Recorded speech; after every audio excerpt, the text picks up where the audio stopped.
Conan the Rebel by Poul Anderson, DB 61193. Copyright 1980 by Conan Properties Incorporated. Read by Michael Scherer. This book contains 223 pages. Approximate reading time 7 hours 30 minutes. This book contains markers allowing direct access to the contents and chapters. Library of Congress annotation. Conan the Barbarian and his beautiful lover Belit, corsair queen of the Black Coast, lead a band of savage pirates to free Belit's brother Jehanan and her people from an evil reptile god and its cruel minions. Violence and some descriptions of sex. 1980. From the book jacket. Conan the Barbarian and Belit, his raven-haired beauty, lead a band of savage pirates striving to free Belit's people from the iron grip of an evil reptile god and its cruel minions. Striking at the heart of tyranny, Conan must break the chains of oppression before eternal darkness claims them all. Other books by Poul Anderson. A Light in the Void. All One Universe. The Armies of Elfland, The Boat of a Million Years, The Dancer from Atlantis, The Day of Their Return, Explorations, The Fleet of Stars, Genesis, Harvest of Stars, Harvest of Fire, Hoka with Gordon R. Dixon, Kinship with the Stars, A Night of Ghosts and Shadows, The Long Night, The Longest Voyage, Morai and Kith, A Midsummer Tempest, Mother of Kings, No Truce with Kings, Operation Chaos, Operation Luna, Past Times, The Saturn Game, The Shield of Time, Starfarers, The Stars Are Also Fire, Tales of the Flying Mountains, The Time Patrol, There Will Be Time, War of the Gods. Contents. 1. The Vision of the Axe, page 11. 2. A Gathering of Sorcerers, page 19. 3. The Woman Avenger, page 29. 4. A Daughter of the Free Folk, page 41. 5. The Work of the Witch, page 57. 6. Pirate, Barbarian, Rescuer, page 63. 7. Traitors Tavern, page 76. 8. Captives of the Black Ring, page 85. 9. A Warrior's Welcome, page 97. 10. A Night in Khemi, page 107. 11. The Vessel of the Serpent, page 116. 12. The City of Kings, page 128. 13. Death and Honor, page 137. 14. Wayfarers in Taia, page 148. 15. The Axe and the Eagle, page 159. 16. Journey to the Damned, page 170. 17. Quest of the Axe, page 179. 18. A Snare in Pteion, page 193. 19. The Battle of Rasht, page 201. 20. Vengeance for Belit, page 214. Chapter 1. The Vision of the Axe. Night lay heavy on Stygia. Where the great river emptied into its bay, no whisper of wind came off the ocean beyond. The sky was hazed, so that only a few stars glimmered in sight above Khemi, and it was as if they were embers of that furnace heat which the stones of the city still radiated after day had long departed. Outer walls lifted sheer to hold off any coolness the sea might have sent, even as they held off the world from the secret doings within. Around those iron-gated cliffs, watchtowers reared higher yet, their battlements like teeth bared at heaven. The streets beneath were guts of blackness, silent, deserted, save where a sacred python rustled scales dryly over the paving in search of prey, or footfalls padded of someone from whom it slithered back with a hiss of alarm. The air was otherwise where the magician Tothapis slept. In a crypt among those carved deep out of bedrock, slaves toiled at a giant wheel, driving fan blades in a shaft. The breath they sent aloft lent its chill to the sultriness and incense of their lord's bedchamber.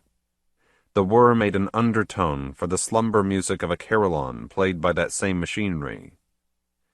Though his mattress was hard, as became a man of austerity, it was stuffed with the tresses of sacrificial maidens, while his gown and sheets were of silk, ebon-hued, so fine that the fabric might have been spun by spiders. Nevertheless, on this night he slept ill, tossing and muttering. Abruptly he woke, sat up, gasped. 4 sable candles at the corners of his bed, man-tall, mounted in the leg bones of behemoths, flared high and went out. Such a sign had not come to him before in his centuries of life, but he knew what it portended. He scrambled free of the top sheet with which he had been struggling and sought the floor. There he prostrated himself, kissed the carpet, writhed, serpentine. "Io setesh," he shrilled. "Anetnetera neb kekufen tutaman." Only then did he dare raise his head and stare before him. Amidst the blindness now prevailing, he saw a pale yellow glow. Amidst the deafness, he heard a susurration that came out of no human mouth. The glow strengthened, grew, became the image of a huge golden-colored snake, coiled in a circle from floor to high ceiling. By its light, he could dimly see the hieroglyphs on every free surface in the room. The sibilance became a monstrous rushing noise, like that of the river Styx in its cataracts far to the southeast. Tothapis grovelled again and adored his god. The noise formed language. "Speak, man. Declare who I am." "You are Set," the wizard intoned, "Lord of the universe, whom the Stygians worship before all others. Declare how you yourself do serve me." Words torrented forth. "In every way that man may serve that which was before he was, and will be when he is no more. I am a priest in your temple, and if I am not its chief hierophant, the reason is that I can further your cause the better in the black ring of magicians whereof I am head. My spells confound the infidels who acknowledge you not. My counsel strengthens the hand of the king against them. Soon they will learn from us how terrible is your wrath, O Set. True, my service is but the least and humblest of tributes to your darkling glory. You have made my days and my nights long in the world. You have given me power over both men and demons. Foremost of what you have granted has been an ever more profound understanding of those mysteries that are of your essence. And tonight you have revealed yourself to your slave. What else dare I ask? What else dare I offer in return, O Set? Rise, man. Behold me. Hearken." Tothapis got to his feet and stood rigid, arms held straight out, palms down. The reptile head gaped before him, tongue a-flicker between fangs, but the lidless eyes unmoving in their stare. "Heed me well," he heard. "You have called me Lord of the Universe, but you know how many and diverse are the gods of earth, sea, sky, and underworld. You know how few of them own me their master, how few of their peoples look on me as aught but a devil. Mightiest of my rivals is Mitra of the Sun, who would fain tread me underfoot." "Cursed be Mitra and the Hyborians that follow him," Tothapis mumbled. "Cursed indeed," answered the apparition. "Yet through chronicles and through more arcane lore you know his strength from of old. I send this sending unto you to warn of a new danger. It menaces yourself, your king, your nation, and your very God. This day a man and a woman have joined.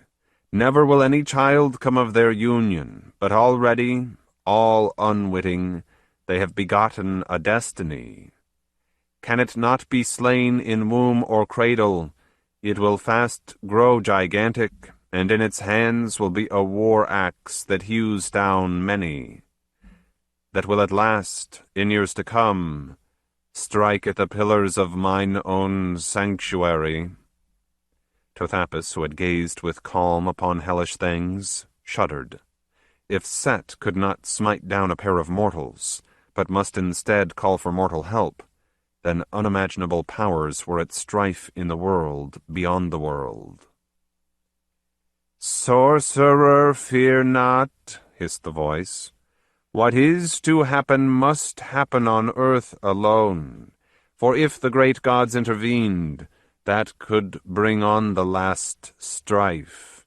Yet I, who am stealth in the night, bear to you the foreknowledge you will need, and you will have your wonted cunning, your magic, and monsters and demons at your beck, against a foe who remains ignorant of what he himself portends. He is but flesh and blood, however powerful the flesh and fiery the blood. Were it not for this chance encounter with the woman, he would live and die an obscure rover, as you can still make him die. Watch and learn well." Within the circle of the serpent's coil an image came to being. It was as if Tothapus winged out through the dome of his house to a mile above Khemi. He saw the city hunched by the gleam of river and bay and ocean. He saw cultivated hinterlands like a grey tapestry, silver-threaded by canals and spotted with humble villages. Upward his view receded, until Stygia lay stretched immense along the stream that was its northern boundary. Beyond reached the farmlands and grasslands of Shem, southward desert, and then the jungles and velds of Cush. At this height he discerned no trace of man's works. Dizzyingly swift, his vision swept down the Cushite seaboard. Rainforests brooded over surf, swamps and rivers sheened. As the view descended, he glimpsed open spaces where the black primitives had burnt off woods for their plantings. Hawk-like, sight swooped westward across the water. Tothapus saw a ship. She was a fighting craft, a lean black galley with a raised deck from stem to stern. Below were benches, and below them a main deck covering the hold. At her prow gleamed a gilt image, the snarling head of a tiger. Shields hung on the low rails. The 40 oars were inboard, for a wind bellied out her single square sail and drove her north in long feline bounds across whitecaps. Most of the crew were at rest, their sleeping bags laid on decks or benches. As his sight drew close, Tothapus saw that they were Negroes, strong young men who wore little clothing or none, but who showed battle scars and kept weapons ready at hand. His view ranged astern. A small poop deck formed the roof of what must be the captain's cabin. On it stood a white man and woman. The man's right hand grasped the tiller of a steering oar. His left arm lay around her waist, and she caressed him in her turn. They were easy to see, for here the sky was altogether clear, thronged by stars and girded by a brilliant Milky Way, while phosphorescence went swirling over the waves. Tothapus was celibate, lest he lose energy to the ordinary things of earth. But as he looked upon this woman, the air whistled between his teeth. She was young, thinly clad, though the sea wind must be cold. A dirk at her hip and a silver headband her sole accessories of dress. Raven-dark hair blew loose, well-nigh down to her waist. Somehow the starlit vision of Tothapus showed colors. He saw that her eyes were big and lustrous, brown, beneath level brows, her complexion olive, her lips full and vivid. That, together with the finely sculptured curve of nose and the high cheekbones, proclaimed her a Shemite. She was taller than was usual for her race, and never had he beheld such a figure. Large yet firm of bosom, slim-waisted, long-limbed, no trace of softness underlying those curves. When she moved like a panther. "Here is Belit," the voice of Set told him. "Female, she has nonetheless turned her savages into the most fearsome pirate crew that ever harried the Black Coast, and now they are beating north to Stygia. This day she attacked a vessel whereon Conan of Cimmeria was traveling. She took it at heavy cost, since he fought against her. As he did, love flamed between them across the sword blades, and they made peace, but together they would make red war. Take your heed off her, you fool! Observe Conan!" Totapus hastened to obey. The helmsman was also young, albeit at first glance he seemed older. In height and bulk he overtopped most men. The play of muscles in an arm that effortlessly handled the heavy bucking oar bespoke strength to match his size. However, he was no less agile and supple than his mate. A square-cut black mane fell to his shoulders. The clean-shaven countenance was handsome in a massive fashion. Its sternness had eased into lines of laughter, and the blue eyes sparkled where formerly they had often smoldered. A tunic he had slipped on when he and Belit decided to go topside for a while was rather too small for him. Thus the watcher glimpsed skin the sun had not bronzed. Its whiteness proclaimed a man of the far north. A barbarian. The sibilance ended. In its place Totapus heard rush of waters, creak of timbers, thrum of rigging. He could almost feel the deck pitch and sway underfoot, or taste salt blown on wind.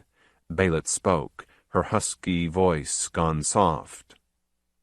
"The stars rejoice with us, beloved." She used the nautical lingua franca. Conan's bass replied in the same tongue, his Cimmerian accent musical enough to surprise a Stygian who had read few and vague accounts of that remote warrior folk. "Well, they might, seeing they look on you." He chuckled and hugged her closer.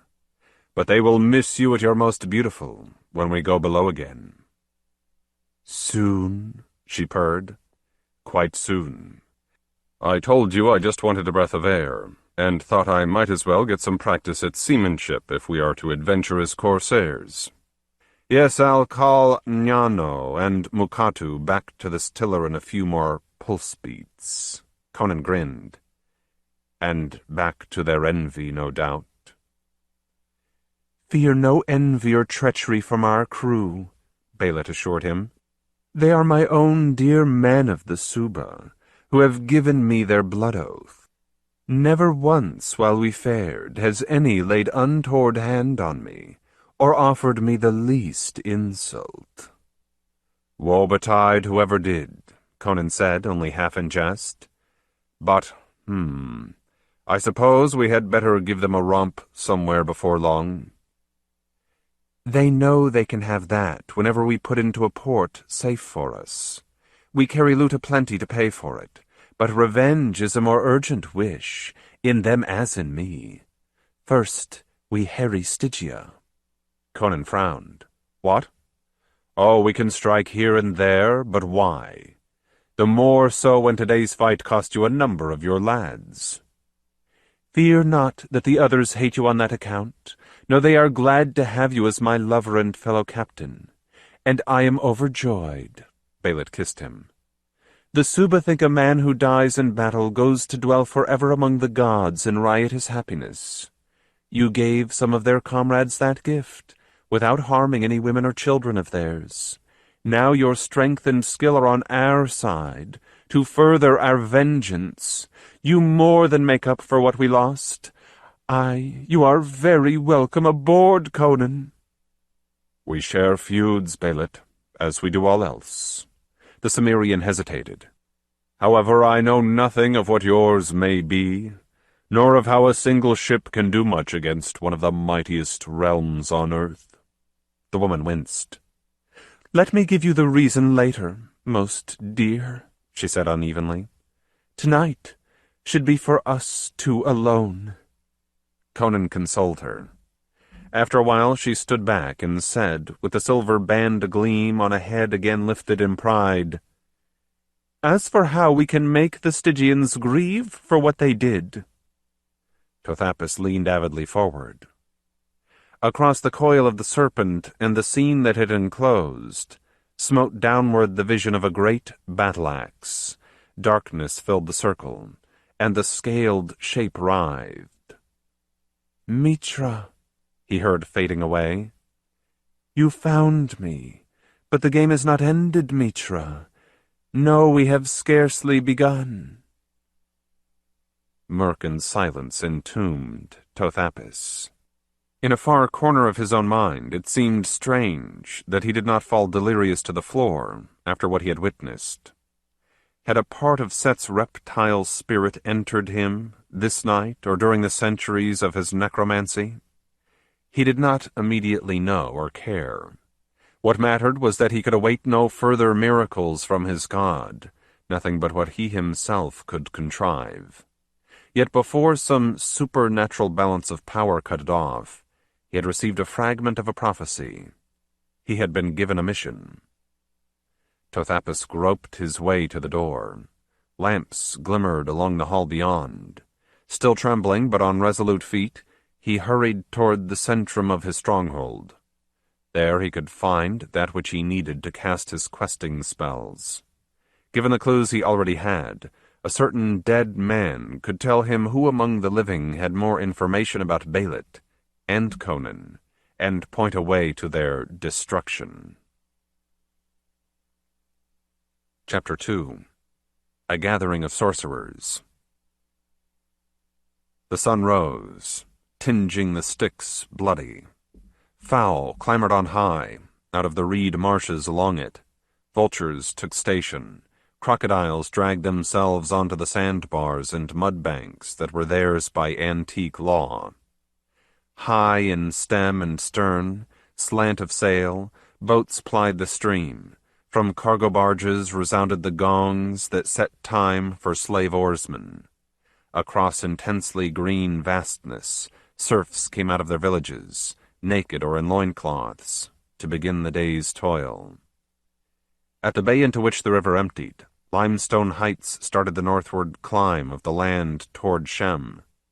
Here the latter country was not visible, for the uppermost branch of the delta marked the border. In these parts, that border was scarcely a frontier. The Shemitish city-states nearby were tributary to Stygia. As if to weight down this fact forever, on the southern side the Grand Pyramid bulked close to the northeast corner of Khemi, overtopping walls and towers. Untold centuries of weather had pitted and scarred its facings, so that they did not glow mellow, but ochreous. Otherwise it remained inviolate, dominating those of its kind that could be seen in the distance or within the city. Below it, and the ceremonial road around it, the terrain fell in a chaos of tombs, abandoned quarries, and one pit where men still dug stone beneath the overseer's lash. The sun climbed on until it scorched the last darkness from the streets of Khemi. They filled with laden camels, ox carts, horsemen, pedestrians, crowds in the bazaars. The traffic was less thick than might have been awaited in a metropolis, less lively, infinitely less cosmopolitan. Stygia allowed no more foreigners in than it must. Even Luxor, the royal capital far upriver, saw fewer than did most mercantile towns abroad. Khemi, the religious capital, was closed to all who did not have passes, Stygians among them, and its masters gave out passes grudgingly. If admitted, an outsider found that almost no dweller dared converse with him, except for whatever persons his business required him to meet. Those were few, and closely watched. The sun trudged and glowered through the day. Afternoon heat drove folk indoors to rest. A part of them sought palaces where fountains splashed in shady gardens. Most went to apartments of a room or two in high, dingy tenements. None lacked a roof of some kind, for the hierarchy wanted everyone's whereabouts and doings known. Toward evening, when a measure of coolness returned, they came forth again and took up their affairs. These generally ended about dusk. Then shops must by law be closed.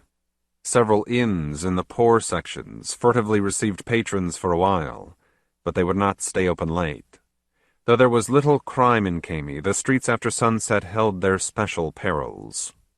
Under orders or necessity, or in boldness, various kinds of people did fare about by torchlight: soldiers, messengers, porters, harlots, tradesmen in curious wares, now and then a robed and masked priest. Hardly a one would remain out long. Night never left the mansion of Tothapis. Sheathed in white bone, its walls lifted sheer on the avenue of the asps, their blankness broken only by doors and air slits. Around the dome on top, a roof garden held not the usual blossoms and bowers, but beds of black and purple lotus, and things more exotic. Within, light was from lamps and candles. The central chamber received never a sign of the world outside, apart from the cold air sighing up from the crypts. During the day, the wizard's minions had been busy. As the sun descended crimson, a pair whom they had summoned arrived singly, and were conducted by tongueless slaves to the centrum. A third soon appeared, but he came in chains, under guard, and his party was taken to a different room and bidden to wait. Tothapis received his visitors with aloof courtesy. He was a tall man, gaunt in a plain black robe, shaven-headed as became a priest of Set. On him, the typical hatchet features of a Stygian aristocrat were scimitar-like, and the gullied skin dark ivory rather than light brown. The irises of his deep-set eyes might have been of polished obsidian. A ruby glittered on his left hand, carved and incised to represent the terrestrial globe, held between the jaws of a golden snake that formed the ring. A talisman more potent still in its nameless way was the articulated skull of a viper, hung on a chain about his neck. "Be seated," he told the newcomers when formalities were done, and took his own chair. The back of it was carved in the form of a cobra, whose outspread hood made a canopy. Elsewhere, vague in the gloom, stood or hung objects less recognizable. A 9-branched candlestick on an altar block gave dim light. The time-blurred glyphs chiseled in the stone were of Acheron, which had perished 3,000 years before. "We are met on a grave and urgent matter," Tothapis continued. "Set himself," he drew a sign, "has vouchsafed me a vision of it. That was interrupted by an apparition I believe was from a cursed Mitra, for it had the form of an axe." "The axe of Varangi?" exclaimed Ramwas. He remembered whom he confronted. "I servilely beg my lord's pardon, I was startled." Tothapis' gaze sharpened upon him. "What know you about the axe of Varangi?" the magician demanded. What he saw in the chair before him was a sturdy middle-aged person, square-visaged, prow-nosed, tan-skinned, clean-shaven. The hair that fell in severe outline down past his ears was grizzling. Outer garment doffed, Ramwas wore a plain white tunic and leather sandals. He had also, of course, left in the vestibule the short sword which he as a military officer was entitled to bear. In addition, he was a minor nobleman and large landholder. "Hardly more than what you hear in Taia, my lord," he said uneasily. "I was stationed there years ago. The natives claim it is a relic from Mitra, hidden away somewhere, and someday a leader will bear it again and set them free of us." He shrugged. "The usual kind of superstition?" "Except," Nahikpa murmured, "that now Taia is once again in rebellion, and our Master of Night appears to know this is no ordinary uprising for a few regiments and executioners to quell." "Quite so," Tothapis agreed. "He who is did not bespeak Taia as such. perhaps he would have later.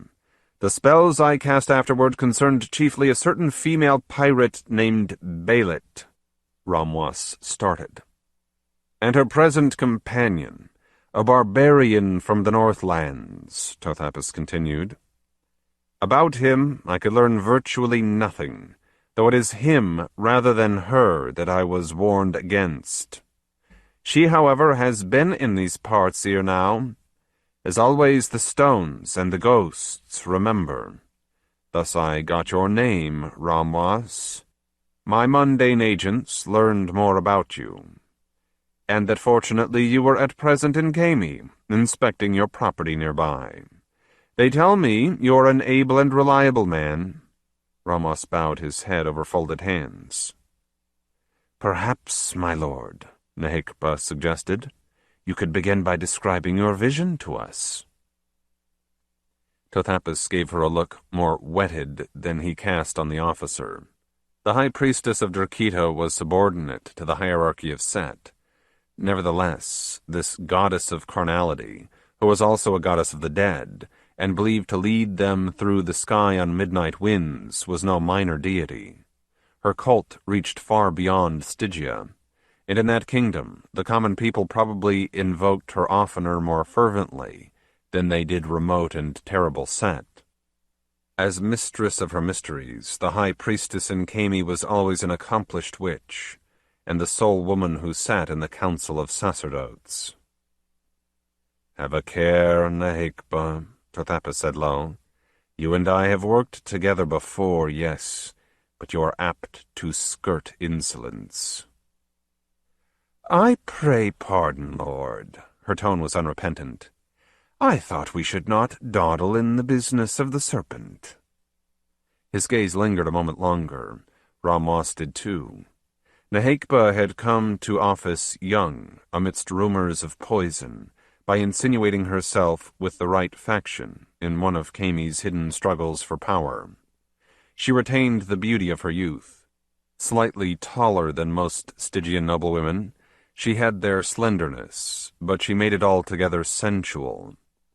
Her countenance was an oval, bearing straight nose, exquisitely molded lips, huge eyes of lustrous bronze hue beneath high-arched brows.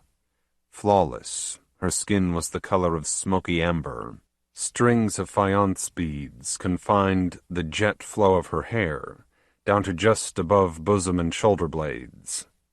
At present she wore her crown, shaped like an unfolding lotus, and a gauzy white undergown. She had left her robe outside. The rings that glittered on her fingers and the pectoral on her breast were mere ornament. Her amulet was a tiny mirror on a silver chain at her throat. Well, Tothapus said, I will relate that with which our master of night favored me.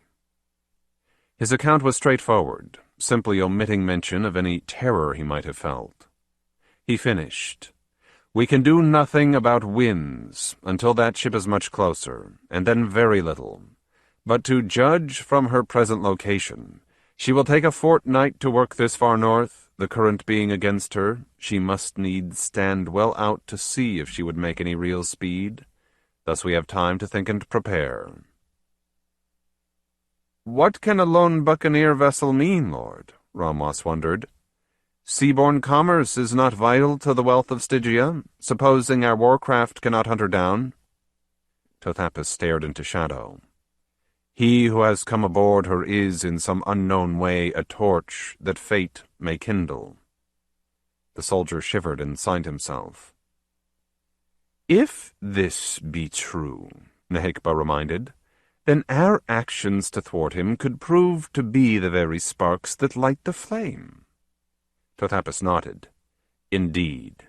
But if we sit passive, then surely something else will set it ablaze, and we shall not be near to seize it and quench it in the sticks. He who is would not reveal himself to me in vain. He addressed Ramwas. Hear why I have sent for you. The necromancy disclosed your name. Enough else about you that my servants could readily learn more, and the fact that you have formerly had to do with Belit and still keep what can lure her. This ought to give us a hold on Conan. Contempt twisted his mouth. I saw how lost in her he already is. A half-month's cruise will utterly besot him. Nehekba drooped long lashes. He sounds interesting, though, she breathed. Could you describe him more closely, my lord? And Belit, I beg you, Ramos added. Tathapas did. When he had finished, the nobleman tugged his chin and said slowly, "Aye, no mistake, no forgetting her. She is a former slave of mine, captured with her brother and a load of tribesmen in a blackbirding expedition to the south that I commissioned about 3 years ago. I sold most of the Negroes, but kept those 2 whites, and lived to regret it. Hell-spawn she was, and before long escaped, leaving good servants of mine dead behind her. The brother is no better." "Yes, the spell told me a little about him, wherefore I ordered you to have him led here," Tathapas answered. "Now tell me more." Ramos shrugged. "He is a Shemite, the name, Jehanan. Strong, intelligent, and intractable. The dangerous kind. He kept trying to break loose himself, but in his case he failed. Repeated lashings and stays in the black box wrought no cure. When at last, bare-handed, he killed an overseer who was punishing him, I decided he would never be of use on any farm of mine. I had him clubbed before the eyes of his fellow slaves by an expert who knows how to do it so the pain will last a lifetime. Then I rented him out to the quarry-master below the pyramid. They are accustomed to hard cases there." Nehekba stroked her cheek.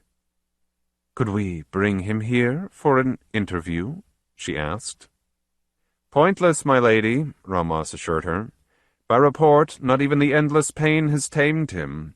He works steadily these days, but simply because chains are never off quarry slaves.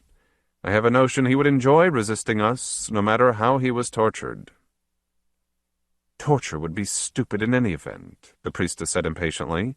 "I want to know him." "That is why I sent for my lady of Derkita," Tathapas explained. "She has arts no male will ever attain. Still, no need to bring a stinking stone chopper to this place. I will give you a sight of him where he is, Nehekba." He traced a symbol and muttered a few words. In the gloom of a corner, an invisible door seemed to open, and the 3 looked into a guard-room. Armed men lounged at ease, talking or dicing. Yet they were never entirely relaxed, and 2 of them stayed afoot, pikes grounded, free hands near short swords. He of whom they were wary sat on a bench under a decorated wall. Lamplight showed a young man of medium height but huge breadth of shoulder and depth of chest, the muscles in limbs and belly like ship's cables. He wore nothing but a dirty loincloth, his bonds crusted grime and sweat salt. The Stygian sun had burned his skin leathery. His matted hair and beard were brown, but filth blackened them too. A smashed nose sprawled across a once comely face, now turned into lumps and jaggednesses. Numerous teeth were missing. Scars crisscrossed the entire body. A broken left collarbone had been deliberately misset. Nonetheless, his eyes, almost golden, were akin to a hawk's. Sound came through the portal, click of dice, grumble of a warder. "How long must we stay here? I go on duty at dawn, I do." "Hush," cautioned another. "We serve great lords tonight." "On his account, plain to see," the first guard snapped and jerked a thumb at the slave. "Heya! Why couldn't you have died before, fellow? Most don't last as long as you have." He spat on his charge's bare foot. Jehanan sprang erect. The links clanked between his ankles. He swung his arms up as if to bring their fetters down on the skull of his tormentor. Pike points were instantly at his throat. Snarling, he eased his stance. "The revenge I will take, when my hour comes, keeps me alive," he said in harshly accented Stygian, through ragged gulps of air. "But you are not worth spitting back at." He turned. The fresco behind him depicted Set receiving a sacrificial procession. He spat on the god. A gasp of horror broke from the keepers and from Ramwas. "Hold!" Nehekba cried. "They will kill him if you don't stop them, Tothapis." "He blasphemed," said the magician shakily. "There are worse punishments than death," Nehekba reminded. "And first we need him for the Lord of the world below." Tothapis gave a stiff nod, made a further gesture, and rapped a command. "Desist! Let him be! He is fated!" The guards heard. In awe, they retreated from Jehanan, who grinned defiance at them. Tothapis terminated the view. "What shall we make of him?" he asked after a silence. Nehekba stirred out of thoughtfulness and smiled a slow, sleepy smile. "I will make of him what we need, my lord." "How?" "Not by scourging or locking in a coffin under the sun or aught like that. No, let him be conveyed to the keep of the Manticore. Let him be bathed, anointed, well-clad, well-dined, and wined. Let him have a soft bed in a beautiful room, where the air is cool and fragrant. When he has rested, I will seek him out. Presently we shall know much more." Tothapis' own hard mouth quirked briefly upward. "I am not surprised, Nehekba. So be it." Again he turned to Ramwas. "You are a trusty man," he said. His voice dropped. "I hope you are." The other shrank back the least bit. "I strive to be, my lord," he replied, not quite steadily. Tothapis nodded. "Good. Though the penalty for failure is unbounded, the reward for success can be high. This must remain a very secret matter, at least until we understand better what it portends. Else we could find ourselves entangled at cross purposes with many an ambitious official, not to speak of a civil service which has grown over the state like coral. The business is too urgent and too deadly for that. Therefore, Ramwas, you must become an agent of mine."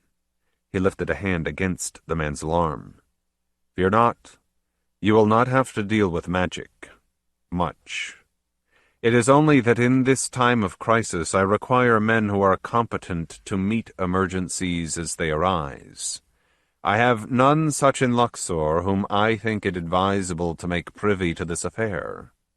But I may well need one, the more so when the Taian revolt is perhaps linked to Conan's destiny that we must abort. You have been there often. You know the city and people. You have authority. A word from me to the Grand General will get you posted to Luxor on a special mission. You will organize a corps of men to keep watch on every suspicious place there." But my lord," stammered Ramwas, "it is hundreds of miles upriver. Killing horses along the way, I could hardly arrive before that pirate ship reaches our coasts, and the fastest carrier pigeons could never—" Tothapis cut him off. "Be still and hearken. You will travel aboard the sacred wingboat. Of it you may not have heard, but it will bear you thither in a night and a day and a night.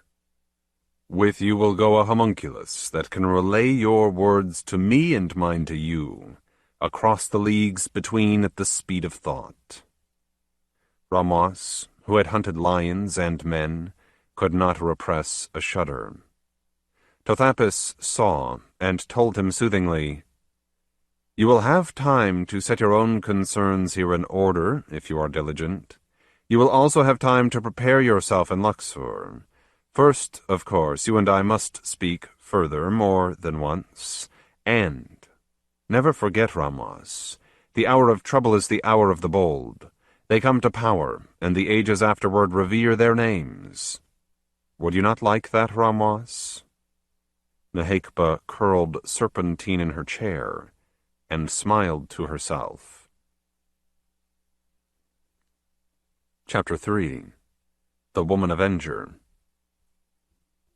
"For me," Belit said, Happiness died when a black sail hove above the sea rim. She stood beside Conan on the upper deck, at the prow, next to the figurehead. Its gilt flashed brilliant under a cloudless heaven. Sunlight glittered off waves where they rushed blue, green, white-maned.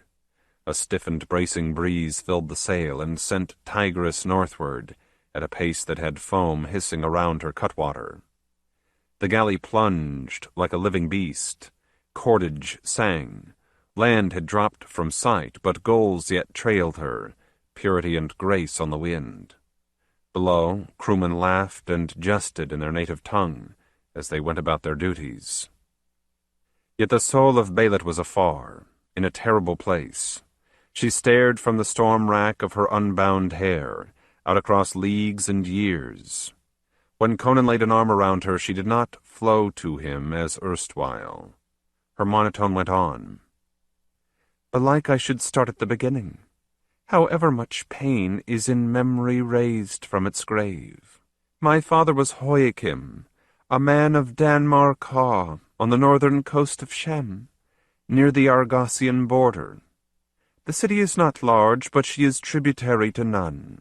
The forests of her hinterland give timber for many ships that fare widely in trade. Foreigners make lively her taverns and crooked streets. Serenity dwells in the temples of her gods. Hoiakim wed Sheafai and brought her south. A treaty had lately been concluded with the Suba tribe on the Black Coast for a trading post among them. It was a rare opportunity for a young man. The Suba were fishers, farmers, and hunters in the jungle. They also dealt with peoples inland. Thus they had abundant goods: hides, gems, gold dust, hardwoods, curious animals, and birds. In return they wanted iron tools and weapons, fabrics, spices, medicines, and the like. My father became the factor. Soon he was mighty among them. Not only was he strong of arm, tireless in the chase, a peerless archer, but he was wise and just. The natives came to him for counsel about most things, and for judging of their disputes. In bad times, hurricane, flood, murrain, drought, war, he took over leadership in all but name. The chief did not resent this, for he, like the rest, thought that great magic lived in Bangulu. So they called my father Bangulu, the High One. Nor did the witch-doctor mind that my mother Sheafai went among the folk as an angel, healing, midwifing, consoling, teaching women and children arts, gardening, weaving, preserving, cleanliness, music, that bettered their lives. There Jehanan was born, and 2 years later I.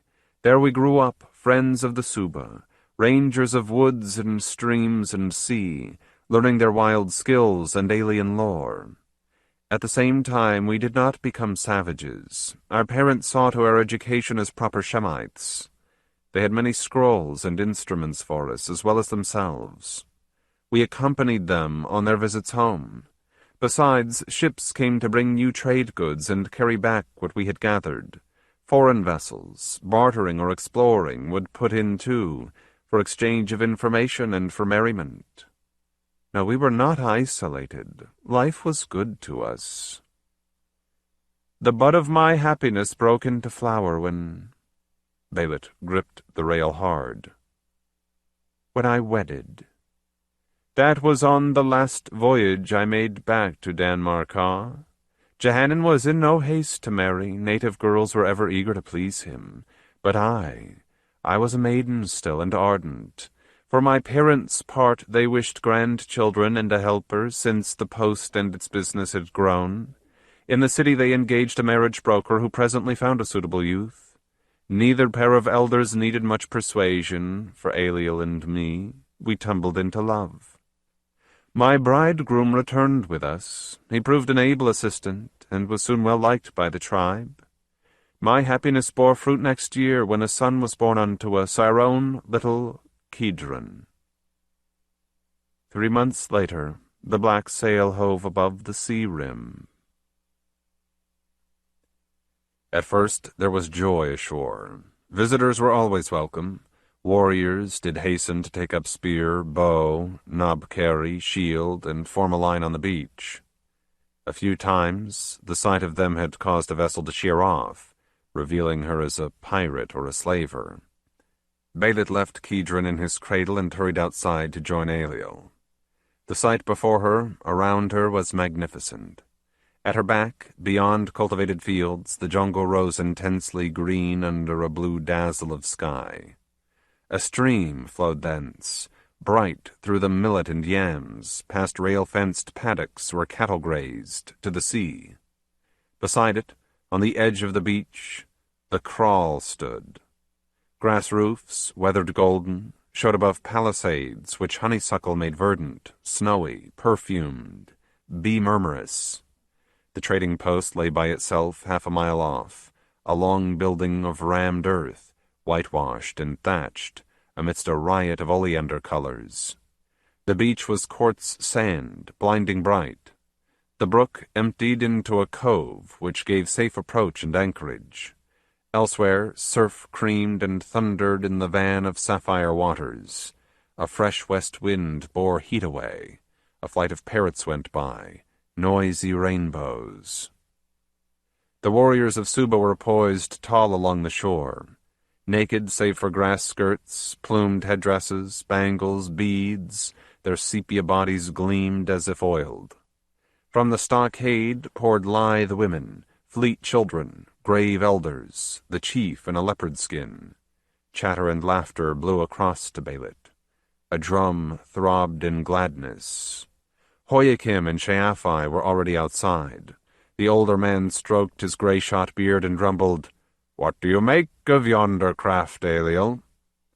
His son-in-law squinted into glare. The ship was now hull up and nearing. She was big, her sides high and round, the few oar-ports clearly meant for no more than close-in maneuverings. From strakes to sail, she was unrelieved sable, but a scarlet pennon fluttered at the masthead. Large objects of some kind were mounted at bow and stern.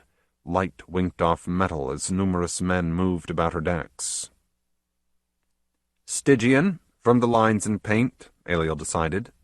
"I wager they have others along, though. Stygians are no great seafarers. What venture might they be on this far from home?" Unease touched Belit. She had heard too many ugly tales about Stygia. Aeliel sensed it, squeezed her hand, smiled at her. She gave him back the gesture, cheered and grateful. "Perhaps they seek knowledge," Sheafai suggested in her gentle fashion. "They are said to be a nation of philosophers." Hoyakim patted her shoulder affectionately and forbore to dispute. As the ship drew in, Belit saw that Aeliel's guess had been right.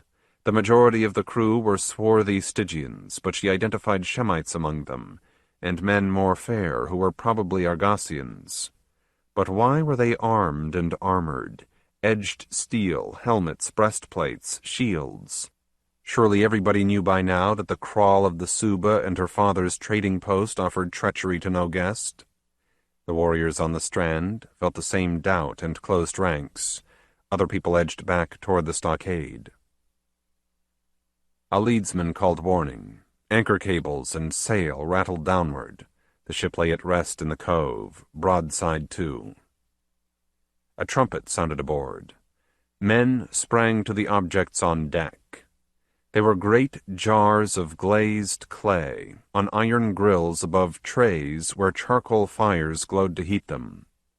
Their mouths were tightly fitted into long, flexible tubes of leather. Stygians pointed these shoreward and, careful to stay upwind, drew out the stoppers that closed them. From either one billowed forth a murky cloud. Men caught at their throats, staggered, dropped their weapons, slumped to the sand. A faint whiff reached Belit, and whirled her into a dizziness that passed when the breeze shifted. "Ishtar aid us!" Hoyakim cried. "They must be slavers, with some drug borne on the air to break our defense." He drew his short sword. "Aeliel, get the women and the child to safety." He ran from his kindred. "To me, men of the Suba!" he roared. "To me, and do battle!" The jars emptied, the cloud rapidly dispersed. A gangplank splashed from a bulwark. Down it swarmed the invaders, waded ashore, sprang into formation and charged. No resistance was left on the strand, only men who lay unconscious or weakly stirring, unable to rise. The Stygians and their allies moved toward the kraal. Through nightmare, Belit saw her father dash about, bellow his war cry, seek to rally whatever fighters had escaped the narcotic. She even heard him yell at the chief, "Ungedu, get the people back inside! Close the gate for Adonis' sake!" Jehanan burst into sight. He had been fishing upstream and sped the whole way hither afoot.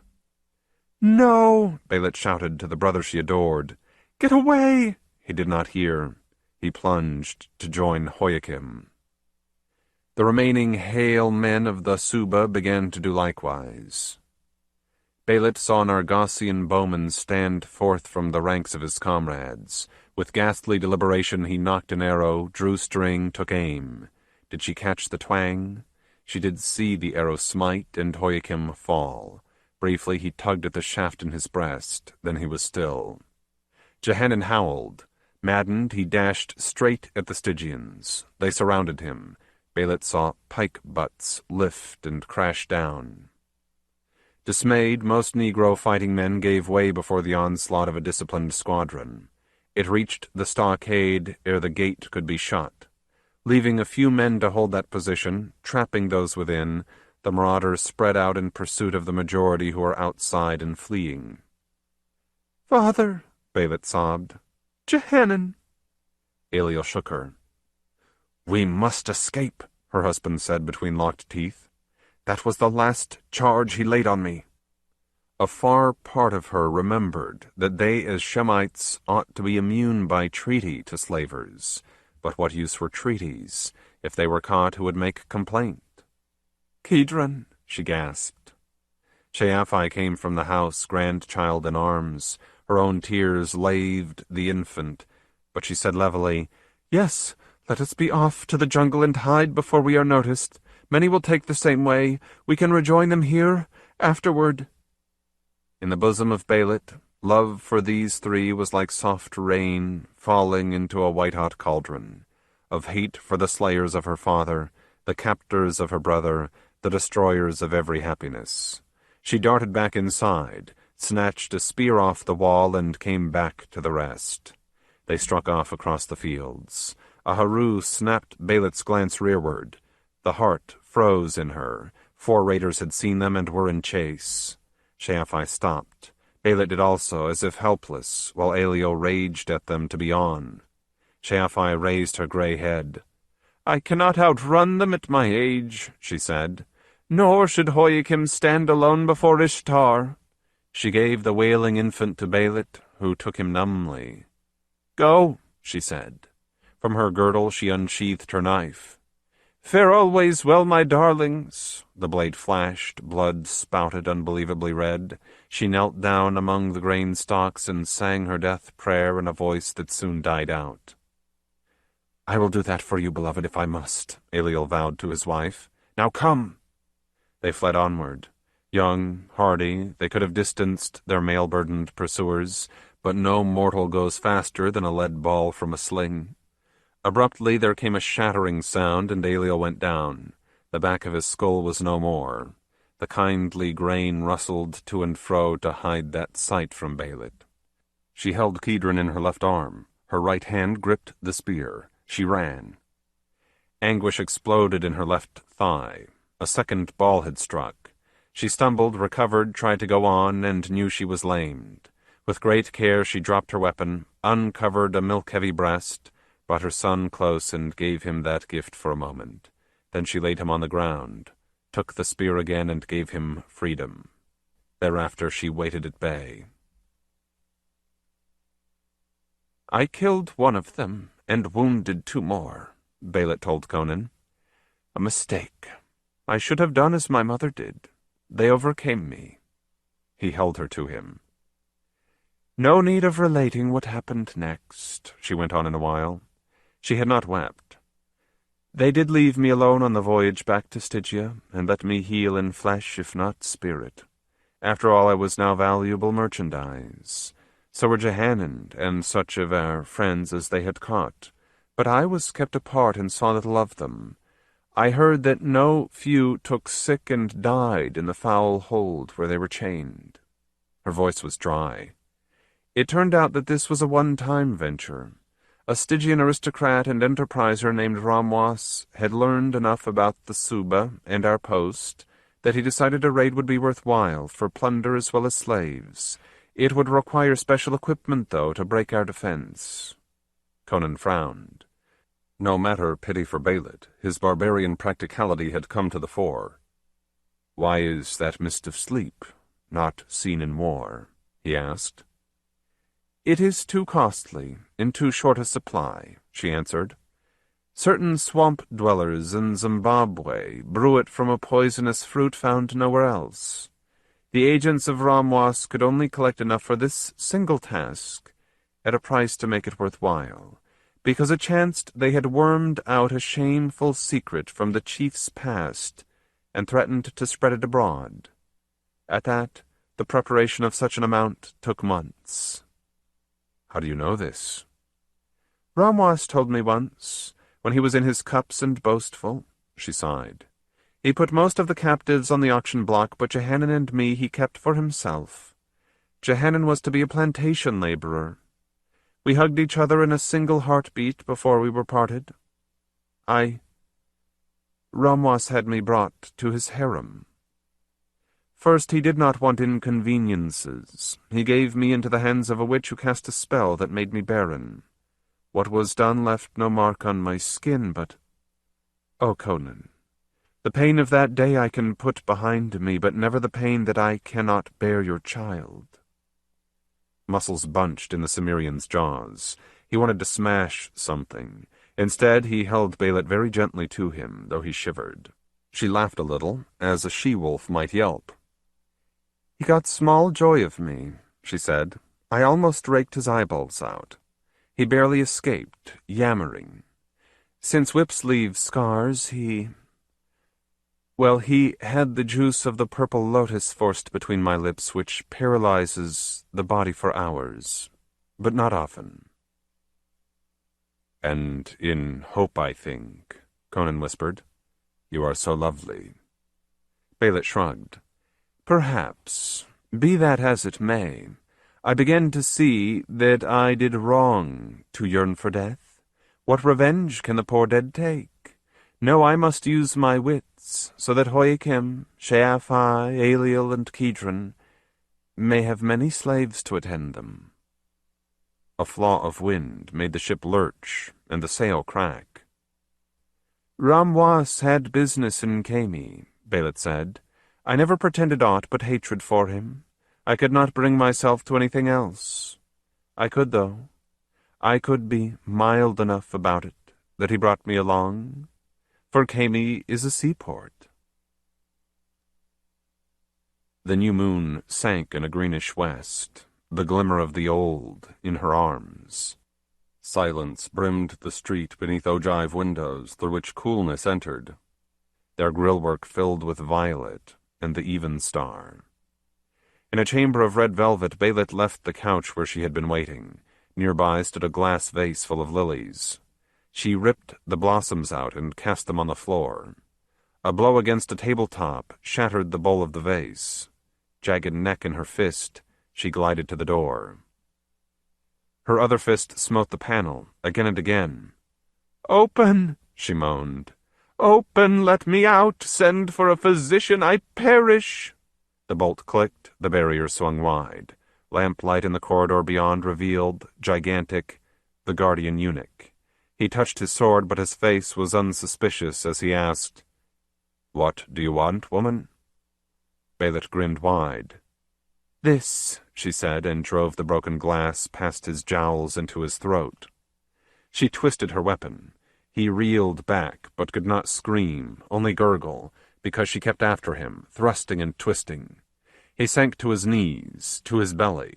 His blood spurted across walls and floor. "Would you had been Ramwas," she said when he lay slack, but time was scant. She plucked his Zambulan scimitar from its scabbard and padded off to the stairwell. Lamps flickered in brackets along it. Shadows moved monstrous. Belit hurried downward. At the bottom, where a door gave on the world, a second sentinel was posted. He was an entire man, burly, blue-cheeked, in helmet, cuirass, leather kilt, and greaves. A pike stood in his grasp. A blade was sheathed at his hip. "Hold!" he exclaimed. The walls of the antechamber flung that word back in echoes. Belit kept the scimitar behind her. She gave him the smile she used to give Aeliel. "Hold," she murmured. "Why, yes, in greatest pleasure, if you wish to be held, soldier. A girl grows weary of the harem." Half perturbed, half allured, wholly confounded, he retreated from her. She whipped her weapon forward and attacked. Almost she killed him. He sprang back, eluded the whistling edge, brought his pike shaft up to block its second cut. Belit slewed her blade around and sliced into his thigh. He yelled for help. She closed in under his guard, smiting right and left. He dropped the pike. Had he kept his wits, he might have used it well against her, but a woman pressing in on him, laughing, reckless of life, roused terror. Belit had learned sword-play from her father. She had killed buffalo and lions in Kush. "Witch! Witch!" he screamed, and snatched after his own blade. Belit's stroke caught his wrist on the way and made it useless. He gaped. Belit hewed at his neck. "I went out," she told Conan. "What cared I about what might prowl around? Night fell swiftly, to cover me. I sought the harbor. There I slew a watchman and stole a felucca. By then there was an ebb tide to bear me off. Understand, I cherished no hopes except for revenge. I expected my death in battle, and felt surprised when it came not. Well, I am become a harp that Durkita plays on, to call men to her queendom. For a few hours I did let a dream flicker in me of regaining Danmarka. Soon, though, the gods told me otherwise. The current southward is strong. Unless granted favorable winds, which I was not, I could never single-hand a boat against it. Yet ample food and water were aboard, a destiny. So I made my way back to the Black Coast, at last to my Suba. The survivors among them had returned after the ship departed. Diminished, they were prey for neighbor tribes who came looting and slave-catching. As the daughter of Bangulu, I helped them regain some strength. Yet clear was to see the Suba would not soon be great again, and I had my score yet to pay. A vessel from Shem came in on the chance of trade. With what ivory, apes, and peacocks we could muster, I sent back a commission for a warcraft to be built and outfitted. Soon she arrived, this beautiful, vengeful tigress of mine, of ours, Conan. My Suba fishermen needed but little exercise to learn the use of her. They are warriors as well and have death debts of their own. Moreover, the booty they bring home buys their tribe a new beginning. I am the daughter of Bangulu. They follow me wherever I lead. Now they will follow you too, Conan. The calm that had been upon Belit broke. She grabbed the rail harder still, arched her back, and screamed at the sky, "Stygia! Argos! Yes, many in Shem and Cush, what you have done! I curse you, I, Hoiakim's and Sheaphai's daughter, Jehanan's sister, Aeliel's wife, Kedron's mother. Fire be upon you forever!" Conan gathered her to him. "Beloved," he said shakenly, "you are hurt, beloved, and would that my sword had been there to defend you. At least it is here for your revenge." Belit cast herself against his breast and wept. Later she raised her eyes to his, gold-brown against ice-blue, and said low, "Conan, I have been with no man since I escaped until you. In you my joy and my hope are reborn." "And mine in you," he murmured. Her fingers ruffled his hair. "Vengeance, yes. but afterward Conan a life together, if the jealous gods allow. Chapter 4. A Daughter of the Free Folk.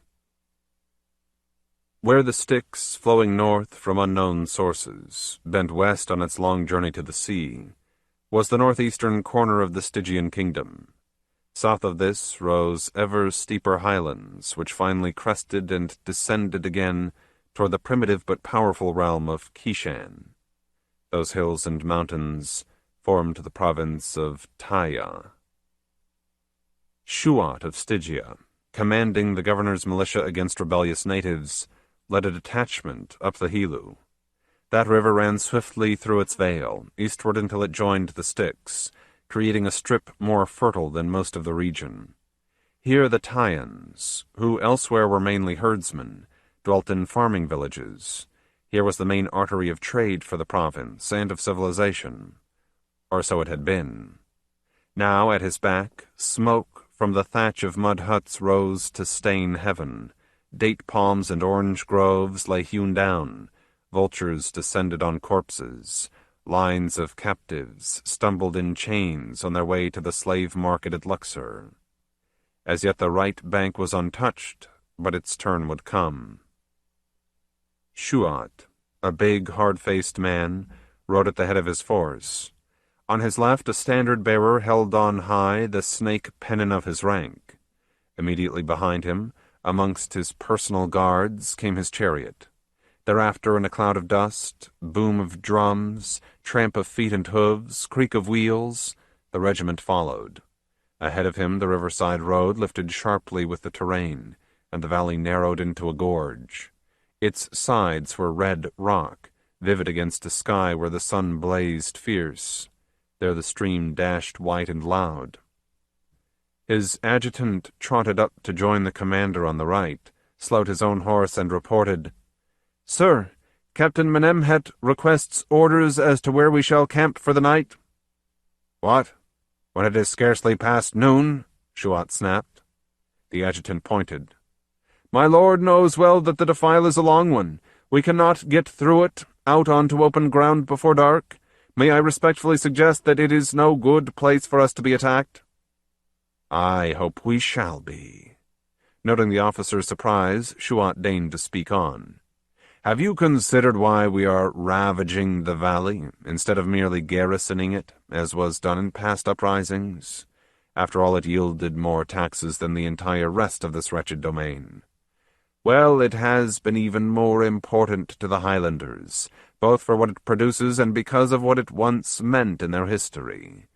Were it left intact, they would get supplies smuggled to them by their kinfolk here, and we might spend years chasing down their last insurgent bands. This way outrage and a sense of desperation should provoke them to headlong tactics. A troop that has seemingly boxed itself in a ravine can tempt those of them who are nearby into an immediate assault. If that happens, fear not.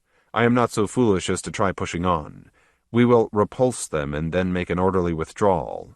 Our men are well equipped. They are used to fighting in close ranks. They will inflict far heavier casualties than they suffer. That is my objective." "It is not for me to question my lord's wisdom," said the adjutant dubiously. Shuat gave a dour chuckle. "Nevertheless you do. I agree. This seems much more expensive in every way than simply wearing the clansmen down as aforetime. But I have my orders. The rebellion must be crushed soon, regardless of price. I have laid my plans accordingly, and Governor Wenneman has approved them. He dared not do otherwise." "Sir?" Shuat grew somber. "Those orders came lately from Khemi, countersigned on their way here by the king in Luxor. They were borne in a magical boat which made the journey in some 3 days. That I know from the date on the document, and from the priest-magician Hakath, who was aboard and now waits at Seon for my report on this expedition." He made a sign. "I did not ask why the matter is so urgent. Before the hierophants of the great Lord Set, one does not ask for reasons. One prostrates oneself and obeys." Despite the heat and brilliance of the day, the adjutant shivered. Above the gorge, land rolled rugged, immense, to mountains which made a distance-purpled wall on its southern horizon. Save for scattered tamarisks and acacias, it was treeless, begrown with tawny grass and thorny shrubs. The largest of the boulders that lay strewn about had long since been piled into dolmens, where ancient heroes slept. Antelope grazed among those graves. They had drifted back here after folk drove cattle and goats to the safety of higher ground. They bounded off as a troop of warriors approached. These were Taians, taller, more slender, darker of skin than Stygians. They tended to be handsome, their features broad-nosed, full-lipped, but regular, hair blue-black and straight, beards generally shaved off. Most wore little besides a kilt dyed to show the owner's clan, a part of it draped over the left shoulder. At night it became a blanket rolled around the person. Their chief arms were dirk, spear, sling, bow, axe, though some possessed Stygian short swords or curved blades from the east.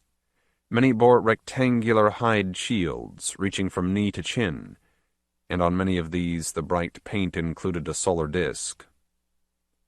Ausar, their chieftain, led them at the long stride of a mountaineer. His hair was grey and his face furrowed, but time had done little else to his body. That countenance was sharper than common in these parts, its complexion lighter. His garb was a lion skin, and on a headband shone the sun symbol in gold. Besides a dagger, he carried a battle-axe, 3-foot haft, steel head tapered at the rear to a point. Reaching the brink, he signaled his followers to hold back and crouched for a look unseen from below. Noise and gleam of the river came to him out of shadows filling the ravine. When he peered downstream, he caught a different sound and glitter that made him nod in grim satisfaction. He rose and returned to the men. Several hundred strong, they stood close enough together that all could hear him. "Aye," he told them, "the scout spoke truly. The Stygians did indeed go on and are now making camp just where I deemed they would. It appears as desirable a site as can be found hereabouts, the bank wider between cliff and stream than at most places. However, they are still perforce strung out in a long line, and because the Gila is narrower at this point, it is also deeper and swifter. An armored Stygian merely pushed into that water would not come back out of it." He lifted his axe. "No cheers yet, lest they be warned, but we will strike them." Weapons shook aloft to catch the red beams of a sun sunken nearly under the mountain-tops. "Here is my plan," Ausar went on. "They outnumber us, but we will come on them behind the head of the snake that they are. Chop it off and kill those men. Mitra grant their commander be among them. Meanwhile, certain of us will form a row across the bank and hold off the rest. There is no time to talk further, so I bestow that honor on those of Clan Yarrow who are present. After dark we will retreat back up the steeps. Yon blundering flatlanders will never dare pursue, and tomorrow see how next we can harass them. For Mitra and Taia, now onward!" He started off parallel to the verge. His youngest daughter, Daris, increased her pace to join him. Unwed women often hunted beside their brethren in this country and fought in time of war. Though he had been unhappy about her wish to fare along in his roving force, he could not well deny it, when her sisters had infants to care for and her brothers were off on forays of their own. "Stay behind," he urged. "You send a wicked arrow, but this will be fighting at close quarters, and some of the foe will not yet have doffed armor." A dirk slid forth in grasp. "I am nimble enough to make good use of this, father," she answered. He sighed. "Mitra ward you, then. Your mother was dear to me while she lived, and you are much like her." Daris loped on. Her rangy height did not lack curves to bespeak her a woman. Her features were still more straight and finely chiseled than his, her hue still lighter, golden rather than brown. Great dark eyes looked from between wings of shoulder-length midnight hair. She too wore a small sun-disk on her brow. Otherwise her garb was a cuirass of boiled cowhide over a brief tunic, and a leather skirt studded with brass. On her back she had slung a bow, quiver, and packet of dried meat, such as Taians were wont to carry when traveling. "Remember," she said, "I vowed before Derkita that I would see dead Stygians to the number of the Pharisees. It is for me to bring down as many of them as the Sable Queen will grant." Alsar's lips drew taut. When Clan Pharisee protested a redoubled tax on livestock, Governor Wenneman invited them to Seyon for a feast of reconciliation and parley. About half came. His militia seized them for hostages. That latest act of Stygian misrule brought most of the Highlanders up in arms. When the governor then slew his prisoners, instead of terrified submission, he got rebellion ablaze throughout the province. Daris fell silent, for her father had turned toward the defile. Quickly he scanned over its edge, nodded, raised his axe for a sign, and started down. Few people in the world could readily have crossed a slope so steep, gullied, and twilit, but these mountaineers went agile as goats, quiet as leopards. Below and ahead the Stygians were blots of gloom, glints of metal, beside the roaring Helu. Campfires twinkled to life through the length of their host. A breath of smoke drifted with the coolness breathed from the water.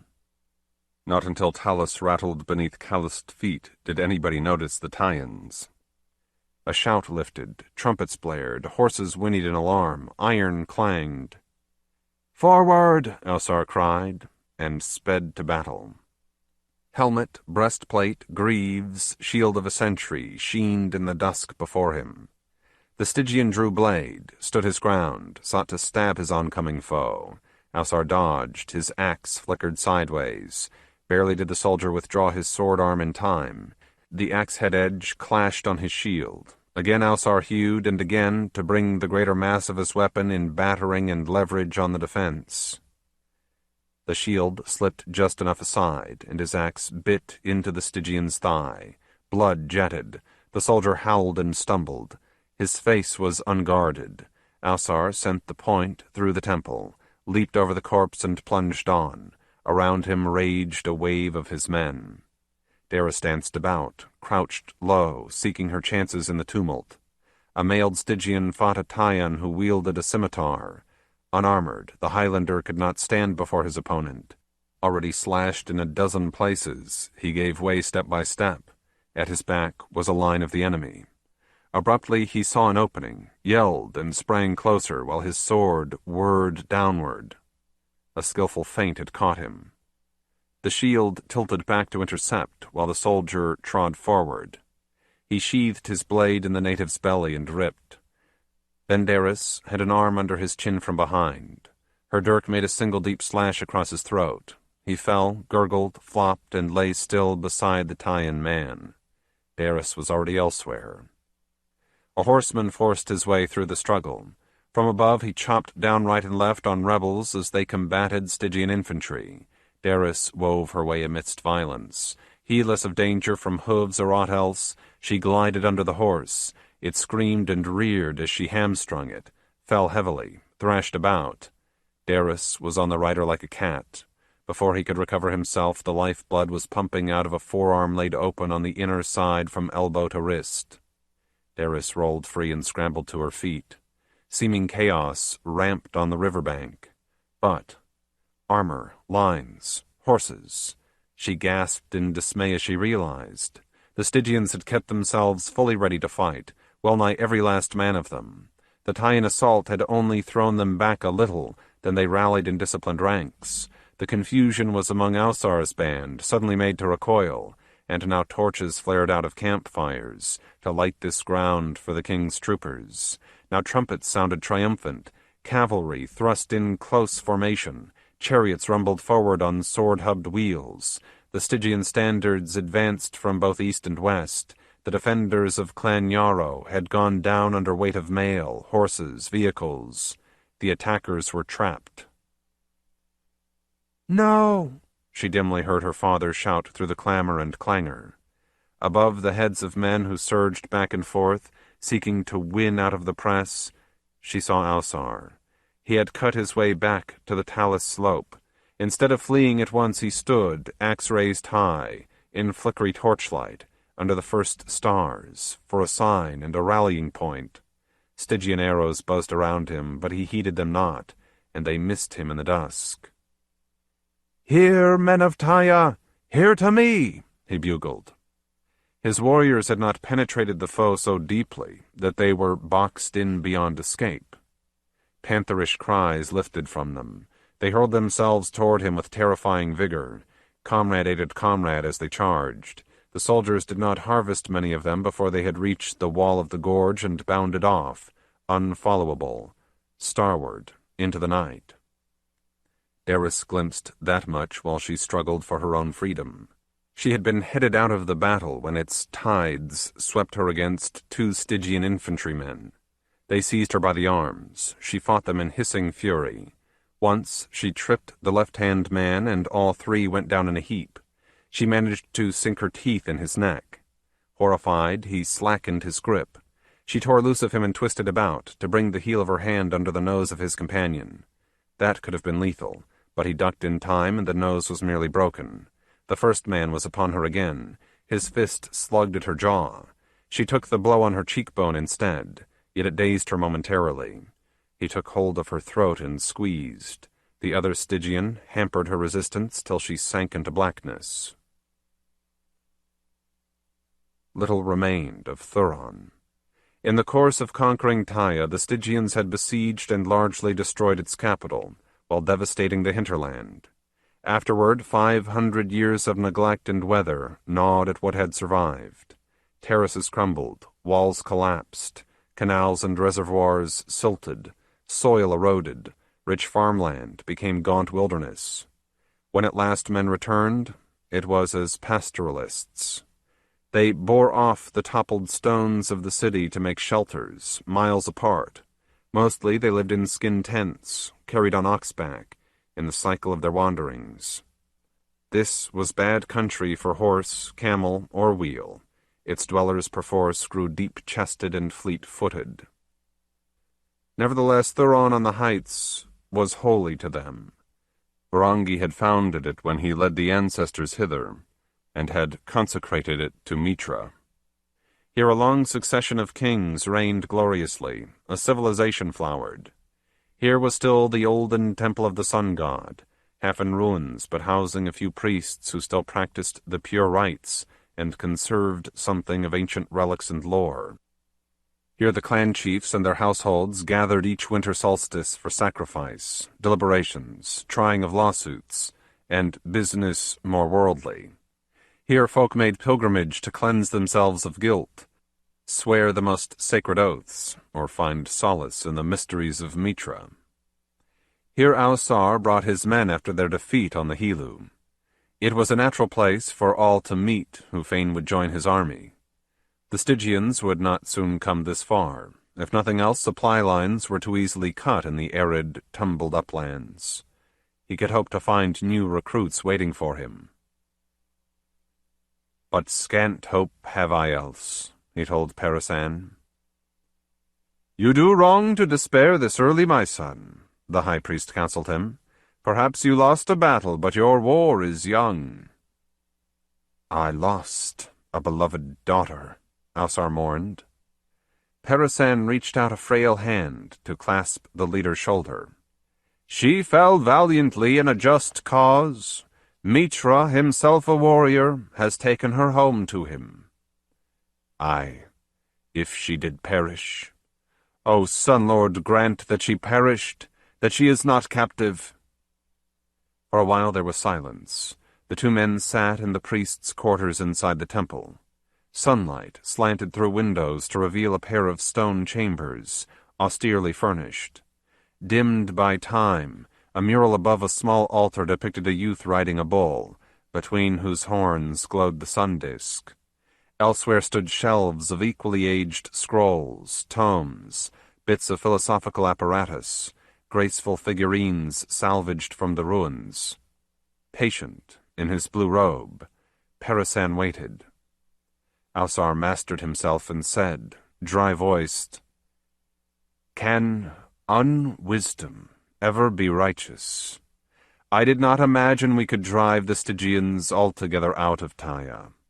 But I thought perhaps our warfare would make it too costly for them to send their tax collectors and judges through the hills, that in due course we would be left alone, and even reach an accommodation with them. Instead, they have scorched the Hilu Valley to impoverish us further.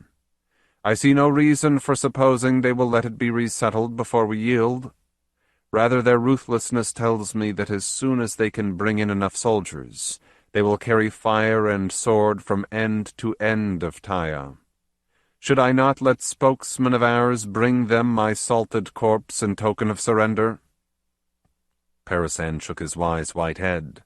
He was shorter and darker than most of his countrymen, more Negro blood in him, but always they heard his soft words with respect. "No, Alsar, abandon us not so soon. It would do no good in any case. You are our natural leader, chief of Clan Varangi, descendant of our kings, thus foremost man of us and known to be a redoubtable one. But if you die, the outrage in the people will not die with you. Another will take your place and fight on. It is for our God, our land, and our blood." Alsar laughed bitterly. "Our blood! What is that? The Hyborians among our ancestors soon mingled theirs with Stygian, Cushite, and Shemite. Kishan is now almost purely black, and we can hardly call ourselves white, can we? As for our land, once it was great, but nearly all that we know about civilization today we have from our Stygian masters." He paused. "And our gods? I speak no blasphemy against all highest Mitra, but you must agree. It surely distresses you how bastardized his cult has become over the centuries, from the paganisms everywhere around." "Aye," Parasan murmured. "Yet though his flame gutters low, it will never go out." He straightened in his chair. "Are your men as discouraged as you?" "No. They are barbarians who take whatever fate sends them, heedless of everything but the wish to leave an honored name in their clan sagas. I, however... You remember that as a boy, I was sent here to study the Taian chronicles. Afterward I fared for some years through both Stygia and Shem, seeking to learn about civilization. I see things too clearly. But you also see too shallowly, my son. Come." Parasan rose and limped to the doorway. "It will not be new to you, and most of it is known to them. But I will declare again the prophecy of the axe." Alsar obeyed, half unwilling, half eager to have his spirits restored, if the priest could do that for him. They trod out on the portico of the building. The marble, once white, had worn to a deep golden tone. The friezes were nearly gone, and the fluting of the pillars was blurred. Only snags and rubble showed that once there had been two wings behind.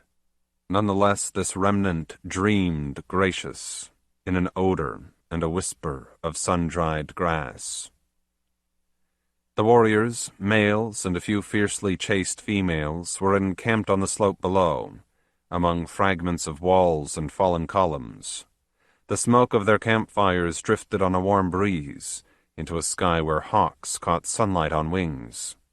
Upon seeing their leader and his companion, they hurried to stand below the staircase, rank after rank of lithe brown bodies. Parasan lifted a hand.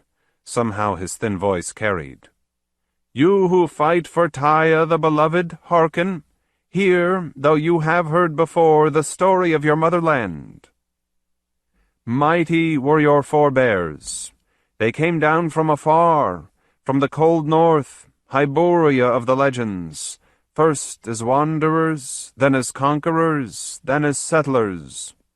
Barbarians, they bore a destiny just the same. For they adored Mitra, and the Sun Lord desired them to bring his clean faith to these realms where flourished beast gods, human sacrifice, black magic, and all other manner of abominations. Some crossed the highlands and entered Kishan. There they founded cities which became great, but presently they languished in that sultry clime, The jungle reclaimed most of what they built, and nothing is left but a rude, black kingdom, which, however, stands yet as a bulwark against cruel outsiders. Better did the Hyborians fare in these cooler, drier hills. Varangi led that branch of them to victory. Even over sorceries, heritage of lost races who were not human, did Varangi prevail. For he bore into battle an axe given him by Mitra's own hand. As long as the wielder was worthy, this weapon made him invincible. It became the treasure and the emblem of the dynasty Varangi begot. Long did his kingdom of Taia flourish, in achievement, wealth, happiness, and the radiance of Mitra.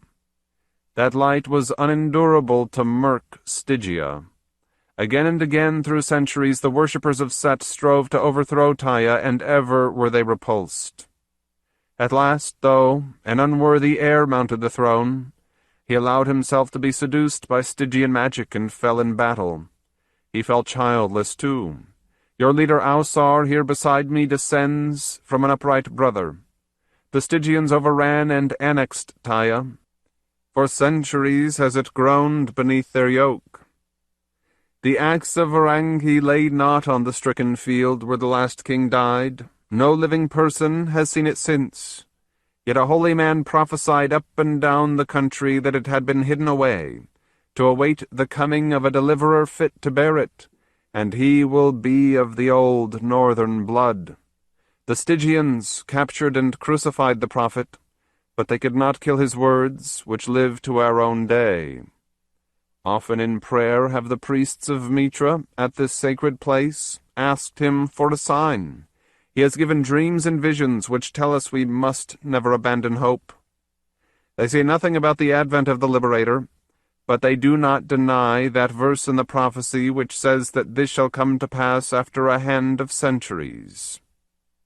A hand of centuries, 5 fingers, 500 years, I know not.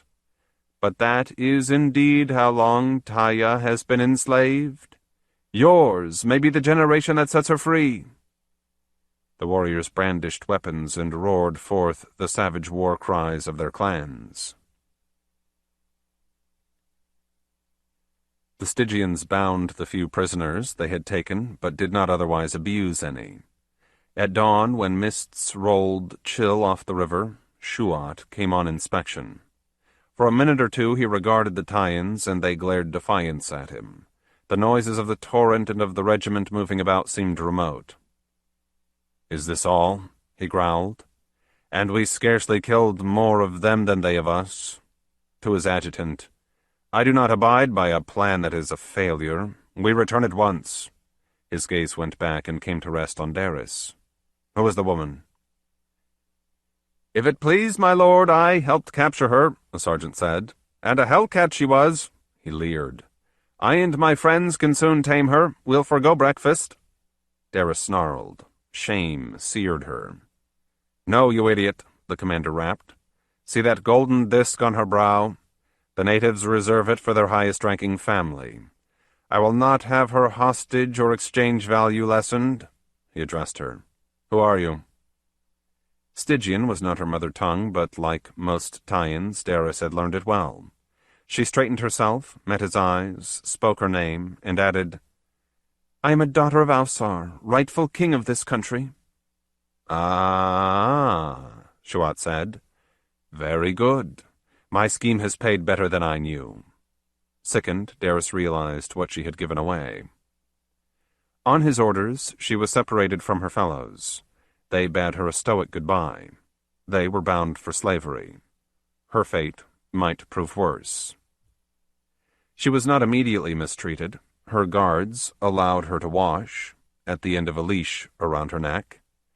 She hated their remarks when she stripped, but cleanliness felt good. She also rinsed her tunic and skirt. They soon dried. Her cuirass and weapons were booty, of course. She shared the men's lentils and walked among them on the march down river. They tried once or twice to make conversation, but she spoke no word in reply, so they cursed her for a surly she-cur and explained at length what could happen to her later on. She gave that small heed. The anguish of captivity drowned all else. She moved as in an evil dream. Hard driving, Shuat brought his troop back to Seon in 3 days. This little town of whitewashed mud buildings at the confluence of the Hilu and the Styx was yet the largest in today's Taia, and the seat of the governor. His palace stood grand on the outskirts, amidst its gardens, close to the military base. Darius was led there and locked in an offside room while Shuat went to report. A pair of soldiers soon fetched her forth. "When you enter the presence, be sure to fall prostrate on the floor," one warned. Darius bridled. "What? Has the governor given himself royal honors?" "No, but he is with a wizard priest of Set." Dread freighted the man's voice. During her journey, Darius had recovered her wits. With them had come resolution. There was no sense in dying for the sake of pride. That would not serve her father's cause. No, let her to whatever was necessary for survival, as long as she could bring herself to it. Let her bide her time, ever alert for a chance to escape or at least to kill a few Stygians. Thus, when she was ushered into the great chamber, she made the required abasement, flat on the reed matting. "Rise," came sibilant from the far end. "Draw nigh." Meekly Darius advanced between walls painted with beast-headed human figures. Before her, Shuat and corpulent Weneman sat on stools under the dais of the governor's throne. It was occupied by a shaven-skulled man in a black robe. She was chiefly conscious of his eyes. They smoldered upon her. "Halt," he commanded. She obeyed. Silence waxed in the dimness. She felt as if those eyes probed through garb and flesh to her soul. "Aye," he said at last. "There is something dire about the destiny of this maiden. What it is I cannot see. I must convey her to Khemi for my master to examine closer." "When do we suffer the loss of your company, holy Hakath?" Weneman asked unctuously. "At once." The wizard got up. "Guards, follow me with the girl. You others have my servants meet me at the wing-boat." Weneman and Shuat bowed deeply as he swept past them. Darius' heart stammered. Sweat broke forth, cold on her skin. To Khemi the Black for examination? She mustered courage. By river, the Forbidden City was 2,000 or more miles distant, she knew. In weeks of travel, surely she could find a way to a clean death. The path from the palace did not lead to the civilian docks, but to a closely guarded wharf for warcraft. None were there at the moment. Instead, Darius beheld a vessel such as she had never heard of before. Almost 50 feet in length, the hull shimmered dull white, metallic. A high prow bore the image of the head and neck of a sword-beaked reptile, whose folded leathery wings seemed to be modeled along the sides. The hull was open except for a smoothly shaped deckhouse, and revealed no sign of mast or oars. In the stern, on an iron-clawed tripod, was a large crystal globe wherein flickered something like fire, red and blue. A servile, muscular acolyte, one of several in attendance on Hakath, drew the boat alongside the pier. The party boarded by way of a ladder molded into the bulwark, leaving the soldiers to watch in awe. At a word from the magician, a servitor locked a fetter about Darius' ankle, attached to a light chain that in turn was shackled to a ring in the deck. She had reasonable scope for movement, but saw with horror that she would not be able to leap overboard. Hakath gestured. The guardsmen cast off. The boat drifted out on the current. Hakath turned to one of the acolytes. "Take the first watch," he directed. "Yes, my lord." The man went to stand before the globe. He lifted his hands. "Zion," he intoned, a word in no language that Darius recognized. The fires in the globe strengthened. The wings along the hull extended until they stood straight from it. Silently the vessel gathered speed as the Stygian raised his arms higher. Perhaps because he wanted to see how she would react, Hakath told the woman, "Know that you ride in the sacred wingboat of Set, the last of its kind in the world. The magical formula of its making was lost when Acheron perished, 3,000 years ago. Faster the craft went, and faster. Wind, deflected by the prow, began to whistle. Heketh nodded at the deckhouse. You will have a compartment in there, and will be unchained when you wish to use it. You will have food and drink. None will harm you, but if you attempt anything untoward, you will be bound. The boat no longer threw up a bow wave. It had risen on the wind it raised to skim the dark surface of the river. The acolyte let his arms drop and simply pointed when he wished a change of direction. Sometimes, spying a possible hazard, such as a floating log, he reduced speed by raising his arms again skyward, saying the word Ealith, and lowering them to a degree commensurate with how fast he wanted to go. Then he would utter Memon, and be free to stand as he chose until time to hasten again. 3 nights and 3 days will see us in Khemi, Heketh finished. Daris fought not to cry out or weep. Westward, the sun sank red behind the hills that had been her home. Chapter 5. The Work of the Witch. Near the crocodile gate stood the keep of the Manticore, a huge, nearly cubical pile of dark stone around a central courtyard. It took its name from a figure chiseled above its iron-doored main entrance. Tortures, executions, and vindictive imprisonments had engaged its lower levels for centuries. Common dwellers in Khemi shunned its neighborhood as ill-omened.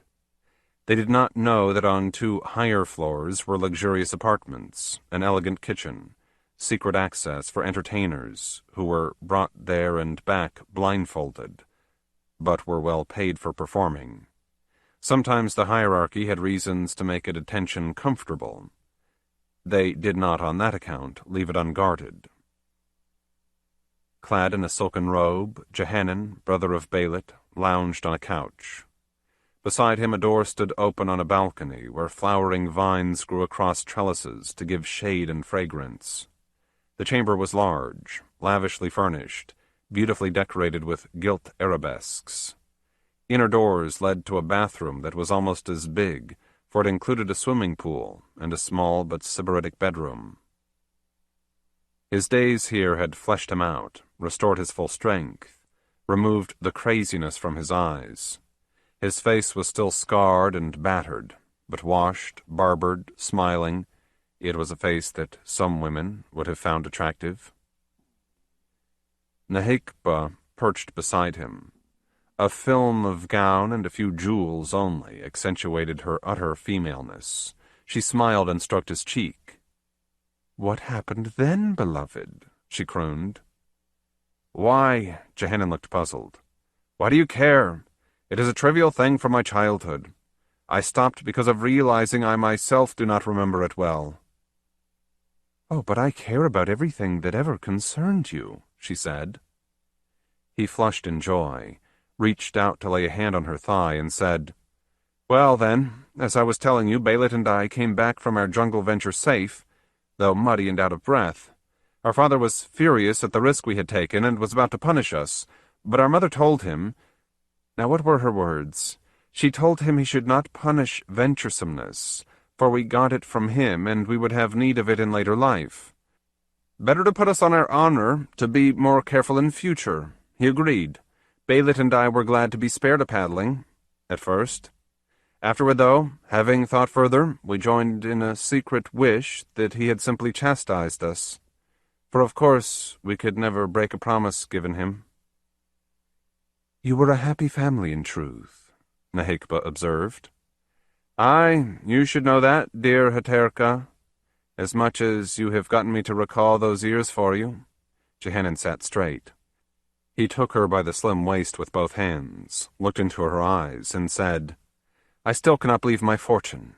From a slave, in such pain always that only exhaustion let me sleep, to beatific lover of the most wonderful woman that ever lived. Why?" "I have explained. I glimpsed you, your steadfastness in misery, and was enchanted. I could not buy and manumit you, for the law here recognizes no foreign-born freedmen.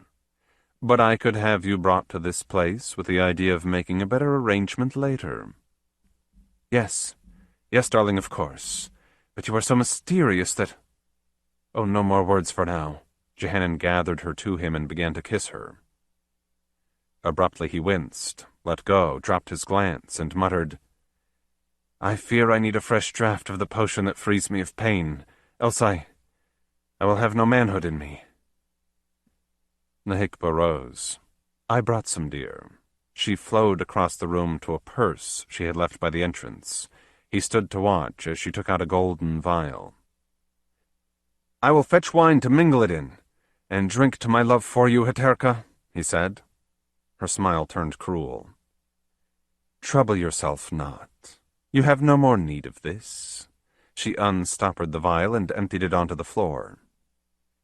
I am done with you. He howled like a wolf when the jaws of a trap close on it. Oh, we will keep you here a while yet, she taunted.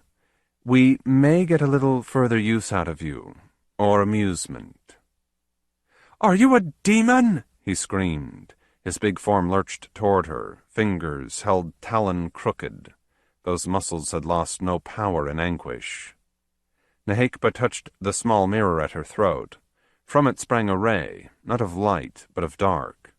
When that struck Jehanan, he crashed down and lay motionless, staring at her in overwhelming horror. She opened a foot-square hinged panel in the massive outer door and called softly. The turnkey arrived to unlock it for her. Farewell, lover who was, she said to Jehanan, and departed. The paralysis left him eventually. He crawled to the threshold and tried to suck the spilled potion out of the carpet. Nahikba went down a stair and through a tunnel that were both secret. She walked fast, the gauzy gown aflutter behind her in cresset-lighted gloom, for Tothapis required her presence, and she was belated. By further devious ways, she entered his house. The slaves who had been mutilated into muteness brought her to the centrum. He ignored her at first, continuing his interview with a man who stood respectful before his chair. Nahikba considered this person closely, for though she had heard of Amnon, they had not met before.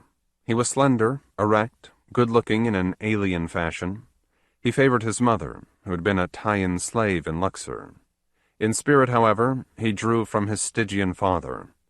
Long had he been among the many laymen in the service of the priest-magician. The pirate galley is prowling up our coast, Tothapis said.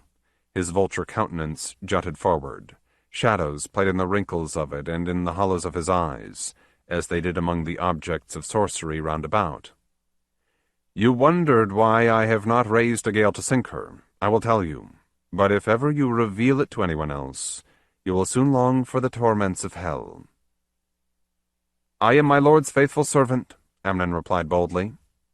Tothapis' bald head nodded. So you have been. Well then, our sacred duty, lifetime after lifetime, is to strive to increase the power of Set. He made a reverent sign. Amnon genuflected. Nahikba briefly covered her face as befitted a woman. There are other gods than Set, Tothapis continued. They have their own dominions. He has none over the sea, not yet, not yet. Therefore I, his priest, can work only small magics above the deeps out yonder. For the most part we must use our human intelligence. He lifted a bony finger.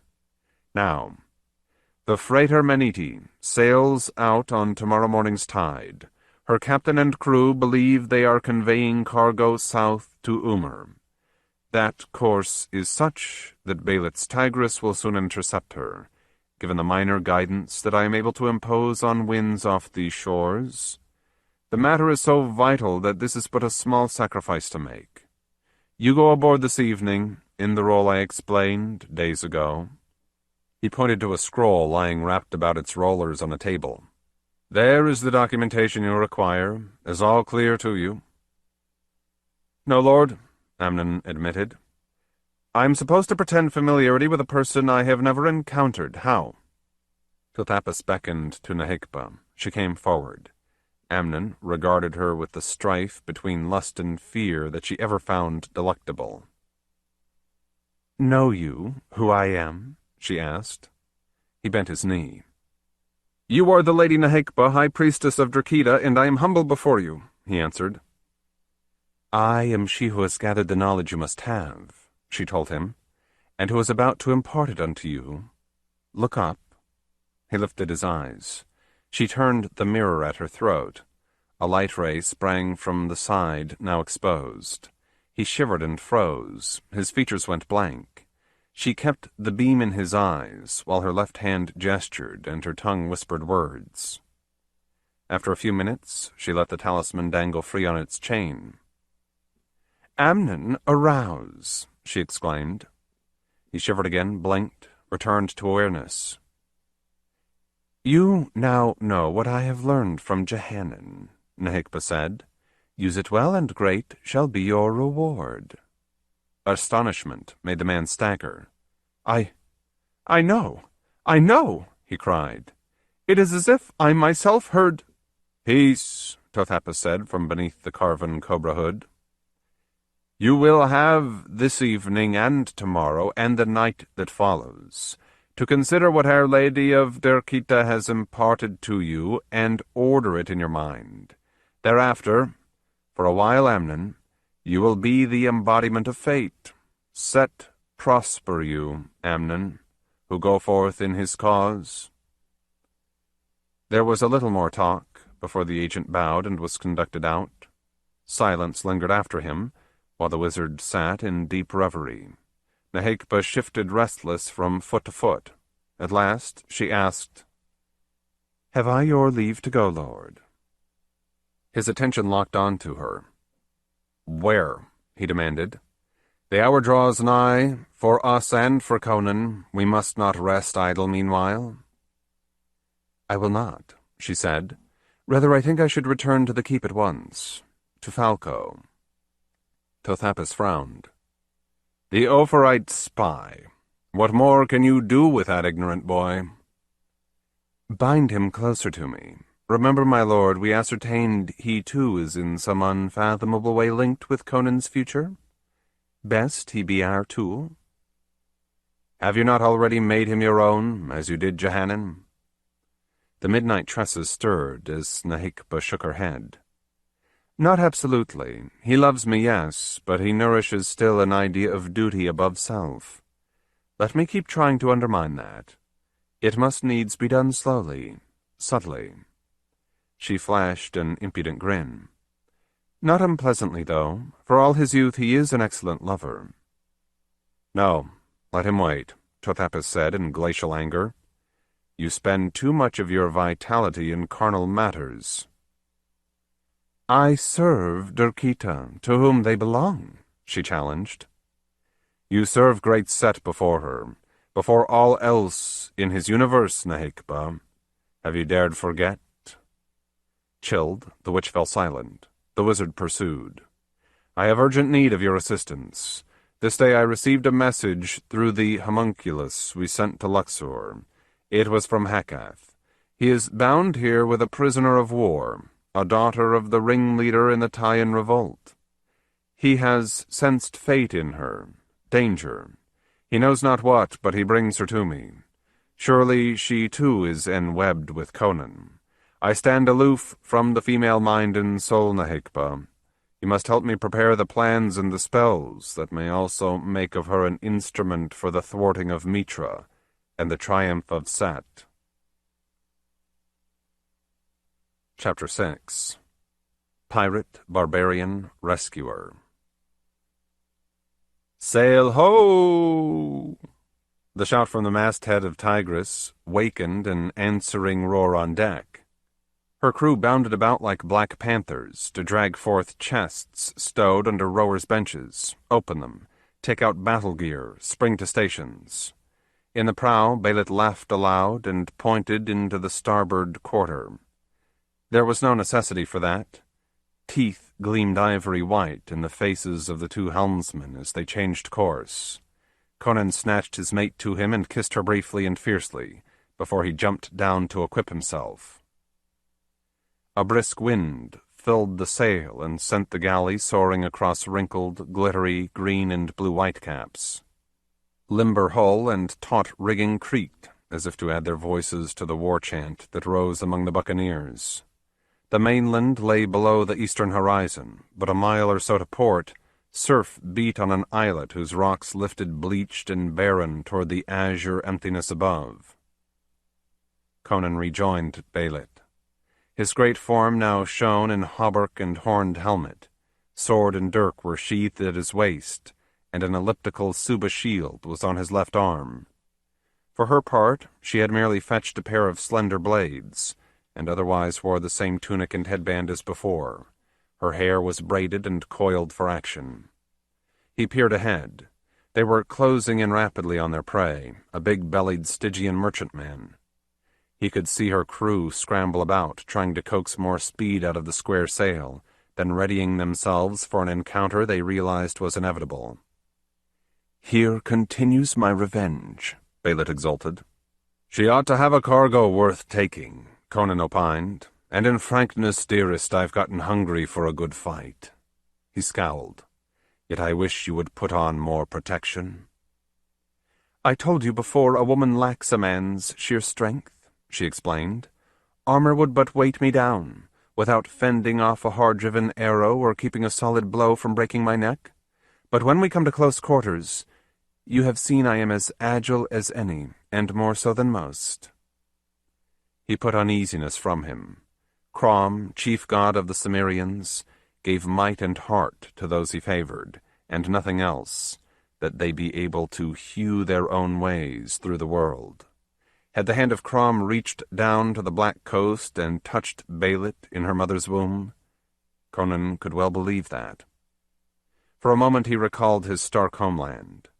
Far indeed had he wandered from it, and wild had been his adventures. Finally he had come upon love, but he knew that was by the same blind chance that could at any instant reave it away again. He squared his shoulders. It behooved a man or a woman to stand up to every onslaught of the fates unquelled. Besides, he thought with a quick grin, it did look like a fine scrap ahead.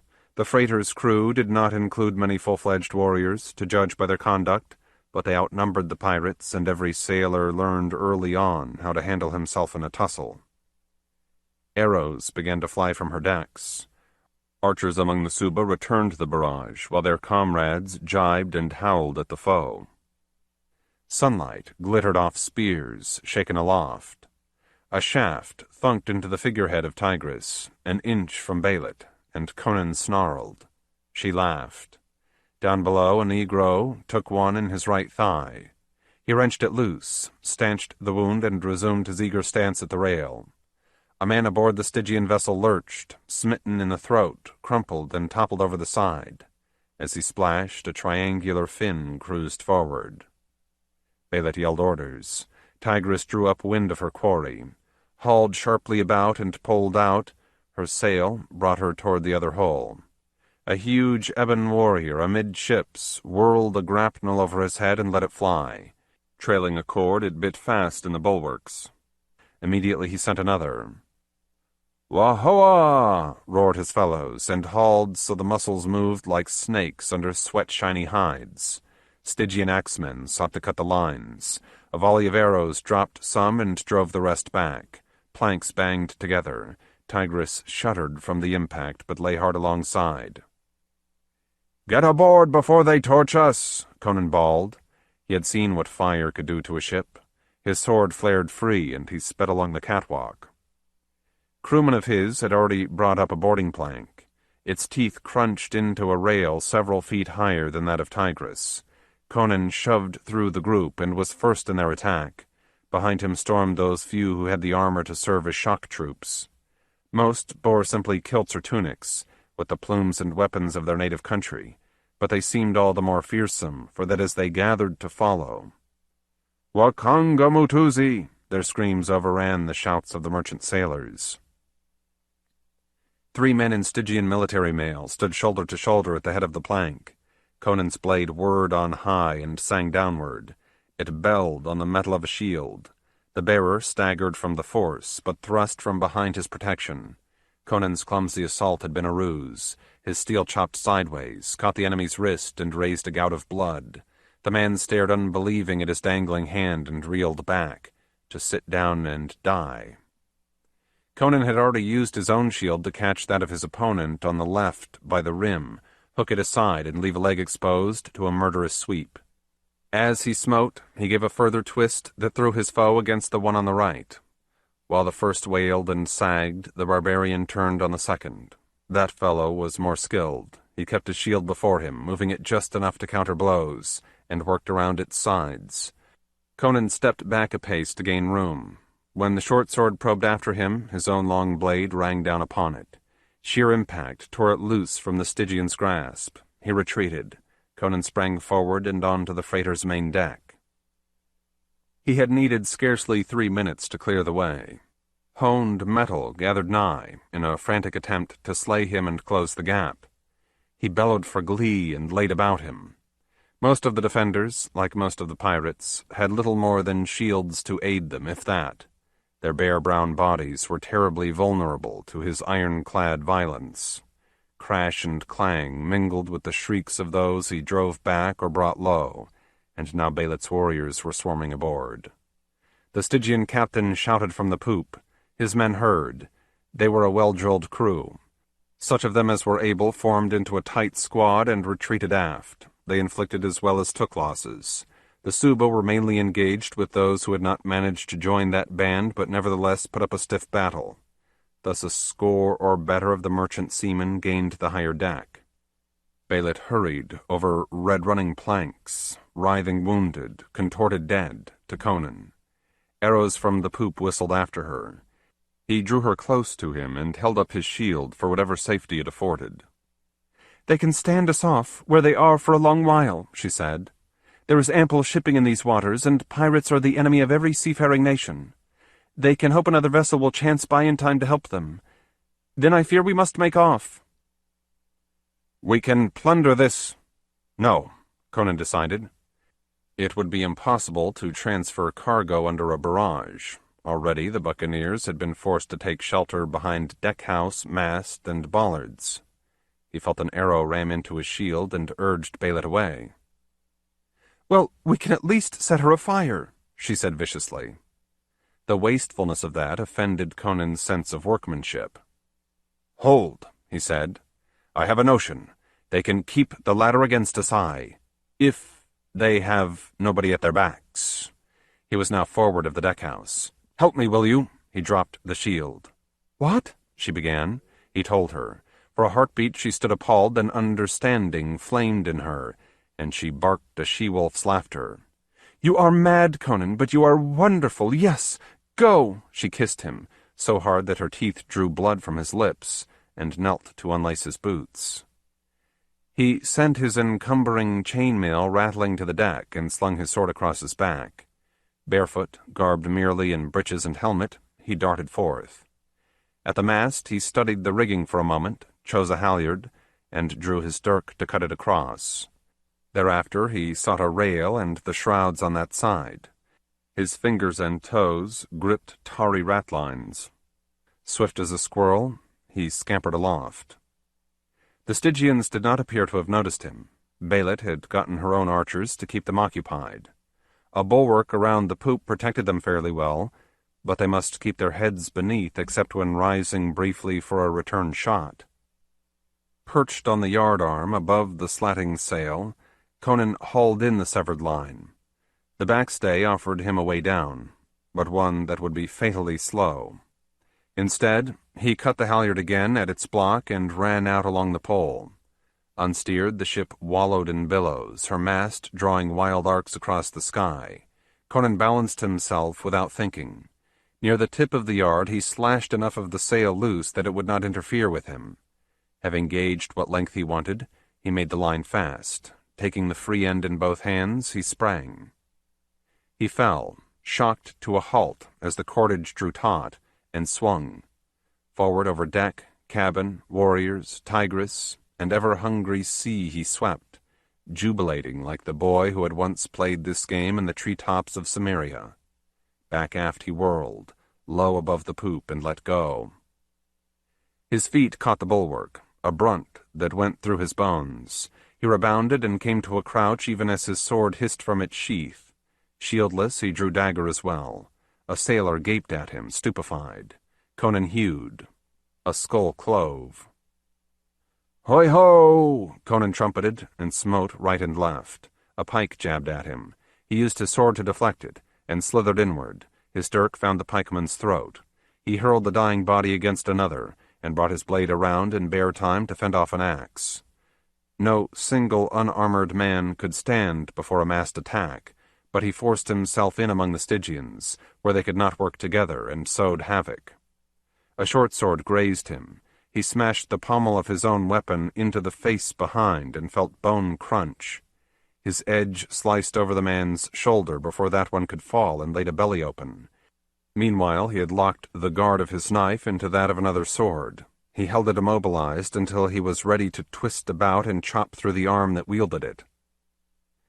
Towering over the tumult, he saw Belit's black fighters dash to a ladder now undefended.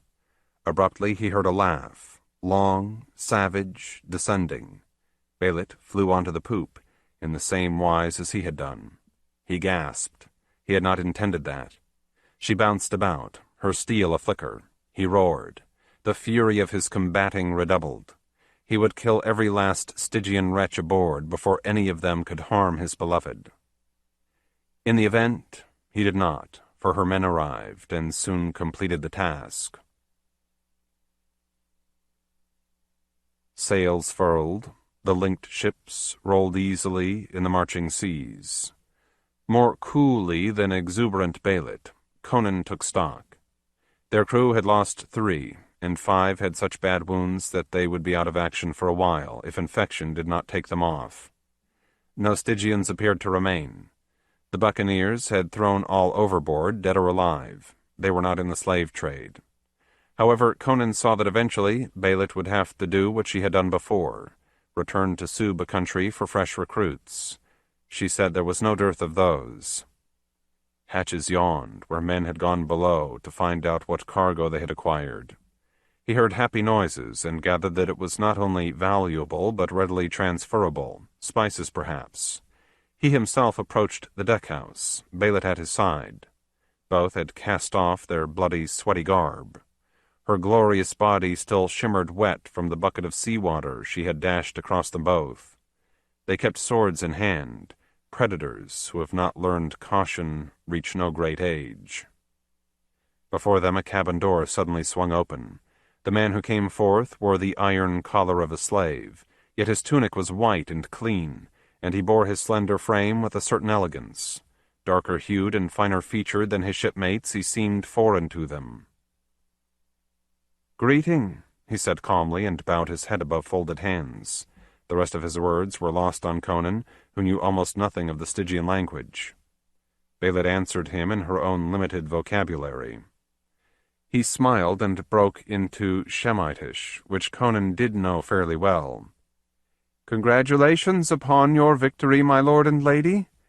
In what may Otanis of Taia serve you?" "Huh," grunted Conan. "You are quick to change masters, you." Otanis shrugged. "What loyalty do I owe him who made property of me?" His gaze intensified. Yearning filled his voice. "Perhaps you will make a man of me in your kindness. That would earn you, in truth, the devotion that never dies." Belit explained to Conan. "He is a Taian. His people are not Stygians, though their land has long been a province of the kingdom, and they have often risen against their rulers. It has always been in vain, but you must admire their courage the more for that." She addressed the other. "What was your fate?" Otanis frowned. "Once more the war arrow goes among the clans, and Taia strives for her ancient freedom," he said. "I was captured in an engagement and sent to the slave market." Conan studied him and observed shrewdly, "You do not seem to have suffered too much." "No, I was fortunate, if such a thing as good fortune can exist in a cage," Otanis replied. "The Stygian who bought me, a merchant of Khemi named Bahotep, has the wit to recognize that one gets more out of an animal if it is properly treated. I happen to be literate, not very common among Taians in these sad years, as my lady doubtless knows, and he put me to work in his counting-house. Lately he appointed me his supercargo for this precious shipment. He had come to trust me, you see. Besides, he charged the captain to keep me under guard while in port. Otanis shrugged again. Well, if we balance the fact that he is not unkindly against the fact that he claims me for his slave, I seem to owe him nothing, good or ill. Therefore, my lord and lady, I am at your service. He repeated his bow. May I ask who you are? I am Belit, of the corsair Tigris, the woman said proudly, and this is my fellow captain Conan. She broke off. Otanis stood agape. What is the matter? You are Belit? Of Shaman the Black Coast? He inquired. Light rippled along her obsidian-dark tresses as she nodded. Yes, she said, I am Belit, who like you has much to avenge upon Stygia. Why, I know your brother, Otanis stammered. Belit stiffened. What? She said in a shuddering breath. Yes, Jehanan, is he not your brother? How often and with what love has he told me of you? Belit's sword clattered to the deck. She seized Otanis by the forearm. Her nails dug into his flesh till he winced. He stood fast, though, which Conan liked. The Cimmerian's own broad palm sought the shoulder of his beloved.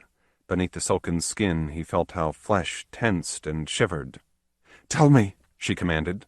Tell me everything. Why, well, there is a great deal, Otanis said hesitantly. We became close friends, he and I. He is no longer the victim of that Ramwas beast? She cried. Otanis shook his head. No, he is not. After a search for words, he proceeded. He has told me how Ramwas bought you both, and you apparently got away. He dared hope for no more than that you met a decent death. How overjoyed he would be to see you here, Queen of Battle.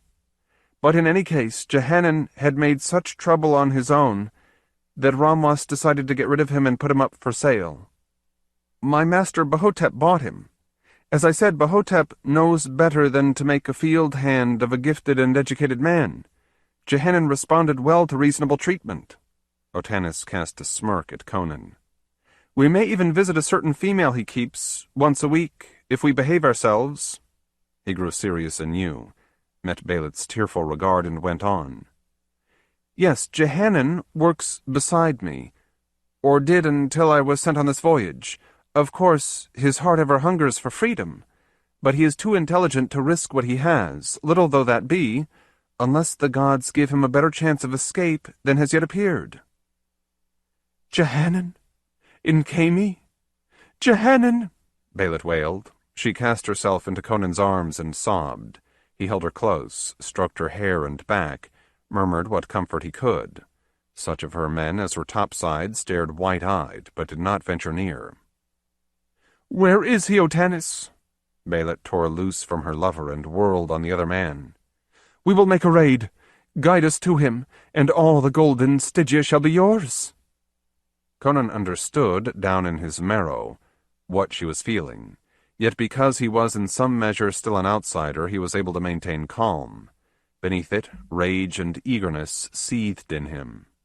To give Belit this gift, but he had the power to stand back and study how the thing might be done. He pinioned her, made her look at him, and said most carefully, My dearest, you rave. One ship against a city and a fleet. That is no rescue. That is suicide. Let us use our brains as well as our blades. His tone strengthened. And Jehanan will indeed walk the decks of Tigris. She hauled herself almost hand over hand, back toward steadiness. Yes, you are right, of course, she could finally say. We need a plan. But this is going to be what we live for. Jehanan's freedom. Until we have won it. Conan's ice-blue gaze went above her head and speared Otanis. We shall require your help, the Cimmerian said. No doubt the venture will be dangerous. You have fought for your country. Now be true to us. and you shall have not only your liberty, but shiploads of wealth. Would those not buy plenty of mercenaries for your cause?" He pondered a moment, silent amidst the sea wind. "If you fail us," he finished bluntly, "you die." Otanis smiled. "It may not even be so difficult," he responded. "Shall we talk further?" Belit put the first mate in charge of trans-shipping cargo and accompanied the 2 men beside her into the former captain's cabin. She and Conan sat down at its table. Otanis fetched wine and joined them. A sunbeam sickled through a glazed window, back and forth as the vessel rolled. There came sounds of men talking and laughing at work, creak of wheeling gulls, whoosh and smack of waves. Though the room was small and sparsely furnished, air blew past a door secured half open, to fill it with a salty breath of hope.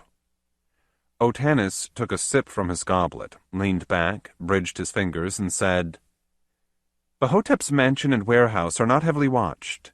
His slaves know they have the best, the least bad, master in Khemi, and are anxious to stay in his good graces. Yes, Jehanan likewise, unless and until a clear chance to run away comes along. My Lady Belit must have had incredible luck in her own escape. I would be interested to hear what happened." "I stole a boat," the woman snapped. "And were not intercepted before then, by a sacred python, for example?" Otanis clicked his tongue. "Moreover, when a missing slave and a missing craft were reported next morning, certainly 3 or 4 ships went out in search. The Stygians always want to make examples of contumacious underlings, and a ship has greater hull speed than a boat. It was sheer fortune that none chanced to sight you, and that nobody thought it worthwhile to ask a magician to scry your exact whereabouts until too late. Jehanan cannot expect similar luck, and a flight overland would be more futile yet. Remember, the punishment for a fugitive slave is not death. Not for days." He paused. Conan drank deep of the acid Stygian wine and regarded him dourly. Otanis resumed. "However, as I said, Jehanan would have no special difficulty in leaving Bahotep's place. He, like me, often does on this or that errand. He could readily invent a reason to be absent for 2 or 3 days, a reason that would convince the guard, such as a message to bear to the superintendent of one of Bahotep's plantations. It is unlikely that the guard would query the master about this. I could send him a note instructing him about it, give it into the hand of some mutual illiterate friend in the household, as soon as that person passes by the spot where I lurk. He and I could then hasten to the boat that brought me ashore, take off well ahead of any pursuit, and seek back to this ship, my lady." Wine slopped from the cup that Belit raised to her lips. "You are very glib, Otanis," Conan growled. "Why should we believe we have not seen the last of you once you are in that boat?" "A good question, sir," the dark man replied, unruffled. "My answer is threefold. First and least, you have offered great reward for my service, reward not only to me, but my poor oppressed motherland. Second, I am truly a friend of Jehanan. If you doubt this, let me spend a few hours telling you what he has told me about himself, and about you, my lady. He has tales reaching far back into childhood. You know your brother. You know he would not relate intimate matters to anyone whom he did not feel was trustworthy. Third, I am a Taian, a mountaineer, no sailor. I will need someone to man the boat that carries me. It is also best I bring a strong sword arm along, in case something goes awry." Conan's fist boomed on the tabletop. "You have one," he exclaimed. "No, not you, dearest," Belit protested. She clutched his wrist. "I will go." He shook his head. "Impossible. You could never pass yourself off as a noblewoman or a harlot. The only kinds of female who may wander freely about in Khemi, if it is true what I have heard. Besides, though you are a bonny fighter, I shall have a better chance in a heavy set too. Better than any of the crew, in fact. Also, they are none of them used to cities, right? Such a fellow would all too likely blunder and draw attention. Mainly, you call me your co-captain, Belit, but the truth is that you are the one those wild blacks obey. I cannot even speak their language. We must keep Tigris Yer for Jehanan." She gulped, then said with steely realism, "So be it, Conan. I will scuttle the ship and hold our galley near yonder isle. Akbet it is called, and I will teach you how to navigate your way between it and Khemi. It is unpeopled, a handy rendezvous." The barbarian stroked his massive chin. You do understand there is no way of foretelling how long this will take. We don't want to be rash, Otanis and I, and sheer misfortune could delay us, maybe force us inland, after we have Jehanan. Belit nodded. "Yes, surely I understand."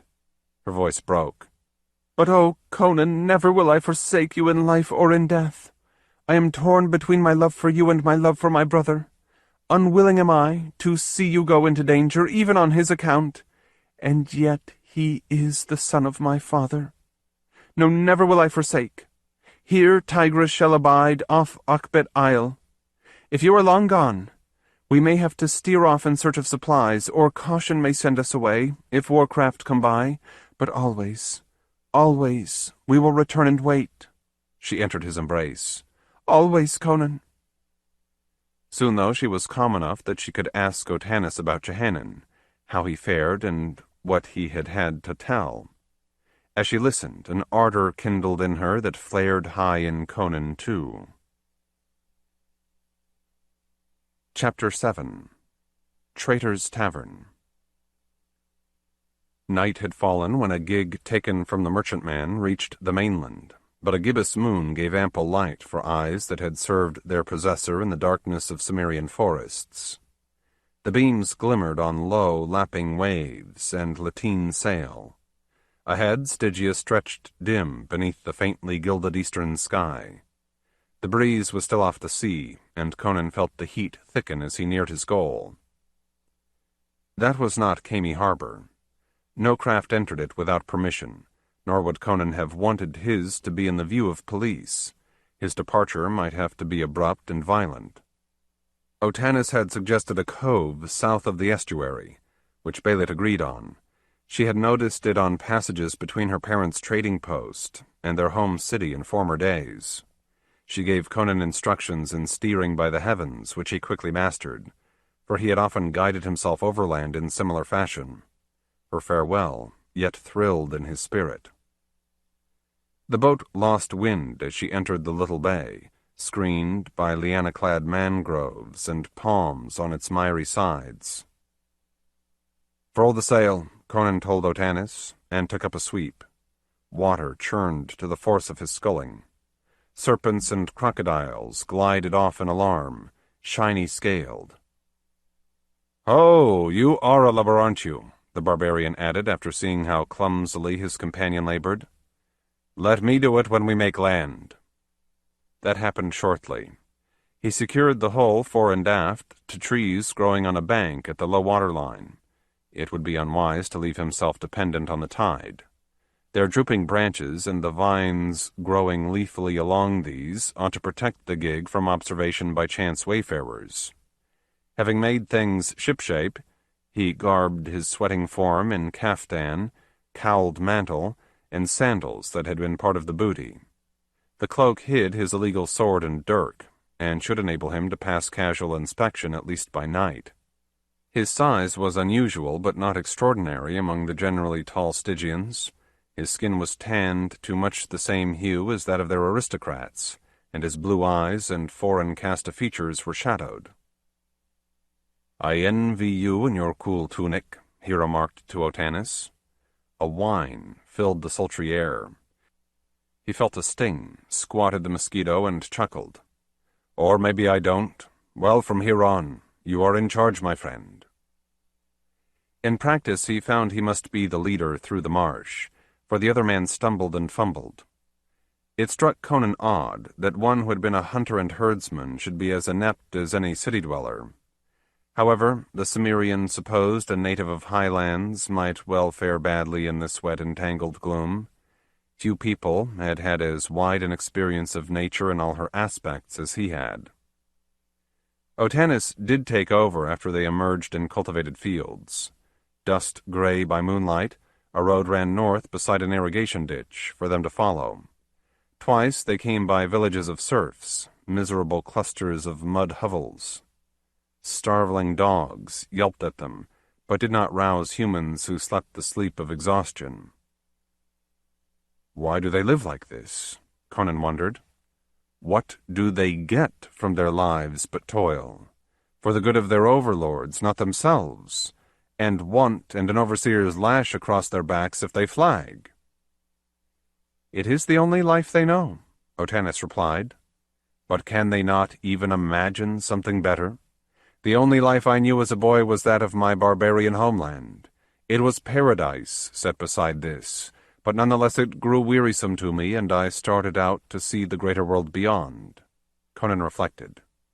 Oh, a single man or a single family who tried to run away from here would doubtless come to grief, but if enough of them gathered together, sworn to be free or else dead, they could cast that monstrous load of the state off themselves. Otanis was shocked. Why, that would bring the end of civilization. So it would, Conan agreed cheerfully.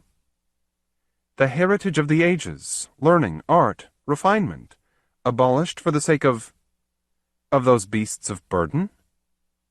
I have been in many civilized realms, and it is true they had much to offer, but always the price was having a state, and always that price was too high.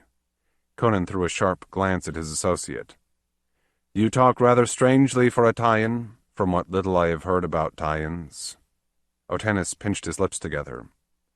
Best we not discuss politics, he said, and fell into a silence that Conan could not make him break. The Cimmerian finally shrugged and gave himself to remembering Belit. The distance to cover was just a few miles, and the travelers reached Khemi well before midnight. Walls and towers loomed mountainous above the darkly gleaming river Styx. Here and there a window shone, yellow and lonely, but otherwise the city was sheer murk that seemed to drink down what moonlight fell upon its stones. On a warm night like this, most towns would have given forth a few sounds of revelry, but silence lay heavy on the capital of the wizard priests. Otanis led Conan toward the waterfront, by a paved road under the walls.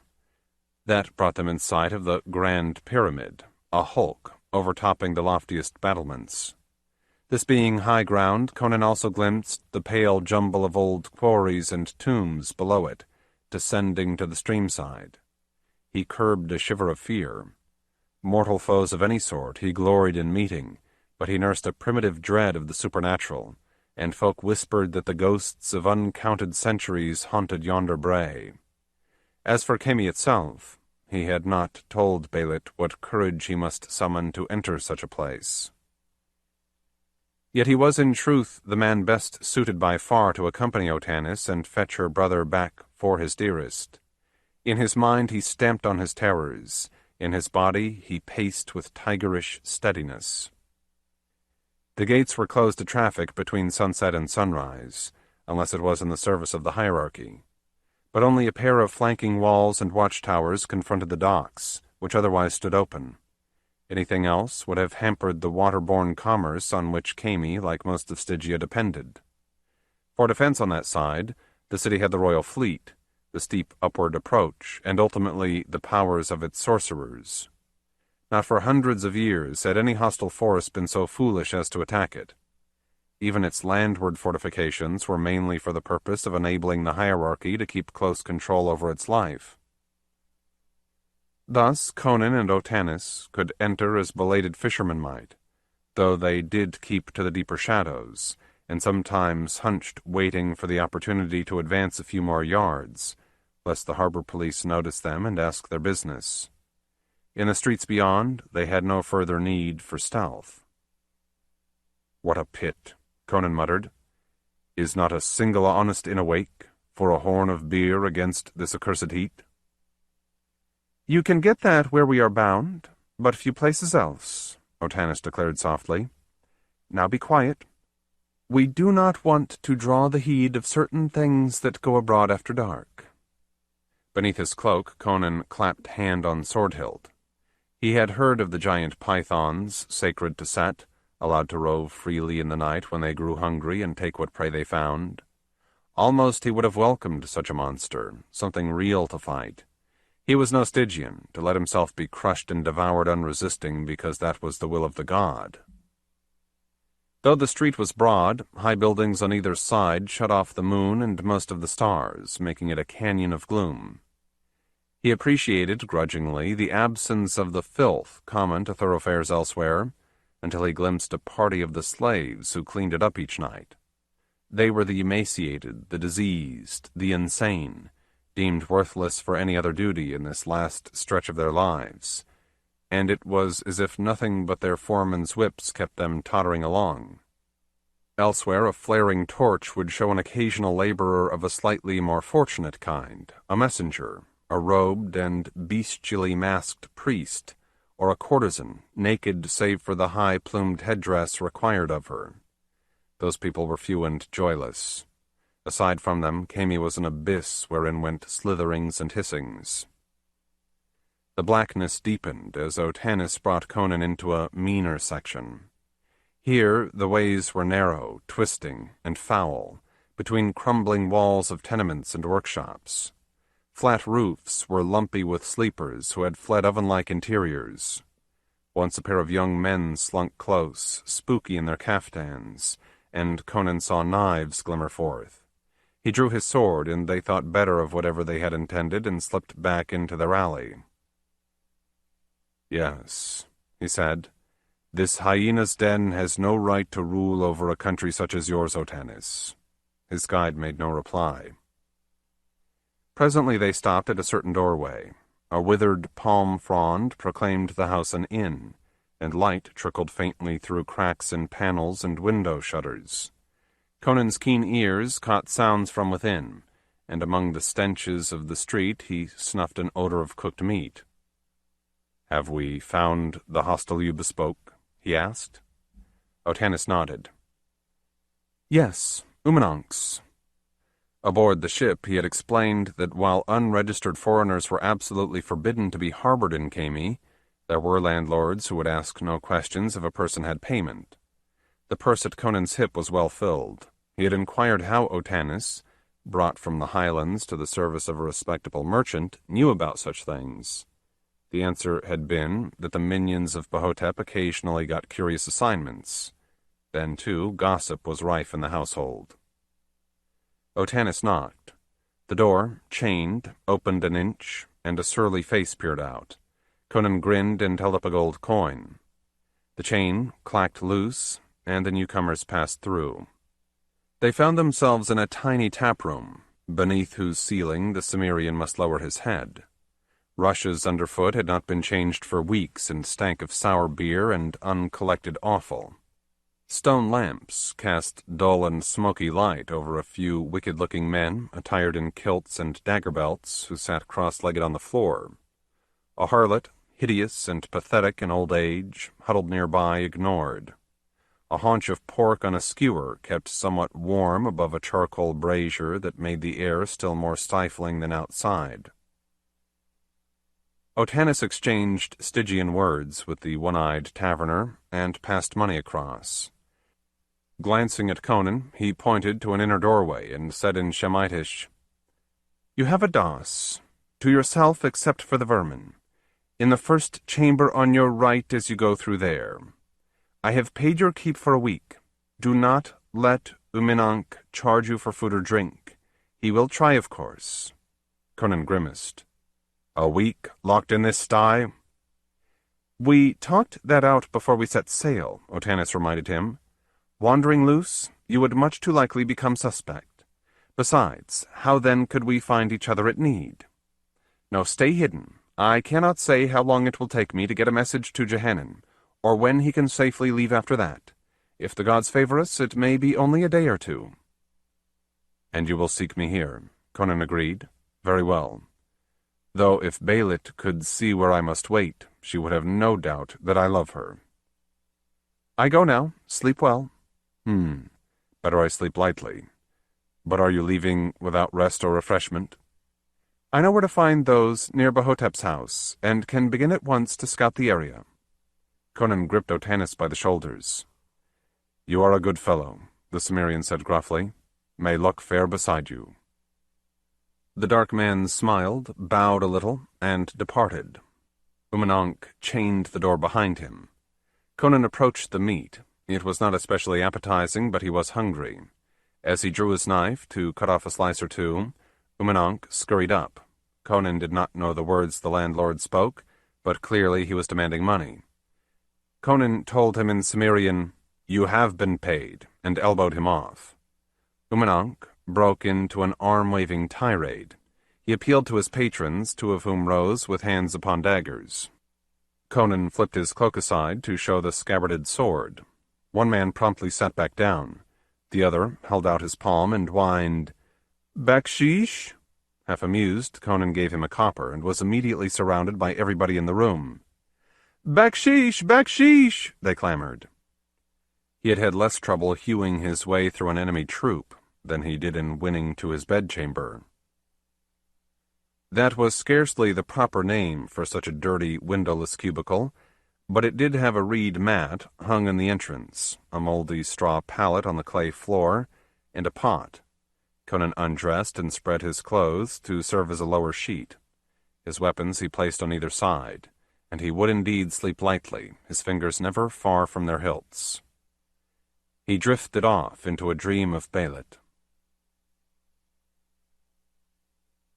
Noise woke him, harsh voices and metallic clatter.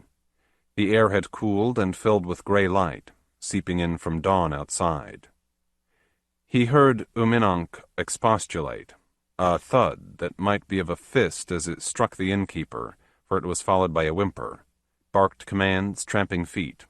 He bounded erect, armed. A short sword slashed across the curtain. It fell, dryly rustling, and revealed two Stygian soldiers. They were fully accoutred in helmets, cuirasses, studded kilts, greaves, shields on arms, and blades in hand. Behind them massed the rest of their squad, and behind those stood Otanis. "Conan, yield!" he cried. "You have no hope except the mercy of my lord Tothapis." Rage whitened the barbarian's visage and thundered in his ears. "Your lord, you jackal!" he roared. "With what piece of carrion did he buy you last night?" Taller than the rest, the betrayer raised his head haughtily and replied, "I was never bought. I am no Pteion, but a true Stygian. Amnon my name, if you would know, and gladly did I set forth on my mission to entrap you for the priest Tothapis whom I serve. Set himself has ordained this, and potent sorcery has brought it about. Strive not against him who is, Conan. Surrender and keep your life." "Not along with yours, cur." The Cimmerian braced his huge frame in a corner. His steel wove back and forth in menace. "Come and get me." Amnon spoke to the squad leader, who rapped orders to his men. They advanced into the room. They did so warily, professionally. Amnon must have cautioned them about the person they were to arrest. Shield nestled by shield, the front line made a walking wall to curtain the pikemen behind. Given more space, Conan could have bounded around them, killing 2 or 3 on his way. Here he was boxed in. He smote. A Stygian helmet rang. The wearer's head snapped back. Dazed by the pain in his neck, he faltered. His shield sank. Conan's sword screamed as it swung into the upper spine of the soldier beside the first. Blood spouted. A third man stumbled over the falling corpse, and Conan slew him on the return swing. But their chief called the remainder toward the door. There they reformed and came forward again. This time the pikes of the second and third ranks jutted ahead of the advance. Suddenly Conan was caged among steel-tipped shafts. "Yield! Yield!" Amnon urged from the entrance. Conan bellowed. Right and left his sword flew, to knock pikes aside. Barely for a moment did he have a clear shot past them, but that was enough. His left hand rose and whipped through an arc. The dirk flew from it. Amnon screamed as that weapon pierced his throat. Then he sank to earth, the life-blood gushing out of him. "Take your reward," Conan bawled. He fully expected to die. He merely hoped to send a few more Stygians down Hell Road before him. But the squad's orders were to bring him in alive. The officer called a new command. Several pikemen reversed their weapons and used them as clubs. Though Conan raged forth, striking, slaying 2 more, and wounding nearly everyone else, the rain of blows on his skull became too much at last. He went down, on the floor and into darkness. The soldiers pounded him vindictively until their officer bade them stop. Chapter 8. Captives of the Black Ring.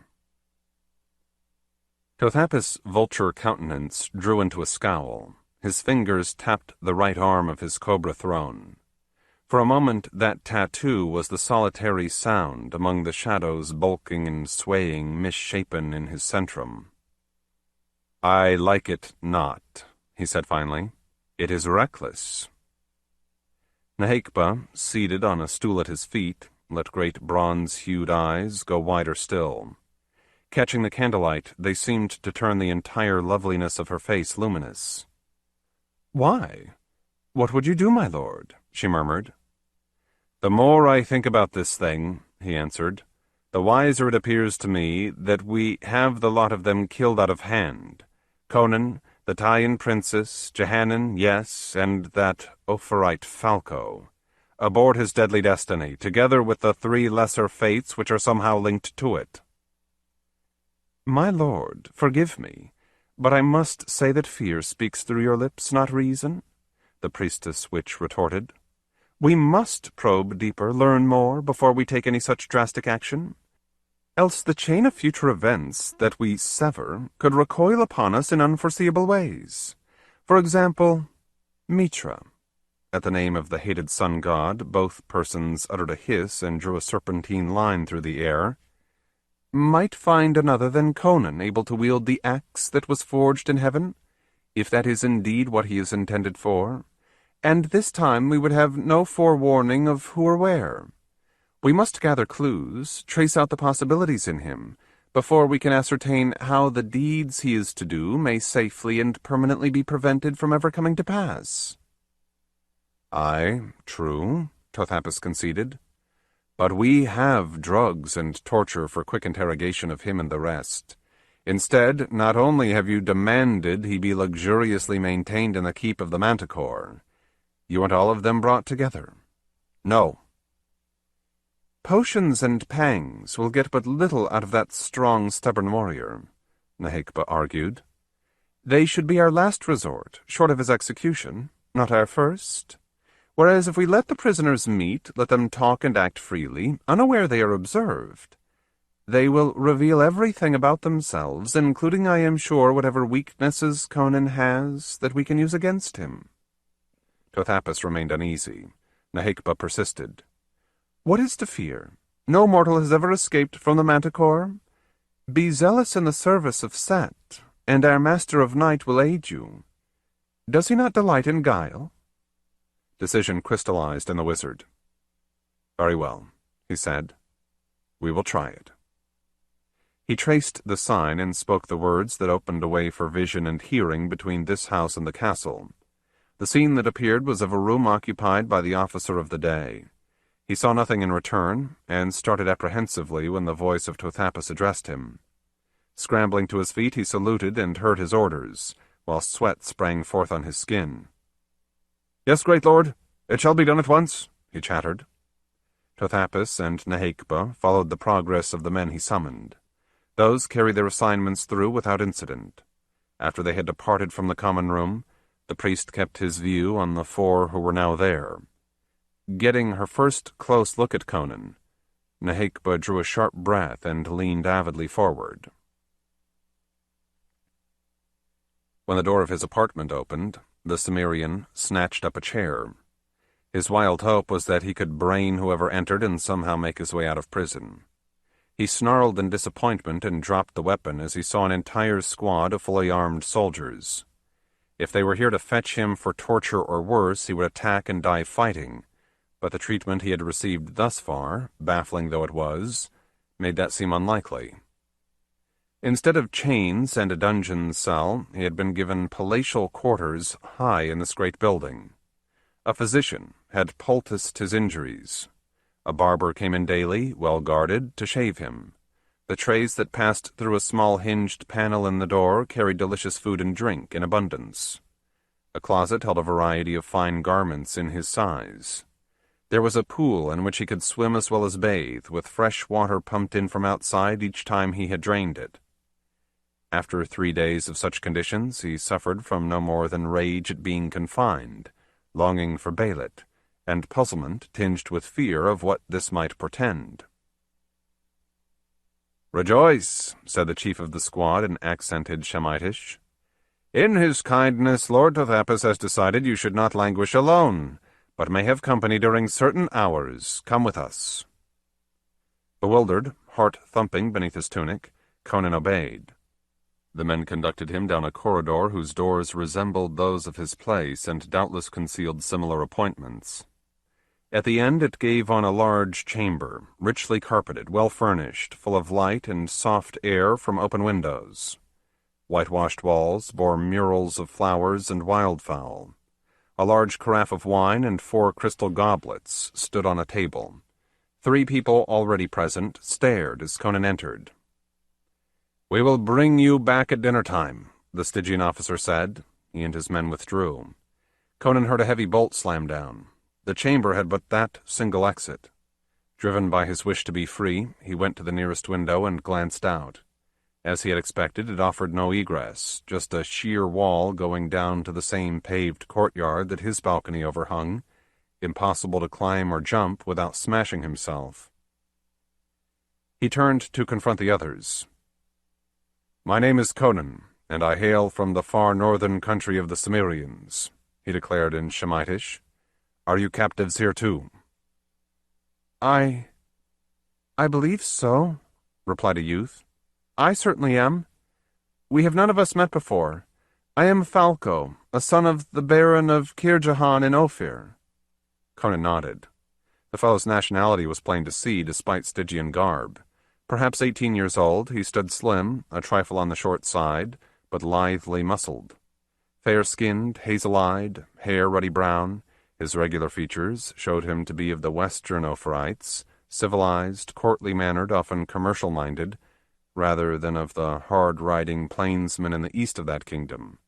But he would surely have been taught to keep a saddle, shoot a bow, and wield a blade, as well as to read, write, and make music for ladies. Conan recalled maps he had seen. Ophir lay north of Shem, and Jehanan was not far from the Aquilonian border. Falco bowed to the woman in the group. "And may we ask your name, my lady?" he said.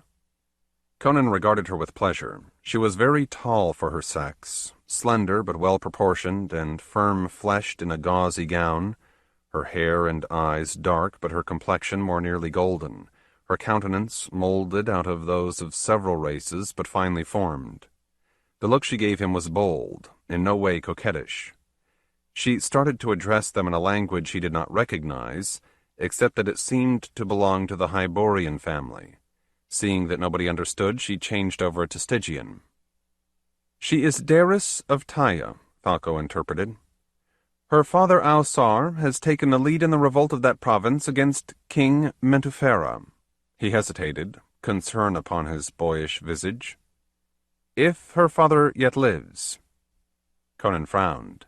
After his experience, he could not help feeling wary of anyone called Pteion. "How came she here?" he asked. Falco inquired, got a reply, and explained briefly what had happened. Conan's suspicions fell from him. "Why, good for you, girl," he said. "Your heart is sister to Belit's." The 4th person present uttered a broken cry. The attention of the rest swung to him. A big, sturdily built Shemite, he had stood apart silent, shoulders stooped, grief etched in every line of his cruelly maltreated face. "Who are you?" Conan inquired. "I am no one. Nothing," was the mumbled response. Abruptly the downcast eyes lifted to meet the Cimmerians. "But did I hear you speak a name?" "Yes. Belit, the corsair queen of the Black Coast." Conan got no chance to finish. The stranger stumbled forward and seized his arms in a grip that even he found painful. He heard a hoarse scream. "Lives she, then? How fares she?" "As well as may be," Conan said. She has a galley and a crew of Suba pirates to harry ships and shores in vengeance. A terrible thought struck home. Who are you? The Shemite let him go. I was Jehanan, her brother. He slumped onto a chair, his body riven by sobs that came from the depths of his breast. Jehanan. Conan squatted down beside the weeping man, embraced him, and said quickly, Hearken, I am Belit's lover now, and we were utterly happy together until I was lured ashore by a false promise that I could liberate you, Jehanan, and bring you back to her. By the lance of Crom, I will do that yet. No, no, she would not want to see what I have become. What do some scars matter? In these of mine, Jehanan touched face, left shoulder, ribs, dwells pain unending. I can move about despite it, work, fight, aye, but it unmans me, and sleep comes only with exhaustion. Conan gasped. He released the other and rose to stand white-cheeked, nostrils wide, muscles aquiver and iron-hard throughout his mighty frame. Falco drew Daris clear of him. After a moment, Conan roared. The lion sound echoed and re-echoed in the room. He seized a heavy table and battered it to kindling against the floor. Then he could speak. They will pay. They will pay. They will pay such a were-guild as the world never knew ere now. He began to prowl back and forth. His tone became sword-blade flat. Jehanan, do not despair. If nothing else, there is revenge to be had. And later, well, cool sea air and wide sea horizons bring much peace to the soul. What we must do is plan our escape. To that end, first we must all of us exchange all the information we have. He bent his glare on Falco. We start with you, young sir, he said. How do you come to be here, and what do you know about the place? The Ophrite flushed. He was not used to being ordered around like a commoner. But having considered more closely the giant who paced before him, he said respectfully, If you wish it, of course. May I suggest we sit down over some wine? Conan shook his head. Do as you please, but talk, he grated. His wrath was his own intoxication. It was as if he could hear edged metal whistling and clattering in his skull, and a bitter taste was on his tongue. Falco filled 3 glasses. The first he offered to Daris, who took it and perched alertly on a settee. The next was for Jehanan, who snatched and gulped while tears still cataracted from his eyes. The third he brought over to the Taian maiden, joined her, sipped, murmured, Excellent, and leaned back to converse. I sorrow at the tragedy I have learned of, he said, but frankly, sir, I cannot believe escape is possible. And I actually wonder if it would be quite desirable. Perhaps I should begin at the beginning. I am a younger son of the Baron of Jehanan, and thus my hope of advancement has lain away from home, in the direct service of my king. A year or more ago, his intelligence officers had assembled facts that taken together appeared ominous. Things that travelers abroad had seen and heard, reports of troop recruitment here, invoices of exports to Stygia, and the like. Its King Mentefera is known to be a man vauntingly ambitious for power and glory. Could he be preparing a venture that would threaten Ophir? Finally, Lord Zarus of Vendishon was dispatched to Luxor, the Stygian royal seat. Ostensibly he is, a special ambassador, sent to discuss such matters as the improvement of trade relations between our countries and cooperation in the suppression of piracy. In fact, he is to gather what intelligence he can. I was in his entourage, as an amanuensis. Forbidden to go more than a few miles from the city, discouraged from meeting people, incessantly spied upon, our mission nevertheless collected enough clues in the course of several months that Zarus did come to fear something dangerous was in train. Finally, I offered to burgle the Stygian Foreign Office, where more evidence should be. I had memorized much about the building plan and the routine of workers and guards. Lord Zarus warned me that if I was caught, he would have to disown me, and my fate would likely be grim. I went ahead regardless. Contemplating the Ophrite, Conan thought, with a hint of wryness in the middle of his fury, that no boy of spirit ever really believes he can die. Still, it was a spirit the Cimmerian admired. "I wormed my way in one night," Falco continued. "By a dark lantern I found and read a file of correspondence meant for very few eyes. Yes, it showed that King Mentefera has made secret allies of several city-states in Shem, as well as those tributary to him. They plan a joint invasion and conquest of Ophir. If that succeeds, they will be at the frontier of Aquilonia. Weakly and foolishly ruled, racked by civil strife, it will soon fall to them, isolating Argos for later attention. Vast will be the domains of Mentefera, and the cold glee of Set." He winced, then shrugged in an effort to appear a self-possessed man of the world. "Unfortunately, I was caught. Perhaps somebody noticed my lantern beam by sheer ill fortune, or perhaps a magician's familiar scuttled off to bear tidings. I know not. I drew my rapier, killed one guard," surely his first kill, Conan thought, "and wounded more, but their numbers overcame me." He stared out a window. His voice dropped. "What followed was eldritch. I was not tortured or beheaded or anything like that.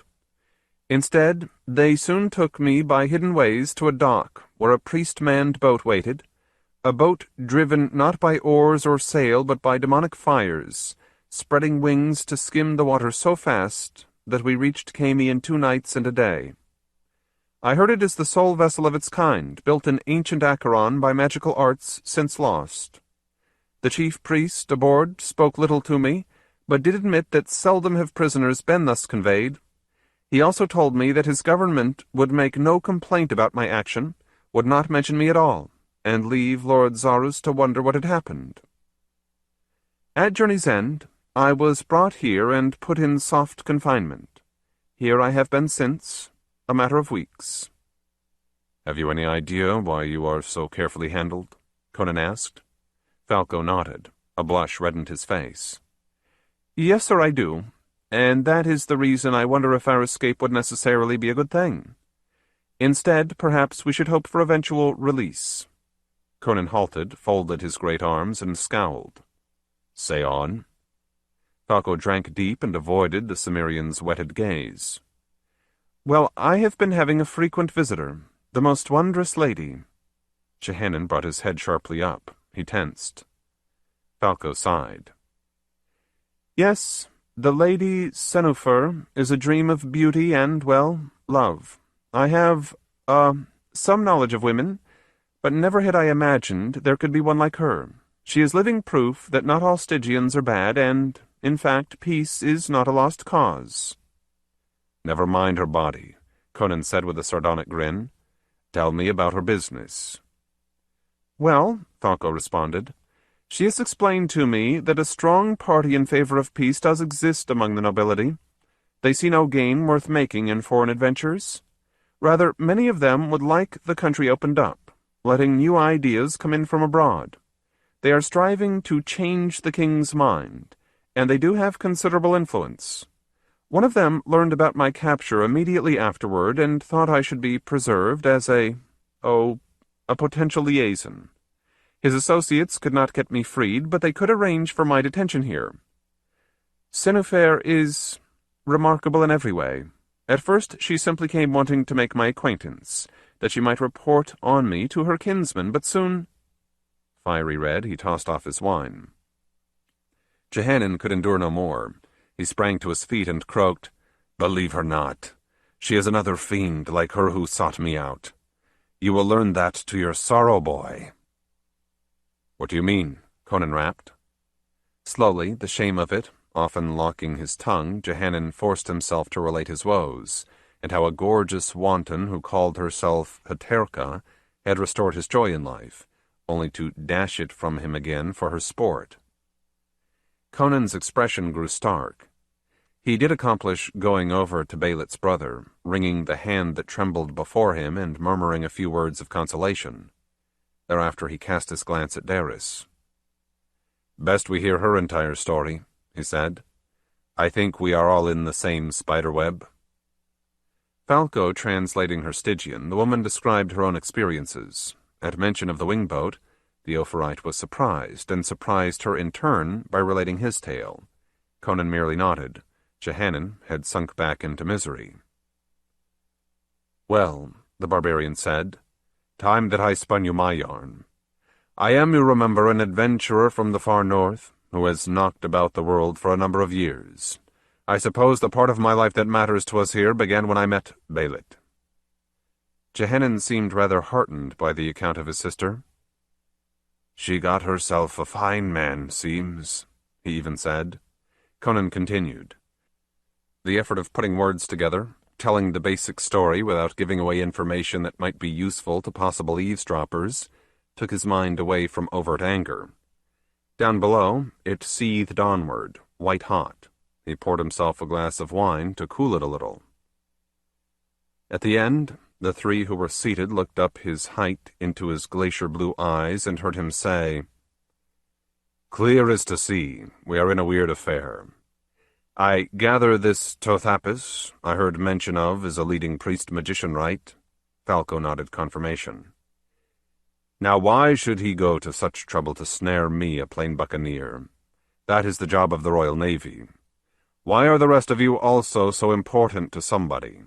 A spy, a slave, and a prisoner of war, albeit she is a princess of sorts. Why are we suddenly brought together and left alone like this? Who has profited from any of it?" "Senufaire's people must have been working on our behalf," Falco suggested. "Probably she can tell me more when next we meet." "Trust not a Stygian witch," Jehanan rasped. Falco bridled. "You were unlucky," he said, "but of Senufair I will hear no evil spoken." Though Daris could not follow their Shemitish, she sensed the tension and spoke in Stygian. Falco relaxed and told Conan, "The lady proposes that if we have no further questions, we spend the rest of the afternoon getting to know each other, swapping memories and tales and songs over this wine." "You have the right idea there, lass," Conan said, in Cimmerian, which he might as well. He smiled at her, and she smiled back. When the prisoners had been returned to their separate quarters, Tothapis obliterated the image. He sat pondering while Nahekba rose and stretched her supple form. "Well, my lord," she challenged, "do you agree this was worthwhile?" "Perhaps," he replied. "We did get a heap of personal information about them. It remains to be seen how much can be used in the necromancy that traces out and cuts the skein of their fate." "Why, I think already I have learned what may suffice," she said. He peered at her through the gloom. "Huh?" She laughed, a clear and malicious sound.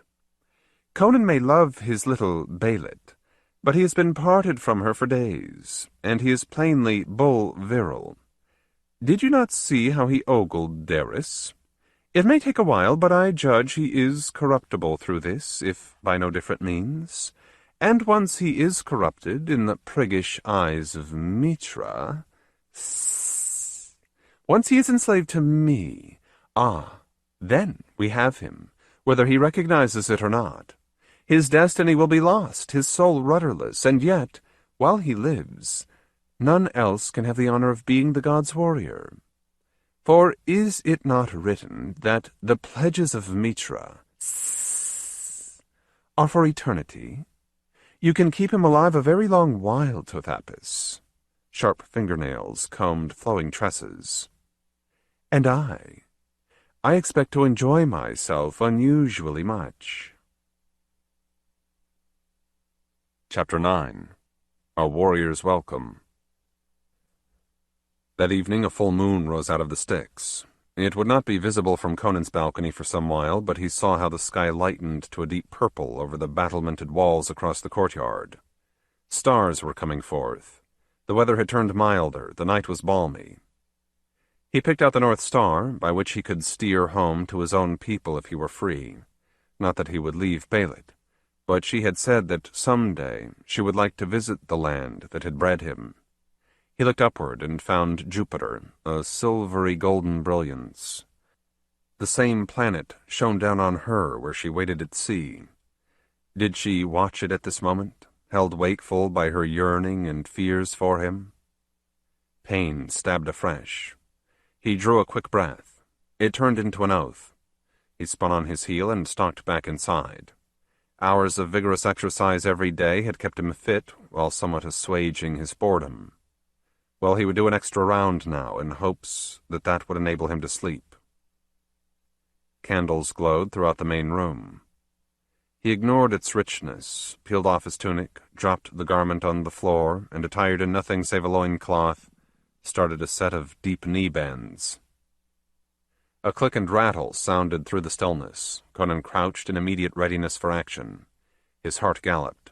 That had been a key in the lock securing the outer door. Its iron-bound massiveness swung wide.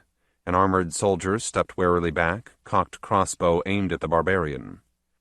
Listening through a slightly opened trap, Conan had already ascertained that the night watch on this floor consisted of a single such turnkey. For an instant hope flared in him.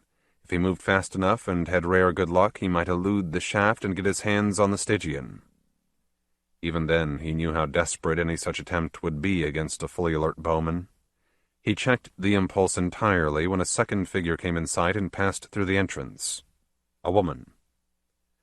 She addressed the guard, who genuflected without shifting his aim, then quickly shut, bolted, and relocked the door behind her. Conan stood motionless, though the blood coursed hot in his veins and every sense was heightened. He heard cat-soft footfalls as she crossed the carpet. He caught a musky breath of perfume. His gaze ranged up and down and around her. Never had he seen a woman more beautiful, and few to match this one. Well-nigh transparent, her gown floated and sheened above a form whose slenderness somehow made it all the more voluptuous. Her face was a perfection of the Stygian racial type. Amber skin and ebon hair were lustrous in the candlelight. She flowed to a halt 6 or 7 feet from him, gave him a slow smile full of promise, and raised her left palm as if to warn him against violence. He no longer kept any such intention. Besides an ingrained reluctance to harm a female, he had a realization that as things were, it would be worse than useless, whereas if he bided his time, he might get answers to the riddles that encompassed him. He wet his lips. Do you speak Shemitish?" he asked, feeling how inane that must sound. She brought her right hand to a tiny mirror suspended beneath her throat. Conan tautened, suddenly uneasy. Her musical voice spoke. Her left fingers gestured. A beam of light sprang from the mirror to strike him in the eyes. It seemed to burn on into his brain. The whiteness filled him. It chanted in words unknown. His mind went under in a vortex of luminance and sound. Barely did he know that he stood paralyzed, yet did not fall. After a time that was not truly time, the light blinked out, the singing ended, and he heard, "Conan, arouse!" Awareness returned in a rush. He stumbled backward from the stranger. "What witchcraft have you wrought on me?" he groaned. She smiled again, held her arms wide in a gesture of benediction, and said gently, "None to harm you, Conan. Only to help. I am your friend." He summoned the courage to stand fast. "Then why did you do that thing?" She trilled laughter. "What language are we speaking?" "Why, it's..." Thunderstruck, Conan realized. "Stygian." She nodded. "Yes, I know Shemitish and many tongues more, but I felt you would find it helpful if you could make yourself understood in that of the people around you. My spell did nothing but teach it to you in a matter of minutes." He shook his head, trying to clear out stupefaction. "Really?" he mumbled, and ran through a number of words for a test. Man, woman, sword, ship, horse, battle. She sighed. "Ah, I failed to rid you of a Cimmerian accent. Well, no matter. That burr sounds manly, exciting."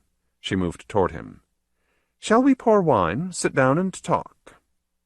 He mastered astonishment and quelled his dread of things uncanny. He actually felt enjoyment of her presence. Belit, and, yes, Daris, had a more wholesome kind of comeliness, but this exotic creature lured forth dreams he might be wise to dismiss, if he could. "Who are you?" he demanded. Nehekba, High Priestess of Dirkita here in Khemi, she answered, and as I said before, your friend. If that was true, she would be a powerful ally. He was no worshipper of her deity, but was not repelled either, as he was by Set.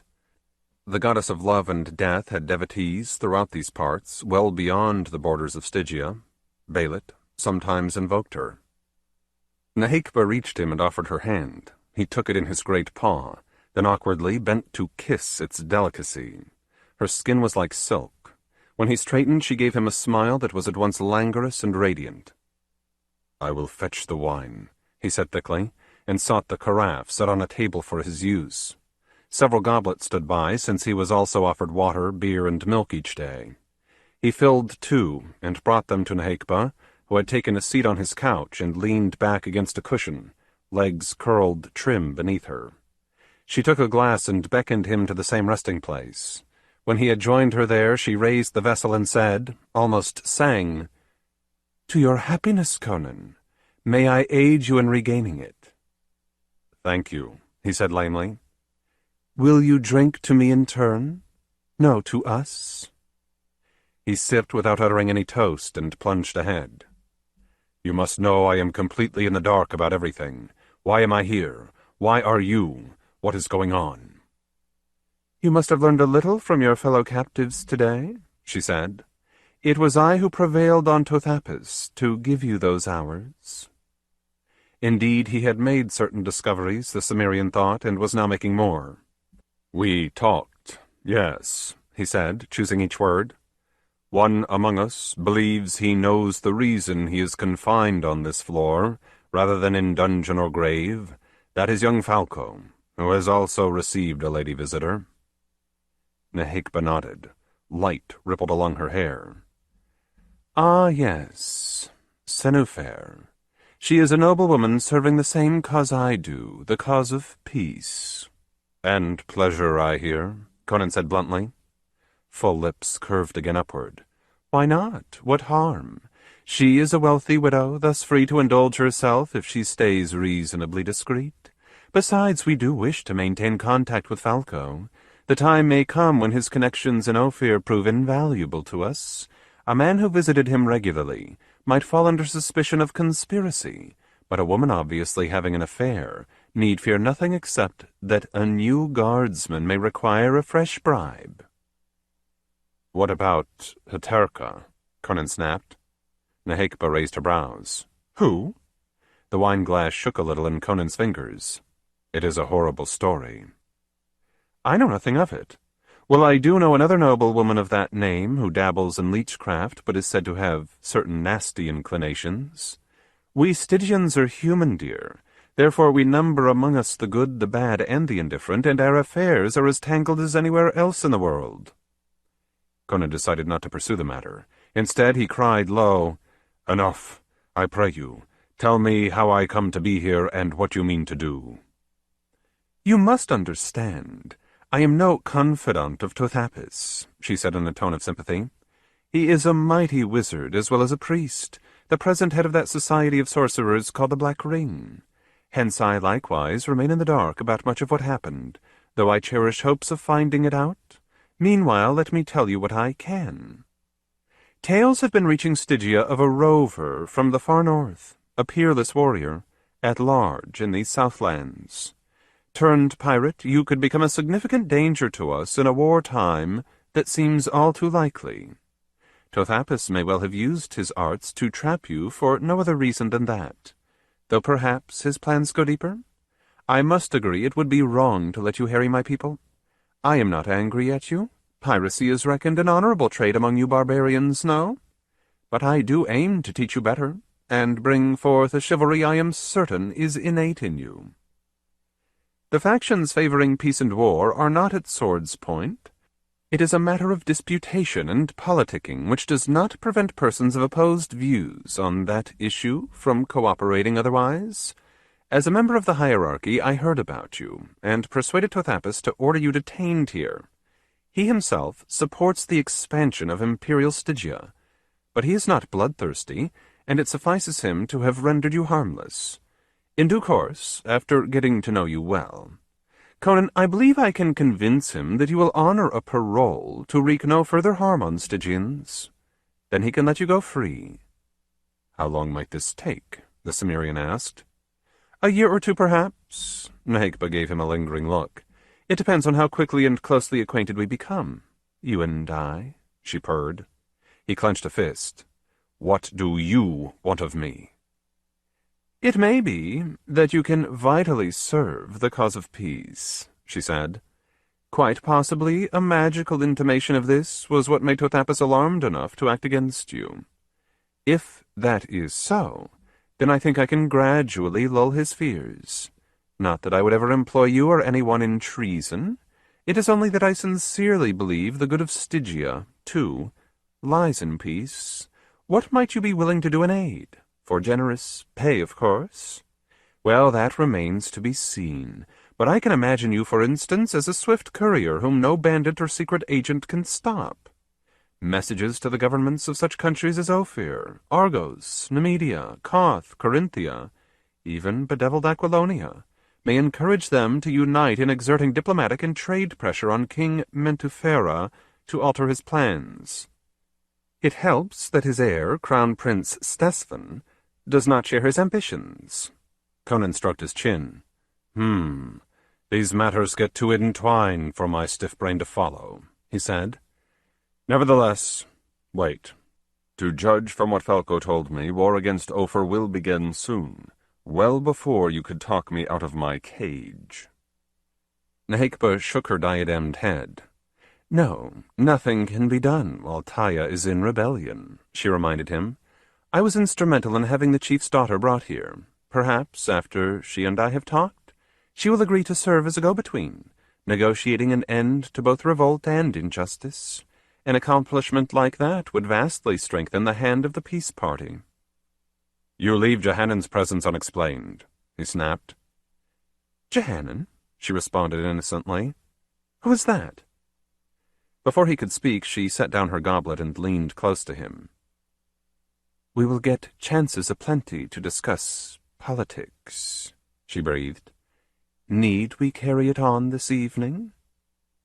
"What do you mean?" he asked hoarsely. Her lashes fluttered. "Best I used the same excuse as Senufere to keep seeing you. It will be no play-acting either. By the gods, Conan, but you are a man." Desire blazed high in him, unmistakable to her knowing eyes. She half closed them, half parted her lips and swayed toward his opened arms. Their mouths came together. Belit herself had never given him a more passionate kiss. Their hands roved. Conan's reached her neck. Muscles surged as he took hold of the chain that held the mirror and snapped its silver links. He threw the amulet to the far end of the room. Nehekba screamed. He clapped a palm over her face. She raked nails along his cheek. His left hand caught that wrist. Holding fast, he moved to grab the other arm as well. A shin of his, laid across her thighs, pinned her to the couch. Though she writhed and panted, she was helpless against his bear-like strength. "Slack off," he told her, "else I'll choke you unconscious. I can do that without any real damage, but would rather not." The glorious eyes scorched hatred at him. Perforce, she obeyed. Conan nodded grimly. With the trap in the door closed, her yell had not been heard by the guard. The risk he had taken was that some kind of watch was being kept on him, as he suspected had been the case earlier this day. But he had guessed that she would not want her amours observed, and would have supposed her talisman was ample protection if her wiles failed. Besides, she would scarcely have expected any such ignominy. Conan maintained a grip on her wrists, while, with his free hand, he ripped the gown from her. "Have no fears," he said. "I have never taken a woman against her will. Anyway, that would hardly have been needful, would it? I just mean to secure you." "Are you mad?" she moaned. He shook his black mane head. "No, nor as stupid as you took for given. You civilized people think that because we barbarians have no cities or books we must be a lot of dumb animals. Hell, we need our wits more than you do." But I am your friend, Conan," she pleaded. I would be your lover if you let me, yes, even now." He stood, made her rise, and forced her to face away from him. Using the torn silks, he tied her arms behind her. "No, my guess is that you are friend to that Tothapus fellow," he said. "I also believe you are sweet Senufair and vile Heterka. It doesn't make sense that this jail should simply happen to be crawling with lust-crazed brunettes, or that the Lord of the Black Ring would not know you were plotting against him and take measures. In any case, I trust no witch." "You are wrong! You are wrong!" she wept. "Crocodile tears, are they called?" he retorted, unmoved. "Well, supposing you are innocent, which I cannot do for half a heartbeat, you did admit I would be here for a matter of years before I might, maybe, go free. Never. I am bound back to my own woman, tonight, or else I shall die along the way." He laid her down on the floor and kept a knee on her thighs while he fastened her ankles. "Furthermore," he added, "you slipped me fine words about peace, but Belit and her brother still have revenge to take on Stygia. Therefore I do myself."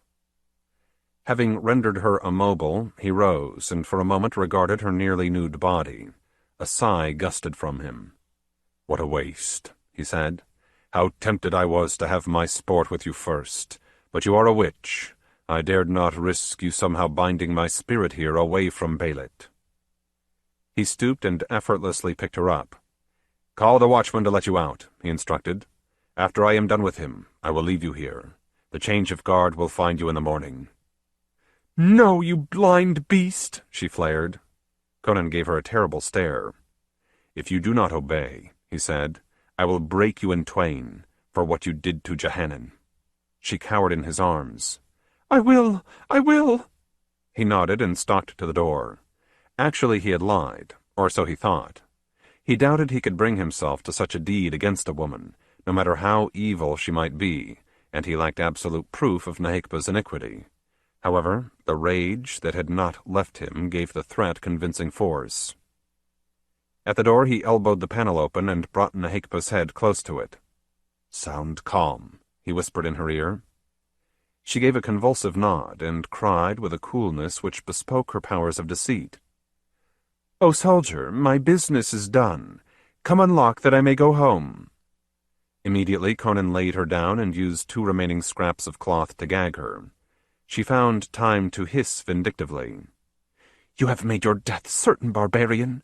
If you are lucky, it will be swift. If I am lucky, it will take many days." He disregarded her, except for the reflection that in her fury she had revealed her true colors. Rising, he snatched from a shelf a brass candlestick in the form of 3 serpents. Bolt slid, wards clicked, the door swung wide, the turnkey stepped back, bringing crossbow to shoulder. He was, though, less wary than erstwhile, thanks to Nehekba's tone. Conan sprang from behind the jamb and hurled his metal. It smote before the bow could twang. The shaft skittered harmlessly down the hall. Conan was already upon the Stygian. His hands flew to the man's throat, took hold, contracted.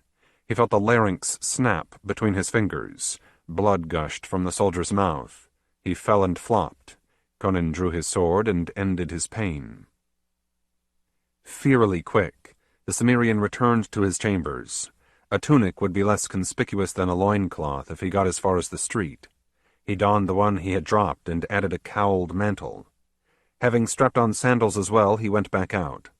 Nehekba gave him so poisonous a glare that he wondered if he should kill her.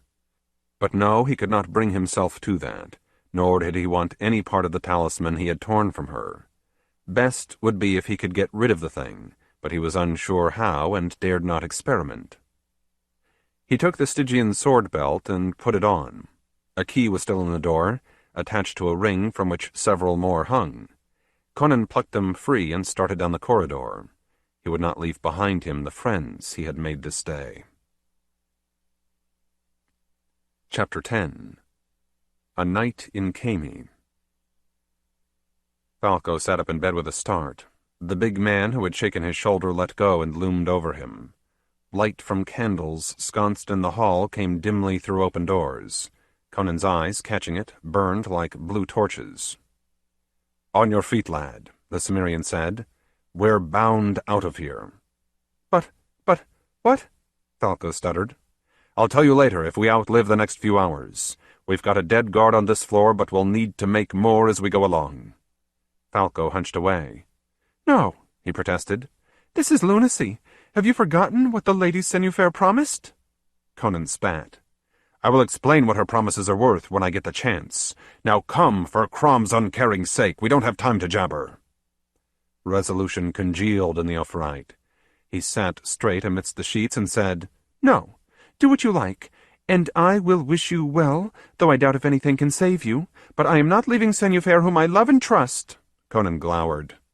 Why, you white-livered pup, what is your oath worth that you gave to your king?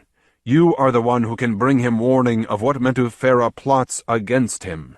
The rest of us would scarcely be let into his court, let alone believed. Stay then and be a lapdog. Falco doubled his fists and bit his lip till blood ran. In a convulsive motion he swung feet to floor and rose.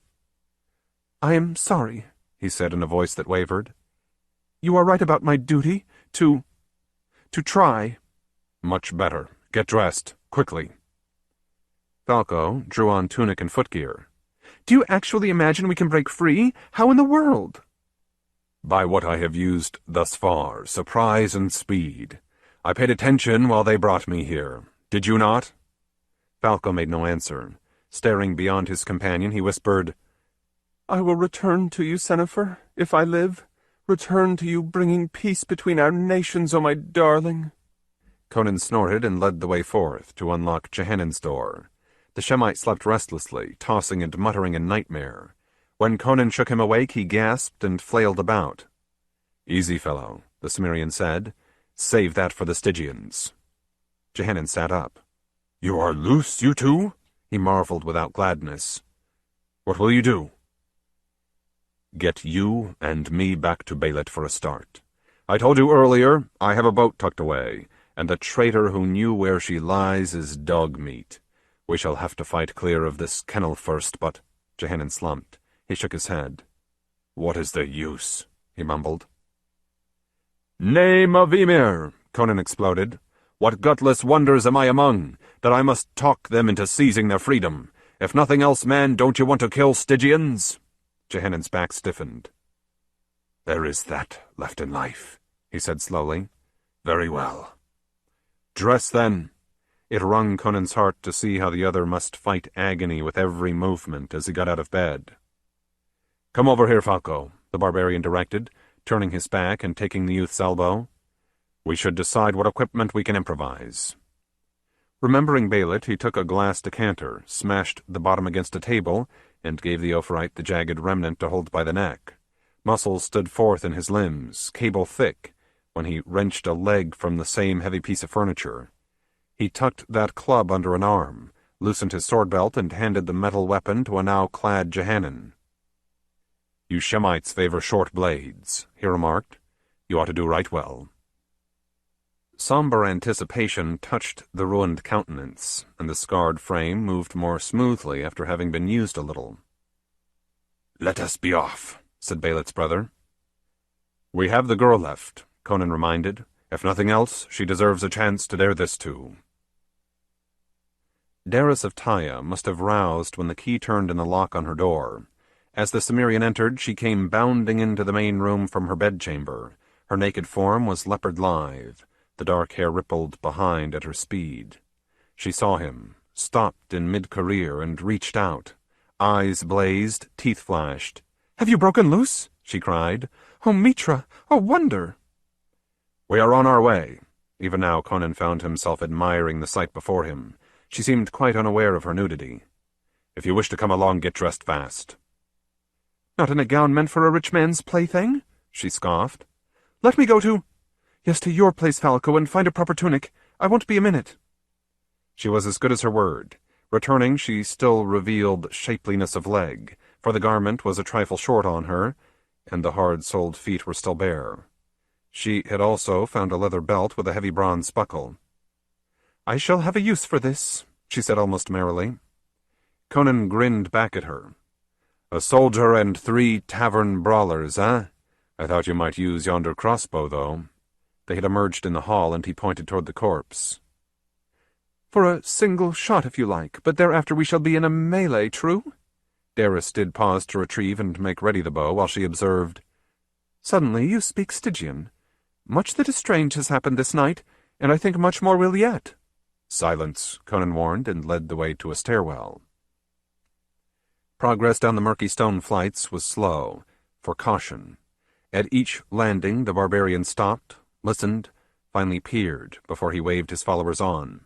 The first 2 floors below appeared empty, perhaps because nobody else was currently detained under the conditions granted him. Farther down, however, was considerable activity, both penitential and military. Night watches would not consist of a single man. Twice Conan gestured his party to a halt and let feet go by. Given such care, the escapers at last reached ground level undetected. The stairway debouched on a hall. No person was in sight, but a few sounds drifted through its hollowness. On the right, Conan remembered, it led to a large anteroom, where guards stood at the main door. He could not be sure how many they numbered at this hour, but he had counted 10 when he came by earlier, and doubtless plenty more were in earshot. What was to his left he had no idea. He might find a safer exit, or he might get lost in a labyrinth or otherwise come to grief. He needed but a second to abide by the provisional decision he had already made. Crom favored, if he did not actually help, the bold. Conan turned right. He broke into a noiseless run. At the end of the passage he did not pause to look everywhere around, nor did he waste breath in a shout. He continued his charge, on across bare stones, to the squad, whose helmets, cuirasses, and pike heads glimmered. The vaulted ceiling outranged the light of scattered lamps, but bats darted in and out of the shadows up there. From the muralled walls, beast-headed gods and the great Serpent himself cast menacing looks. Acrid incense burned below them. The sentries were indeed 10, Conan saw. At a glimpse of him, they called out and moved into tight formation, swords and shields in front of pikemen. From behind Conan, the crossbow went snap. Daris's aim was true. The Stygian clanged to the pavement, the bolt standing deep in his face. Daris whooped. Conan reached the 9 foemen who were left. Pikes thrust at him. He swung his club through a whirring arc that battered one aside, knocked the point of the other down against the floor, and splintered its shaft. Then he was too close to be speared, hard against the short-sword wielders. A man stabbed from around a shield, and screamed as the club broke his arm. Conan struck the helmet beside it so that metal rang. The user staggered back. That exposed a leg for Conan to break. The formation dissolved in chaos. Jehanan's blade rattled on another. Armored, the Stygian forced the Shemite to give ground. Daris' belt flew. The buckle took the soldier across the eyes. He let his defense slip aside, and Jehanan pierced his throat. Falco bounded about, too swift to hit, darted in whenever he saw a chance, and used his glass to frightful effect. Conan raged everywhere, cracked the neck of a pikeman, snatched the weapon for himself, employed butt and point alike. Blood made slippery the floor. More guards came into view from the archways at either end of the anteroom. Conan had hoped they would not arrive so soon in such numbers. "Get that door open, you!" he roared.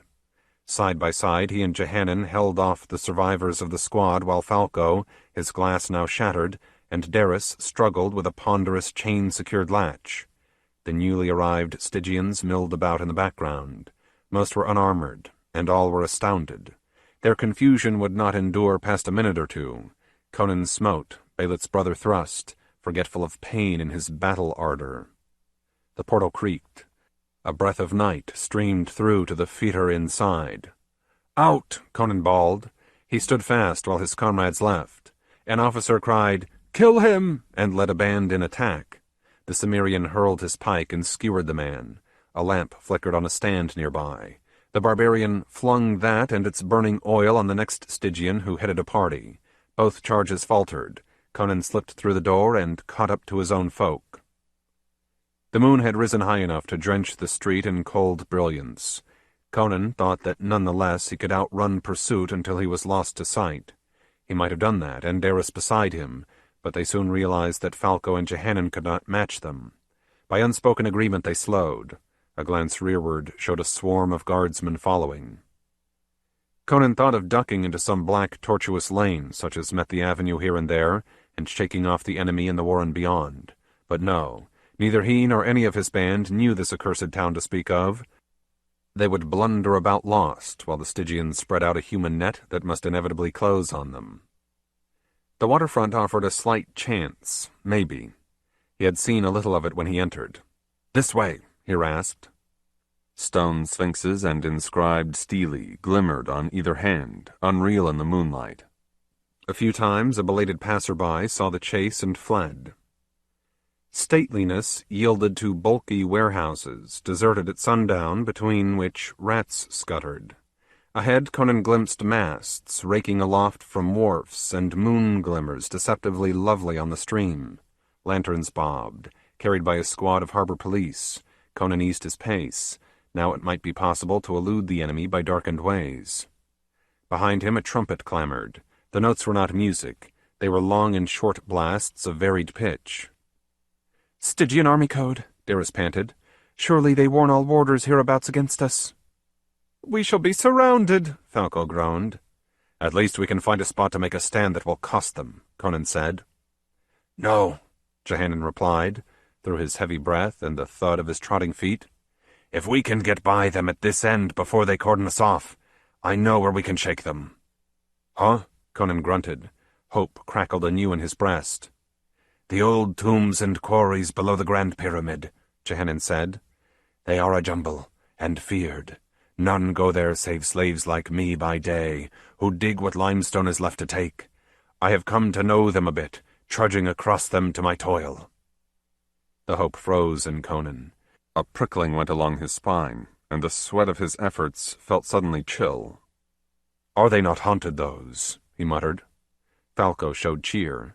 "Better the risk of a ghoul than the certainty of being caught," he said. Action had roused his natural boyish exuberance, and for the time being set aside obsession with his love. She was doubtless denied to him anyway after what had happened, unless and until he returned in some official capacity. Moreover, as a literate aristocrat of a civilized, practical-minded region, he bore scant awe of the supernatural. Daris, half barbarian, had herself been taken aback. She rallied and said dauntlessly, "If that is the road home, so be it." Yes, Conan thought. If he must fight through graveyard horrors to regain Belit, he would. The lanterns of the harbor police were drawing nearer as their bearers heeded the trumpet. Arms and armor sheened visible. Dark under moonlight, the soldiers from the keep likewise approached at a flagging but dogged run. "Lead on," Conan ordered, around a tightness in his gullet. Jehanan nodded and spurted ahead. At an alley, which two buildings walled in blackness, he turned. The party linked hands to follow. He brought them, surely more by sense of direction than knowledge, through several tangled passages, and out by a watchtower at the edge of the flanking wall. Moonlight flooded them again. Stones clattered, sand gritted under their feet. They were beyond the city.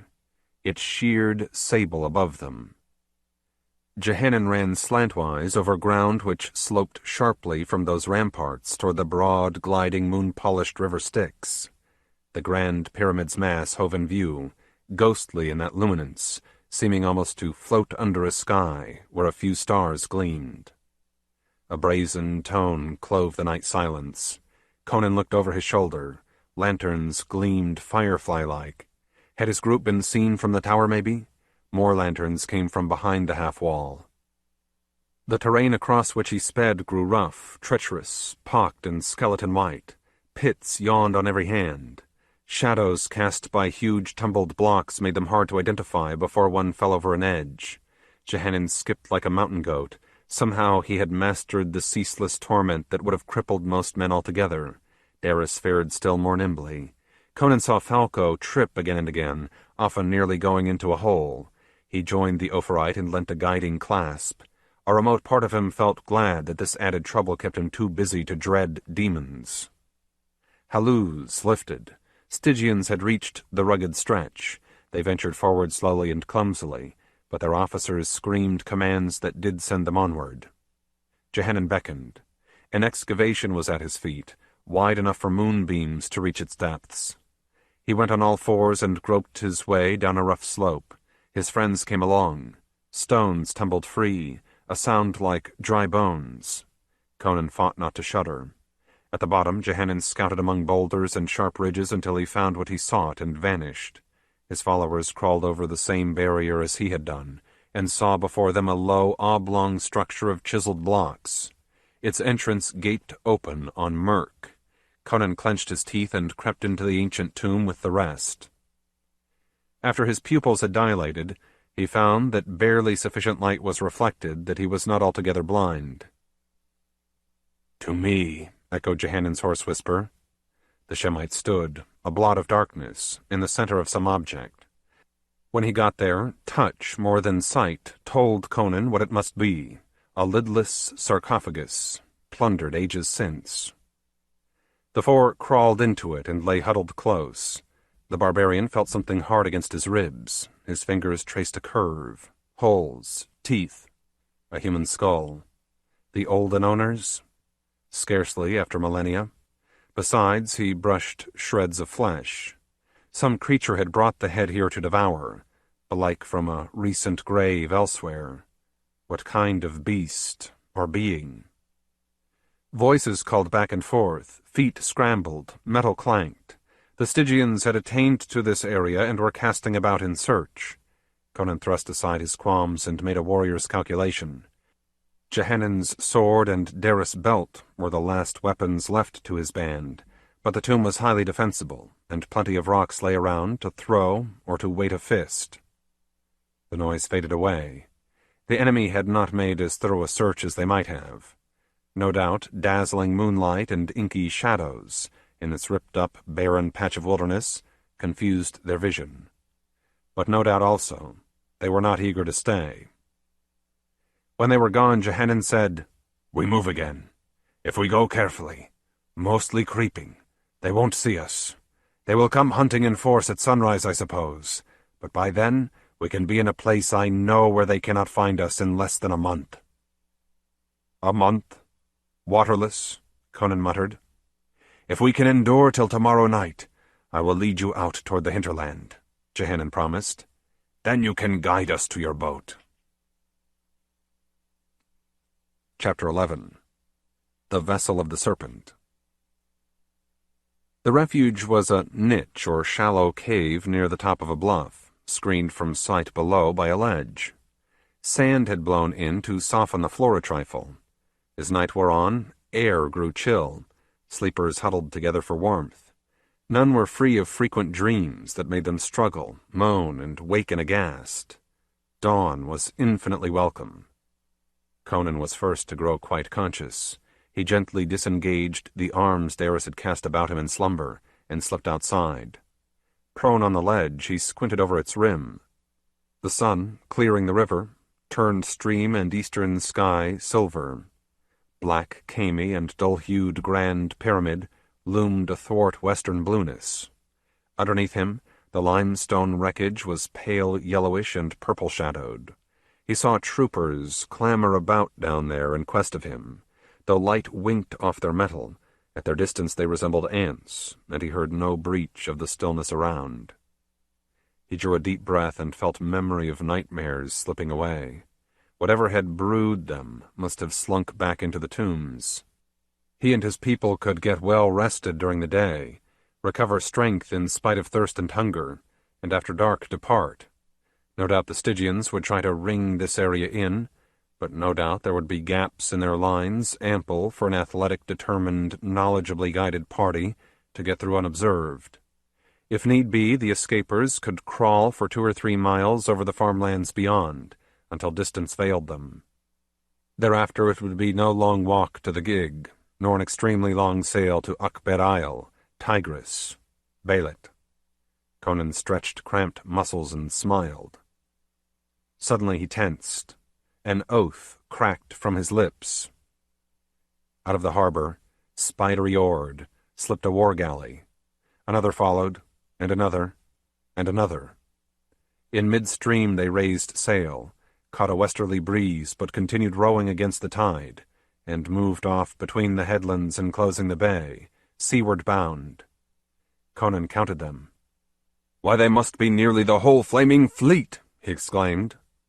His companions, roused by the noise, crowded about him. Where are they going? Falco cried. Has the war on Ophir started? I much doubt that, said Conan grimly. No, likeliest it is us they are after. 4 runaways, causing that small armada to go forth? Daris sounded incredulous. I know not why, but plain is to see that we matter greatly to some powerful persons, Conan answered. I seem to be right in my guess that the wretch who trapped me never thought to tell his masters where we had hidden the boat. Why should he? Nor did I tell you yesterday, in case we were being spied on. Else they need but plant an ambush there. They know, however, that the craft cannot be far off. Thus they have no great stretch to blockade, and are certain of intercepting us if we sail. He shrugged. They cannot expect to be out for more than a few days. Meanwhile the sailors get exercised. I told you we might lie hidden for a month, said Jehanan in a dead voice. Of course, we would wither well before then. Let us plan how to sally forth, so that we are sure to die fighting. Daris shook her dark head violently. No! If we can reach the hinterland as you claimed, we can seek a way to Taia. Scant hope in that, Falco replied. We would be better off trying for Kush due south, though the odds against us will still be overwhelming. Why not north, across the river and into Shem? Conan inquired. Even in the parts tributary to Stygia, we should find hiding places and helpers. The rest regarded him in surprise. Did you not know? Daris said. West of the Taian highlands, the Styx is death to swimmers. Those who try fall mortally ill within a day or two. Even wading across at one of the few fords is dangerous. You must wash tainted water off your skin with fresh immediately afterward. Well, can we not steal a boat to ferry us over? Conan snapped. The harbor police, both ashore and afloat, will doubtless stand doubly alert against any such attempt, Jehanan warned. Daris leaped to her feet. The wingboat! She shouted. Conan seized her and hauled her down. Keep low, he growled. You might be seen from afar, standing on this brink. Her suppleness shivered in his arms. Her eyes looked straight into his, and she said in a rush of sweet breath, The magical boat that carried me here, I remember where it lies docked. It is lightly guarded and kept supplied and can outrun everything else. Conan gripped her till she winced. He eased his hold, but not the excitement that soared aloft in him. Can you handle the thing? She nodded. I paid heed on the way just to keep my mind from breaking apart in despair. I too, Falco shrilled. The spell is very simple, and you need not be a magician. Ordinary acolytes did the piloting. Conan released Daris. A while he crouched, chin on fist, and stared into heaven. A hawk soared there. Finally he nodded. Aye, this seems our best hope by far, he rumbled. Unless we can head straight to sea. Failing that, we fare to Taia and seek the rebels. We 3 outlanders get help from them to start us on our treks. Overland to Ophir, thence Jehanan and I onward to Argos, where we will take a boat for a rendezvous with Belit. I have a better thought still, Falco urged. Outpacing any word from Khemi, we can stop at Luxor and take refuge in Lord Zara's embassy. Warned of what I have discovered, he will go home on the first excuse he can contrive. We board his ship in disguise, and he lets you 2 off at the Isle. Daris, of course, can take the wingboat east. Maybe her people will find it useful in their cause. We shall think that over once we have our transportation, Conan decreed. For now we should rest. Yes, get some decent sleep. Admiration filled the gaze Daris laid upon him. As you will, she murmured. You are he who brought us this far? How? Never reluctant to shine before an attractive woman, Conan took his party back into the cave and settled down to relate past events. They heard him breathlessly, though Jehanan showed renewed pain and Falco flushed. At the end, the Shemite nodded. Yes, he said in a sick man's voice. Everyone in Khemi has heard of Nahikba, and how she is hand in glove with Tothapis, the wizard priest of Set. I did not imagine it at the time, but yes, she must have been my cruel Heterka, and your son of her, Falco." "No," the youth cried. "Impossible! If you but met her for a single time, you would understand." "What have these women looked like?" Daris asked shrewdly. Her idea failed because none of her companions had much ability to describe a person in unmistakable words. From their attempts emerged little more than a vague picture of a Stygian female aristocrat, typical except for her beauty. The mirror talisman was a revealing detail.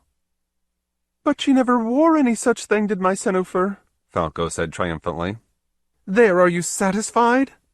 The Cimmerian gave up. He could not see that it made any difference at present, and the Opharite would presumably gain a minimum of wisdom before time gave him a chance to seek his paramour again. What mattered immediately was to keep this band united.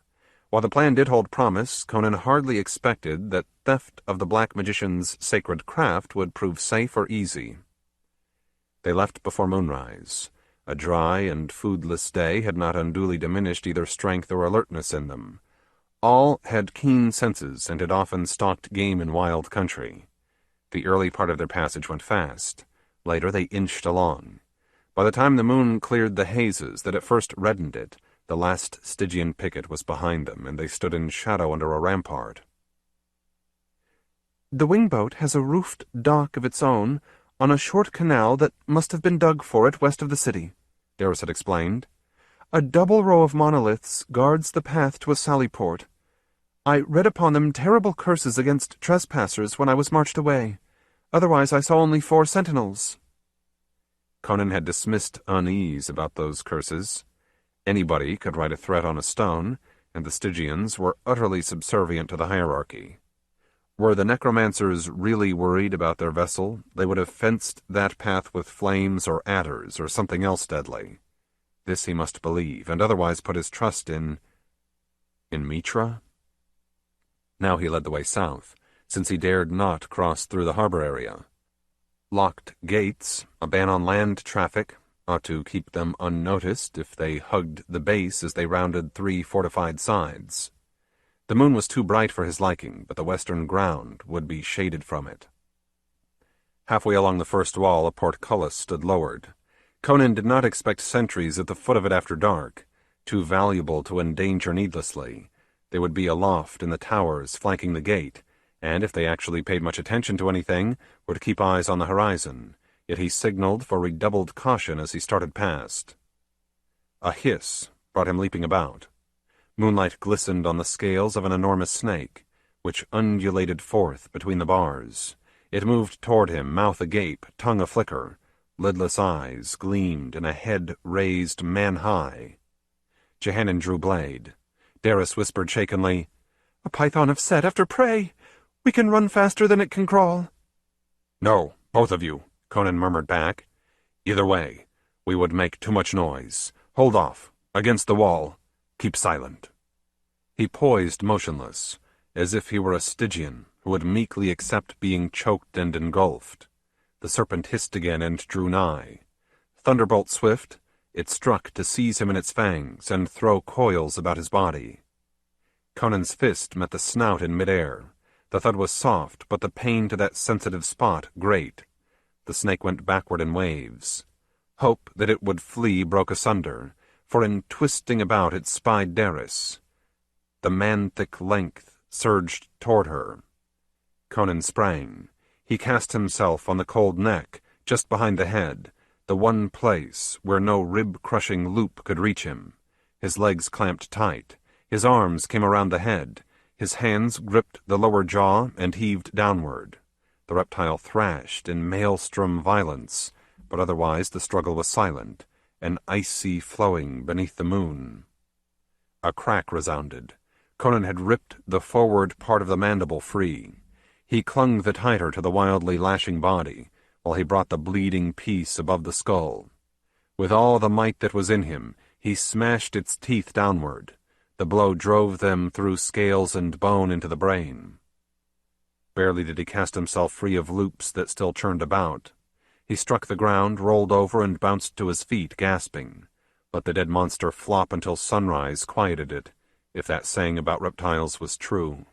The guards above would not come down to see why. Conan's wind returned, and he sought the others. They pressed close. Fingers and eyes asked mutely, pleading, how he fared. He gave a curt nod for reply and set forth afresh. Southeast corner, south wall, southwest corner, and northward. Shadow cloaked the west side of Khemi, out to where farmland stretched gray-white in the moonbeams. The boat canal was closer than that. Conan kept his glance well away from the illuminated ground and let his night vision sharpen.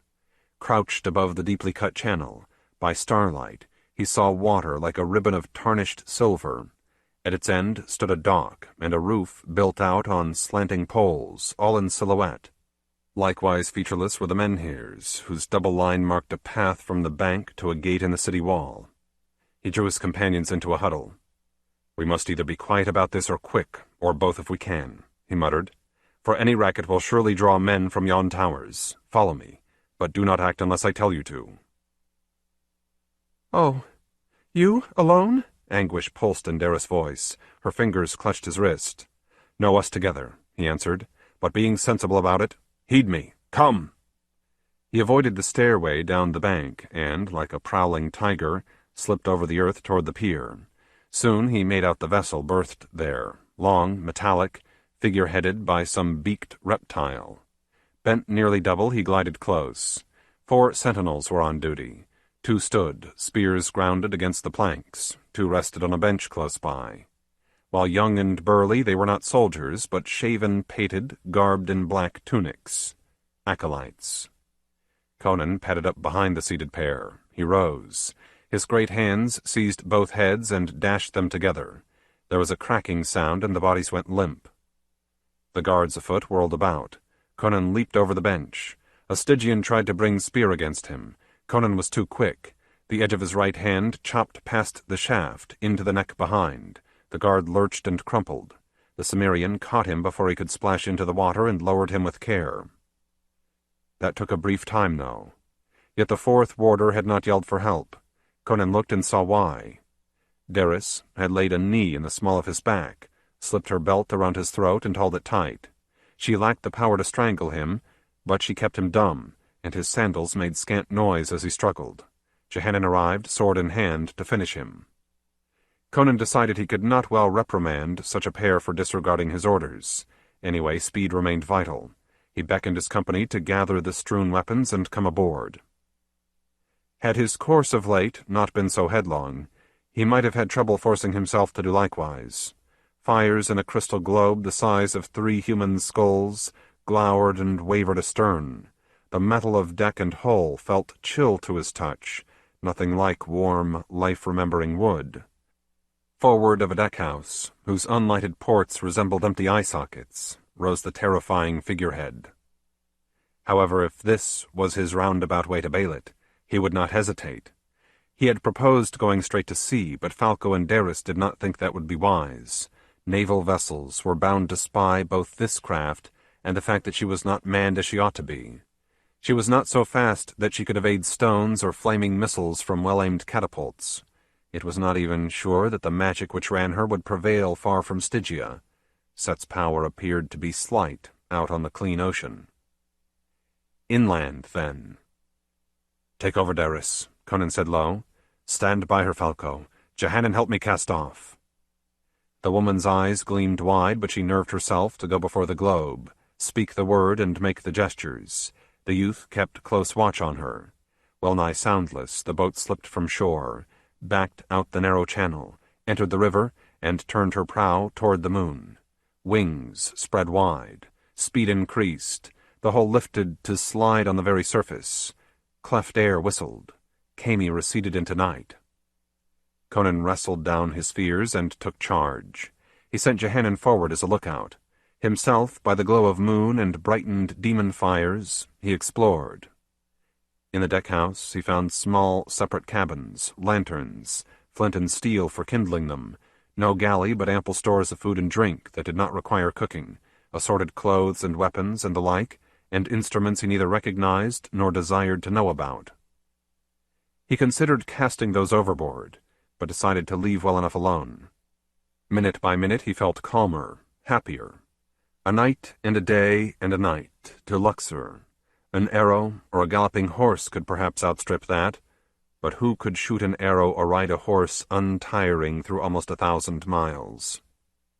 Exultant, he loaded hardtack, cheese, raisins, wine, and water on a tray. First he served Jehanan in the bow, then he went aft. When Daris and Falco had theirs, he allowed himself an enormous draught and a bite. Presently he inquired how this witch vessel was controlled. They demonstrated the simple art. He paid as much heed to Daris as to it, how like Belit she was, how fair to see in moonlight and freedom. Tothapis, who had been ageless as a mummy, all at once looked old. He sat well back in his throne, as if its cobra hood might shield him, and rustled. "They have escaped us, then.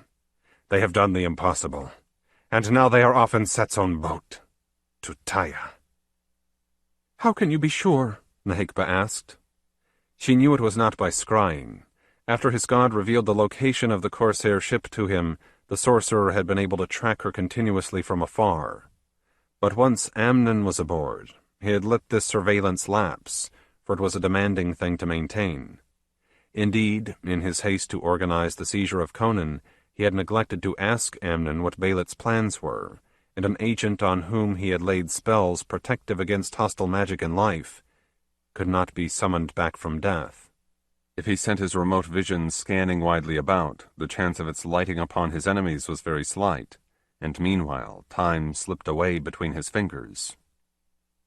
Who but Conan, were-lion Conan, could thus have killed 3 strong men bare-handed in silence, after having slain a python sacred to the Lord of the Universe? Tothapis shuddered. And I sense fate at work, powers from the heavens themselves. O Set be with your servants, make us strong against the unmerciful sun. Is he indeed bound for Taia? Has he not likelier put to sea? Tothapis' bald head wove back and forth in negation. Would he had tried that.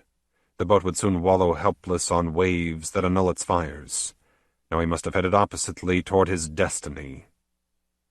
Nehekba gave him a look not entirely reverent. Then why have you not scried upstream till your view overtook him? Were you not aware? They were puissant magicians who built that craft. As long as it remains on the river whose soul it embodies, no spell can prevail against or reveal it. Standing in the gloom, still disheveled from her experience, Nehekba said, venom in each word, Yet since it is visible to mortal eyes, tangible to mortal hands, and yet stealable by mortals, it must be vulnerable to ordinary force? Tothapis gave her a lengthy stare. Will flowed slowly back into him, to lift his head and make his shoulders less stooped. What do you mean? He inquired. We know within a few hours when those criminals left Khemi, the witch replied. We know how fast they can travel. Thus, we may easily calculate the farthest distance they can have gone. My lord, use your skills, your command over certain beasts. Your spirit can wing at the speed of thought, to lay under command a herd of behemoths upstream. Let the great river horses swim out to meet the boat when they see it, rise from below, crush it with bulk and tushes, bear Conan's bones down into the silt of the Styx. Tothapis considered. We would lose a most valuable instrumentality, he said. If Set spoke truly, and every necromantic indication we have since gotten, then the fulfillment of that ruffian's destiny would cost us far more. Tothapis meditated, his gaze lost in shadows. Finally he said, No. Huge though behemoths be, harpooners in reed boats have often slain them. Consider what those 4 have already wrought, and what they now have at their disposal, and the fact that their fate is again in motion more powerfully by far than erstwhile. They would win through. I would have spilt priceless time and energy for nothing. Will you then simply wait for yon ape to prevail? Nehekba screeched. Tothapis studied her. You hate him, do you not? The sorcerer asked. After what he did to me, my revenge will be more precious than rubies. The witch checked her passion. Brute I called him. I was right about that, my lord, and wrong in what I just proposed. Raw strength and reckless courage, those make his dominion.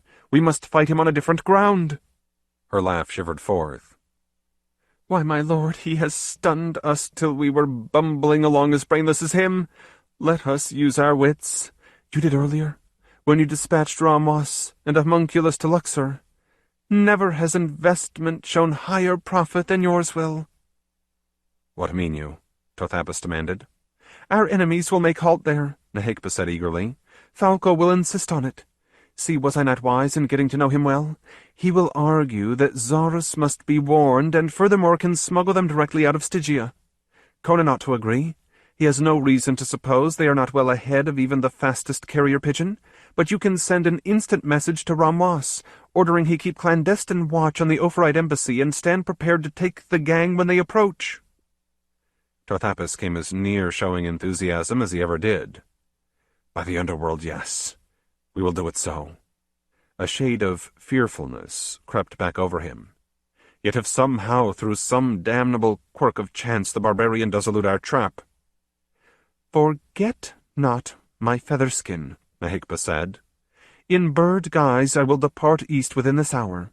I can go faster thus than the wingboat itself, and have spells to keep me untiring of flight. It should not be long after the vessel gets to Luxor that I do, to hover aloft and observe. You lack the means for communicating mind to mind, he objected. What of that? She replied. Do I lack intelligence to do whatever proves needful? Her fingers crooked talon-like. For bringing Conan the Brute to destruction? Chapter 12. The City of Kings. Luxor lay about 100 miles south of the Styx. Once it had been the oasis lair of wild nomads. After their chieftains had conquered widely around and established the First Dynasty, its central location made it a good choice for a royal seat. With the growth of civilization, the city had engulfed the oasis. However, irrigation made agriculture possible nearby, and a ship canal was dug to connect it with the river. Trade flourished, for while the comings and goings of foreigners were regulated, they were not virtually forbidden as at Khemi. Besides, visitors from every part of vast Stygia, Luxor saw Shemites, Cushites, Kishanites, and more exotic folk.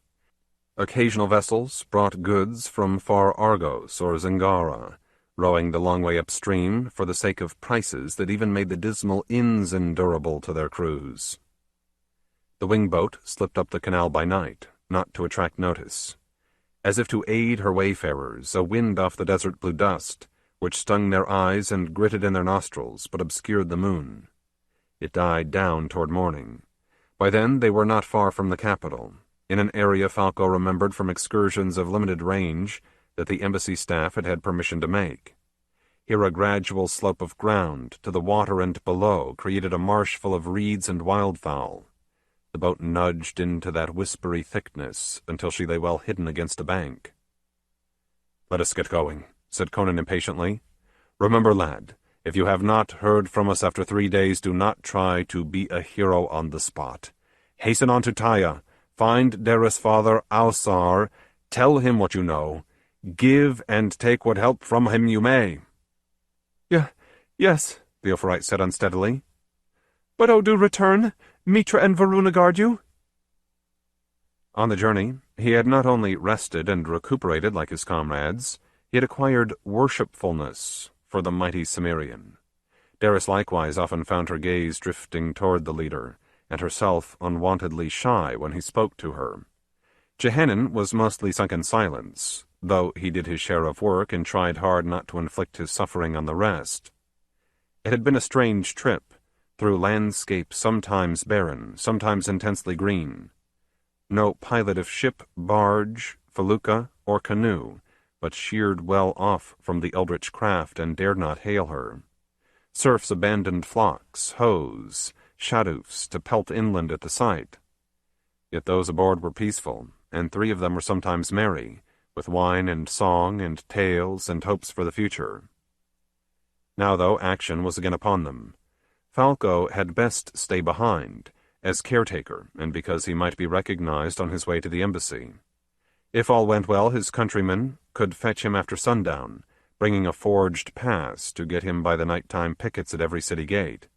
Darkness ought to obscure his features. For this first contact, Conan wanted Darius and Jehanan along.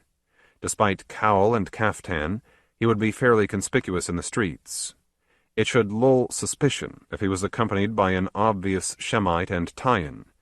Then people could assume they were three of mixed race in the service of a caravaneer, as was common. Not all Taians were in revolt. Some, descendants of slaves or hirelings, had never seen their ancestral hills. In garb like his and Jehanan's, Darius might be a beardless youth. They had scrubbed their faces, and Conan had shaved. Otherwise they depended on clothes to hide grime, since they dared not draw wash water from the sticks, and felt it best to conserve what they had that was potable. They were not unduly gamey, having been outdoors nearly the whole time in dry air. Conan took Falco by the hand. "Thank you," he said. "Fare you also well. But do not fret more than you can help. That which will be will be. Our pride is to meet it boldly." He swung himself onto the rail and sprang ashore. His two waymates followed. On firm ground, they struck across a paddock to a dirt road. Running parallel to the canal, it pointed at towers which bulked on the southern horizon. False dawn became full sunrise.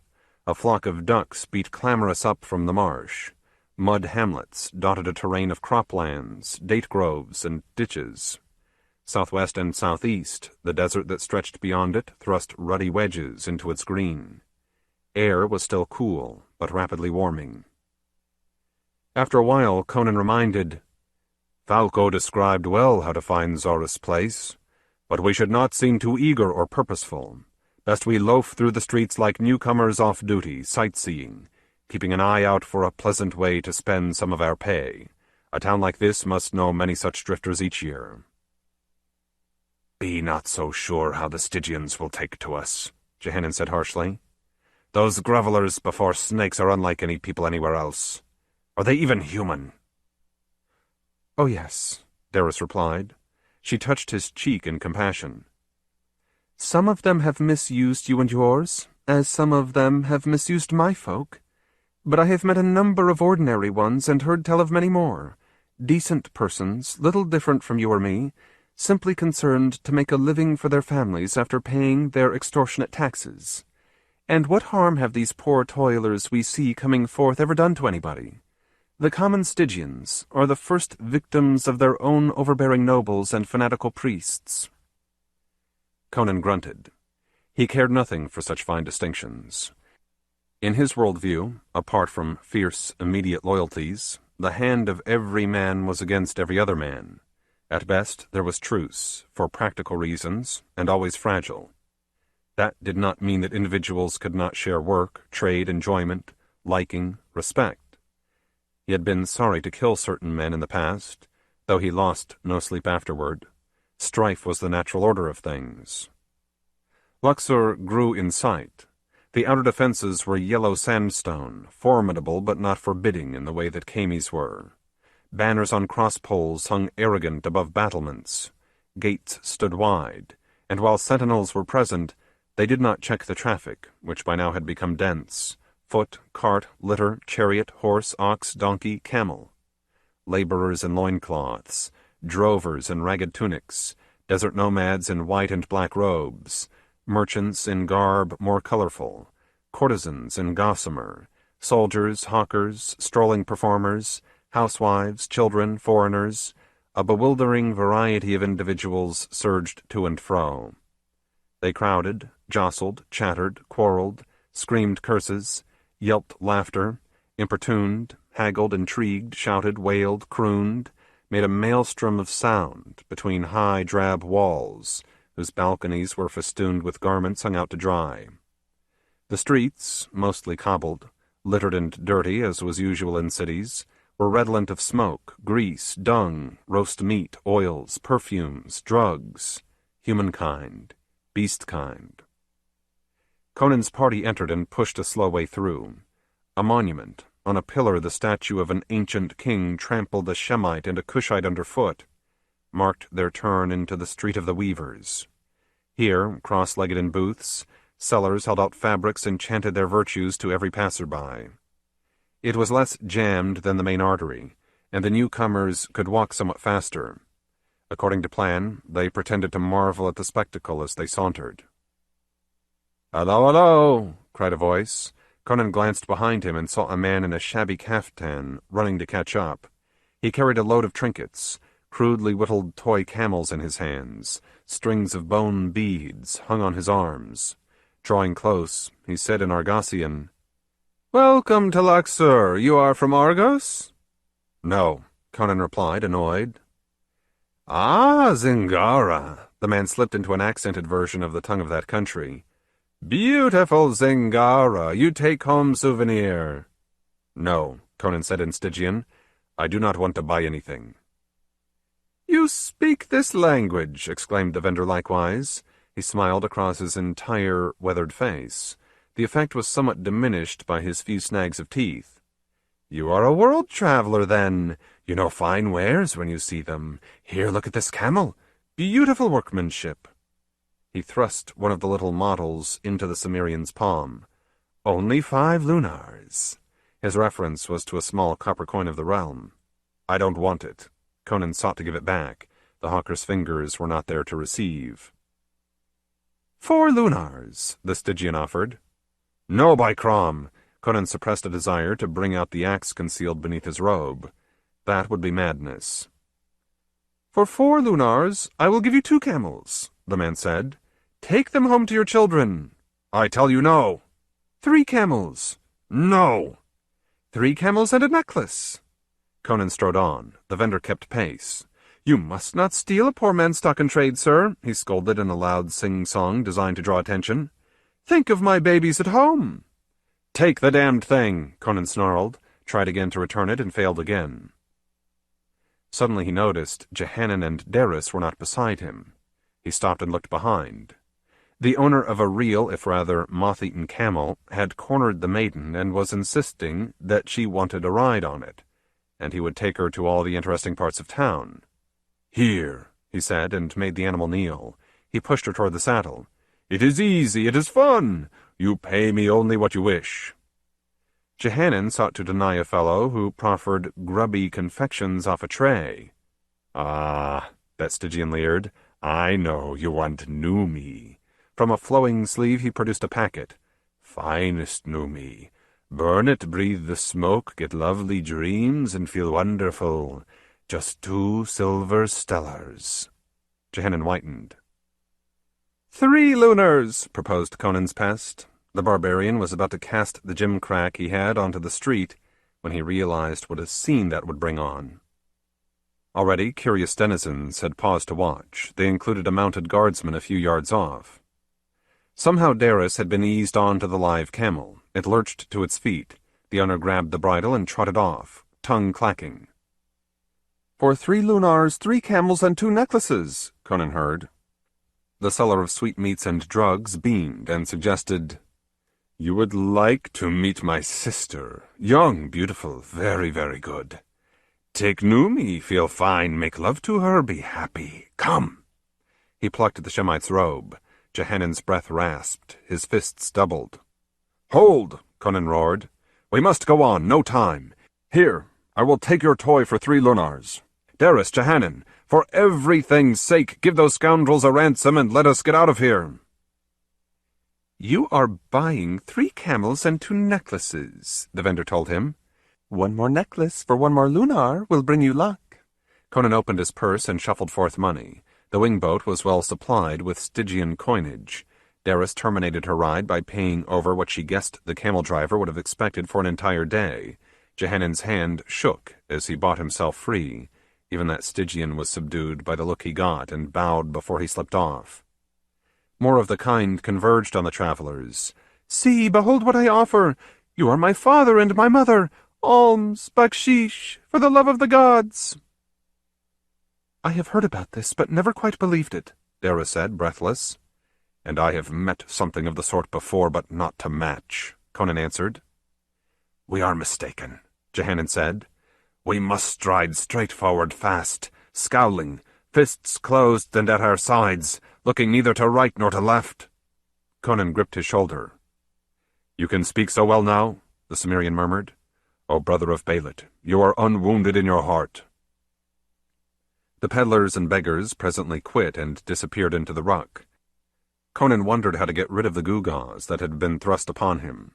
If he gave them to any of the naked children who scampered and scrambled about, that would bring a fresh horde. In a street of jars, he managed surreptitiously to drop them into a large specimen. Soon afterward, his party entered quite a different sort of thoroughfare. At the middle of Luxor, royal generations had built a grandiose complex reserved for the great and their attendants. The palace, the fane of Set, the barracks and parade grounds of the king's household troops, the archives, the office buildings for his counselors and their staffs, surrounded a broad plaza. Across the way from the latter stood a row of aristocratic mansions, some of which held foreign embassies. Toward this row, as Conan's band approached from the north, led the Avenue of Kings. Broad and smoothly paved, it displayed a double line of olden monarchs in stone. Inscriptions on bases reiterated the haughtiness on images. Behind them reared buildings whose walls were of granite, not clay, and painted in symbols of the gods.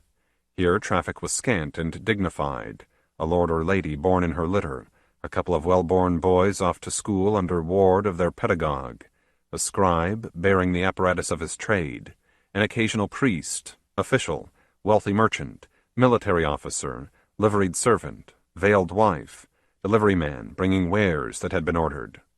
These cast sidelong glances at three plebeian strangers, but raised no inquiry. Falco had said, "Behave as if you have a proper errand there, and everybody will take for granted you do. Who would dare carry defiance into the citadel of Stygia?" Conan's pulse knocked. He was almost at his goal. The avenue ended at a cross-street, less imposing, though also clean, quiet, flagged. This was flanked by townhouses on whose flat roofs blossomed gardens. Narrow lanes went between them. Beyond, above, Conan saw higher structures, those that surrounded the royal plaza, rise massive. Here there were just a few people. Stillness hung heavy as the gathering warmth. Shadows lay blue. He turned right. Several entrances down, one facade displayed a lion in gold, rampant, blinding bright. That was the Ophrite embassy, he knew. He hastened his stride. A Stygian who had been slowly pacing by suddenly halted and stared. He snatched a whistle, hung at his neck, and blew. The noise whined loud. Doors to either side of the lion flew open. Armed soldiers stormed out. "Halt!" boomed a voice. "Conan and your companions halt or be slain!"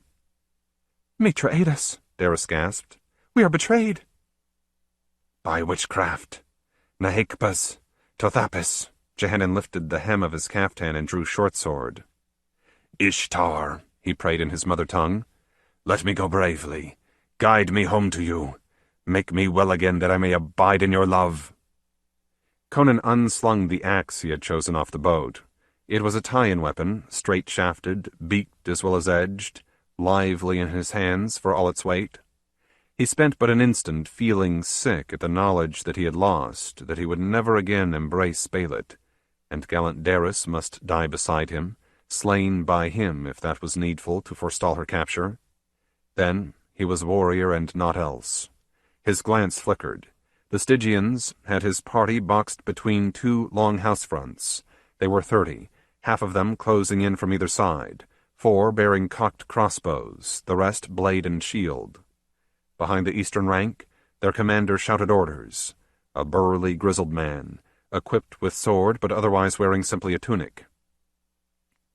"We will charge toward their officer and try to cut through," the Cimmerian told his friends. "Back to back after we have closed." In Daris' right hand gleamed a dirk, in her left hung the belt she had borne from Khemi. "If only my father could know whom I fight beside," she said low. "He would be almost as honored as I am." Chapter 13. Death and Honor. The wanderers attacked. They did not rush together in a straight line. Separately, crouched down, they bounded in zigzags. Bolts whirred at them, but missed targets so swift and unpredictable. Before the archers could reload, Conan had gotten to the infantry. Skilled in the use of a battle-axe, he held his with left hand near the end of the haft, right near the middle. The Stygian whom he confronted stabbed at him from around a shield rim. Conan's helve struck the blade downward. Immediately his own weapon swung slantwise above his right shoulder. As it swept back to smite, he shifted his grip at the middle, which had given him close control, down to join the other hand at the end for fullest leverage and driving force. The Stygian brought shield higher to meet that blow. The Cimmerian's whole huge mass and strength were behind it. Metal rang, framework buckled, the swordsman tottered backward. His shield dangled by the straps from a broken arm. Conan whipped the axe right and struck its pointed beak into the exposed thigh of the foe on that side. The wound was not mortal, but surprise and shock momentarily disabled the man. In that time Conan turned on the one to his left. Again, he parried a sword thrust with his haft. Then, twisting it about in mid-air, he brought it under this man's shield. Weight and his might forced the shield aside. He hewed into a now unprotected knee. The Stygian screamed and sank to the pavement. Conan whirled his axe aloft and down to ring on the helmet of the other leg-injured man. Half-stunned, that Stygian also stumbled and fell. Daris and Jehanan were beside their captain. She snapped her belt at a soldier's hand. The buckle struck so painfully that he dropped his weapon. Jehanan let the Cimmerian ward him for the moment he needed to kill that foeman and take his shield for himself. Rising, the Shemite in turn blocked an assault on Conan. Though their line had been broken, the Stygians were trained and courageous fighters. Those on the wings dashed to the melee at the center. Their quarry was surrounded before getting a chance to run onward. The second rank of troopers reached the battle and joined it. Back to back the three stood. Conan's axe roared, Jehanan's sword stabbed and sliced, Daris' belt flailed and her knife darted. Blood flew, dripped off metal, spread in a scarlet lake over the street. Men yelled, iron clanged, householders looked out in terror. Among them, above the heads of his enemies, Conan glimpsed a greybeard in flowing ophrite blouse and trousers, beneath the sign of the Golden Lion. Lord Zarus, no doubt, mere yards away, but the ambassador might as well have been on the moon. The Cimmerian thought he was at the end of his own career. Well, he had lived more in his 24 years on earth than most men could in a century. Let him only first slay so many Stygians that afterward the survivors would never sleep soundly. Then let him be sure that he and his comrades were not dragged back to the vile attentions of sorcerers, but died a clean death here. The officer drew closer to exhort his platoon. Conan saw him clearly, and smote still harder in the hope of bursting through the pack around him and cleaving that head. The hope was vain. The Stygians pressed too thickly and savagely for even his power. Jehanan howled. "Ramwas!" It was like the baying of a maddened wolf. "Ramwas! Ramwas!" And the Shemite went berserk. Where he had fought with care, ever mindful of his friends and how best he could aid them, he shed all heed for anything. His shield became a weapon of offense, edge chopping, boss crunching. His sword flew about, meteor swift. He did not seem to feel the wounds he took, and they bled little, though many were deep. His face was a Gorgon mask from which men shrank back appalled. Striking, trampling, become troll strong, he broke through their crowd. Dead and wounded strewed his path, hideously mangled in those few seconds. "Ramwas, remember!" he bade, and was upon the officer. That man drew sword. Jehanan's shield knocked it loose, to spin and twinkle through yards of air. Jehanan's blade pierced the belly of the Stygian. Keening, the Shemite lifted the transfixed noble straight up over his head and threw him at a wall. The skull shattered, the brains exploded forth. Conan himself had with a chill recalled who Ramwas was, but he remained a lion that saw a way out of the trap. Most soldiers had recoiled in fright and confusion. He charged, Daris beside him. The two who tried to oppose them he struck down in as many blows. They reached Jehanan. A human soul had come back into his eyes. His wounds were beginning to open and copiously bleed. A loop of entrail dangled from his ripped, red-soaked caftan. "Go," he croaked. His gesture was at the nearest lane between houses. "I can hold them for a span. Yet." "No, Belit's brother, we stand together," Conan protested. The Shemite met his gaze. "I am sped. Let me die in her service. If you should win back, tell her I loved her." Conan clasped the hand of his which clutched the dripping sword. "I will tell her more," the Cimmerian vowed, "that you died a free man." "Aye, freed of this body let loose to soar. Fare you well, my brother." The words had passed in a single minute, while the Stygians milled or stood shaken, leaderless, more than half of their number dead or disabled. Otherwise only the moans of the maimed had voice. But a member of the troop, perhaps a non-commissioned officer, soon raised a shout. He urged them to attack. He slapped their faces and hustled them into formation. Conan led Daris, on whose cheeks tears ran down through sweat, into the lane. Jehanan took stance at its mouth. "Come," he jibed. "Come, dogs, and we will make rat food of you. What do you reckon, 3 against you to be heavy odds? Why then we will meet you one at a time, dear mongrels." Even then he sought to give their dazed minds the idea that his comrades stayed with him, lest the soldiers go round about in pursuit. He sought to remind them that they were supposed to take the fugitives alive, if at all possible, lest a crossbow make short work of him. Conan and Daris departed. The last words they heard from Jehanan were in his native speech. "Ishtar of the lovers, who descended into hell for her man, receive me home to you." The passageway opened on a street as broad as the Avenue of Kings. Opposite were stately, lotus-columned buildings which fronted on the plaza beyond. Few people were in sight, and those all appeared to wear the collars of slaves, who dared not break off whatever errands were theirs. The racket of combat must have drawn free men to go watch. None from this particular alley, as had been clear to see from the start, but surely elsewhere, unless certain individuals prudently took refuge in a government office. "We cannot linger," Conan panted. "The hue and cry will be out for us very soon, well before we can get to a city gate. We had best hide somewhere till dawn, I suppose, when the laden caravans enter, and the warehousemen bring their goods down to the cargo vessels at dock. In that tumult, we will have a chance of slipping out unnoticed." Daris regarded his bloodiness and her own. "Not as we are." "No, curse it. We must tend our cuts, wash our garb and ourselves. Better yet get fresh clothes of a different sort. But where? How? And where can we find refuge in a town we know not, when criers will be telling everybody about us, and doubtless about a reward for information?" Daris squeezed Conan's arm. "Think," she urged. "Let us hark back to everything Falco has told us. No, wait, let me try remembering. I have never been here before, but it is, after all, the royal seat of Stygia, and I was taught about it in my girlhood." She snapped her fingers. "Aye. On the left side of the plaza as we stand is a large and famous temple of Set. Behind it lies a walled garden said to be laid out as a maze, where surely is at least one pool. Beneath it are crypts for secret rites. Who would ever think to look for us there?" Conan stiffened. For a moment he was daunted. Then he cast his maned head back and formed a silent laugh. "Wonderful. If we have borrowed Set's boat, he should not begrudge us a night's lodging. Come, lead me." They took care to walk as if they were on legitimate business, weapons again concealed beneath dress, and no slaves were sufficiently close to pay them any heed. From the street they had left drifted shouts and clamor still, as Jehanan fought his last battle.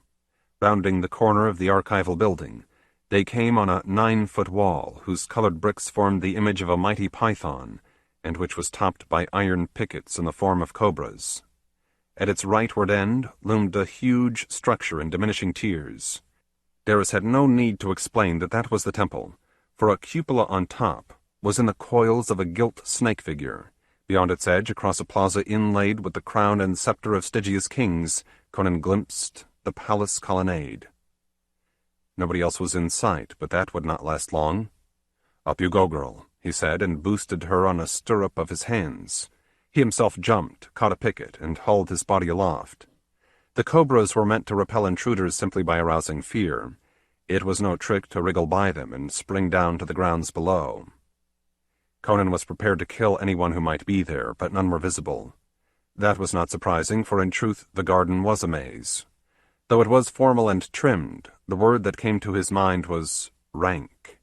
In the gathering, breathless heat, palms stood skeletal above man-tall hedges, whose dense leaves and thorns confined a person to the paths between. Those paths were decked in moss to muffle every footfall, even as the brooding green masses swallowed spoken sound. Vines, trained into serpentine patterns, crawled along trees. Their crimson flowers were somehow less vivid than sullen, as were beds of the black and the purple lotus from which subtle poisons were obtained. No bird sang here, but winged beetles toiled through the air, spiders squatted in webs that formed part of the whole pattern, killer ants went in files down the labyrinth. After walking a while, Daris shuddered and drew close to Conan. "I am sorry," she confessed in a thin whisper. "I did wrong to bring us to this evil place. Fear flows through me like slime, for we are lost." He hugged her waist. "You have never been in a jungle, have you?" he answered. "I have, and this is not very much worse than some. At least it is free of parrots. There must be water to keep the turf moist. First we look for that. I'm thirsty enough to drain the Bêlit sea." He took off his sandals to let footsoles feel how textures changed. He snuffed, he listened, he called on woodsman's instinct, and always he read his direction by the sun that was Mitra's. Before long, he had found their way to a fountain. It splashed through a series of onyx basins into a pool where water lilies grew thick and carp swam. Conan surmised that porous pipes ran everywhere from here, underground to wet the soil. No matter. He held Daris back when she would drink. "Could be from the sticks," he warned, and cautiously tasted it himself. It was cold, pure, artesian. Conan chuckled. What did the architect mean by this, or did he simply blunder? They drank and drank and drank. They stripped, washed their bodies, rinsed out their tattered clothes. As they did, a flush deepened the gold of Daris' face and bosom. Conan, watching her with honest appreciation, recollected that her nudity had not embarrassed her earlier. "Best we let us and our garments dry, so we don't leave tracks later," he said. They hung the cloth on an overarching bough. Thereafter they squatted by the poolside, snatched fish out, and ate these raw. There was no telling when they would again get food. By the time they were done, the air had sucked all damp from the linen. "We're lucky that no gardener has come on us yet," Conan remarked. "Or rather, he is. However, we would be wise to seek a spot where interruptions are less likely." Having cut bandages for their wounds, which were superficial, they proceeded. Above the highest trees, the fane gave them a mark to steer by. Now and then they circled bewildered among giant fungi or bestial topiaries, but soon regained lost ground and won closer. Finally the maze ended. Across a flagged strip rose the lowest wall of the temple. The front was ornate, but this rear was plain, in blocks of dark granite, save for a frieze of hieroglyphs. Slit windows and several doors confronted Conan when he peered from the shelter of a clump of deadly nightshade. Silence weighed down emptiness. He wondered at his luck, and if it was really luck, until he recalled that a temple of Set was busiest at night. Priests, acolytes, even most slaves were asleep at this hour. Entrances were shut and generally barred. Testing them, he found one whose direly inscribed door swung aside for him. It did not have a latch. From the gloom beyond, a breath of cold and dankness blew up a staircase. He nodded. "The way to the crypts," he said. "No need to lock that off. Who but a sorcerer would willingly go in?" Daris smiled. "We," she said, and trod springily forward. Conan shut the door behind them. Hewn from the living rock, the stairs went down farther than he could see by the bracketed lamps that flickered at intervals. The walls bore scenes of procession, ritual, human sacrifice. The ceiling was low and bulged outward above each riser in a full-relief image of a serpent. Thus at every step Conan and Daris must bow to Set. Rage flamed white in the Cimmerian. He clenched his teeth till his jaws ached. "Jehanan, brother of Belit," he vowed under his breath, "you shall be avenged. In your name will I yet tread the snake beneath my heel." After a passage which seemed endless, the stairs gave on a corridor, also wanly lit, full of shadows and echoes. Occasional doorways broke the parade of sinister murals. The first two that Conan found belonged to chambers for enormous sarcophagi. He wondered if the mummies within were of human beings. The third spilled forth some light of its own. Entering, the pair discovered a room furnished as a shrine. At its far end was an altar whereon a great bronze lamp burned before a full-sized golden eidolon of a cobra, coiled, neck-raised, wise, wicked eyes, staring at any who might enter to do homage. Below the altar stood a crystal bowl of milk. On the side walls, rich hangings framed pictures of men, whose heads were ophidian. Derris considered the hieroglyphs at the rear. They were not the writing of Taia, which had an alphabet of Hyborian origin, but she had studied the Stygian symbols as part of her education. "The sanctuary of Set the Hooded, the Venom-Fanged," she translated, adding, "dedicated to him in this of his many aspects. That milk is for a sacred cobra which lives somewhere near." She paused. "We may not be alone."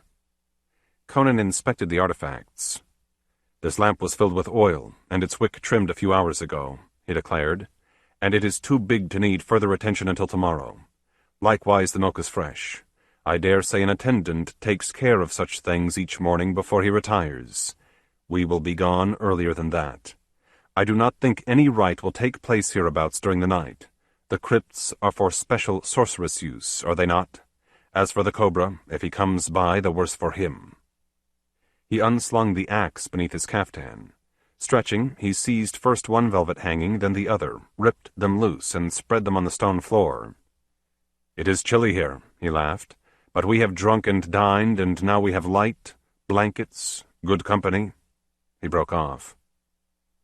"Why, Derris, you weep." "I may I not, if we are safe?" she sobbed between the fingers that hid her face. "For Jehanan, dead in an alien land." He went to embrace her. She laid her head against his breast, held him tight in her turn, and cried onward, but quietly, almost stoically. He stroked her hair and back, as once he had done to console Belit, and murmured into the fragrance of her tresses, "Do you wonder how I can jest when the brother of my love lies slain? Derris, dear, you are born of a warrior folk. Surely you understand. Death comes to us all when fate wills it, whether we spoil our lives by skulking in fear of the end, or enjoy the world while it is ours, and depart it uncowed. Jehanan died in glory, in joy. He had had his revenge, and he was giving his comrades back their own lives. If his belief was true, at this moment he, made hale again, rides a unicorn through the queendom of Ishtar, toward a tower, where a beautiful woman waits to become the mother of his children. If his belief was wrong, well then he has forgotten, he is at peace. He wanted us to remember him, Derris, but I do not think he ever wanted us to mourn for him."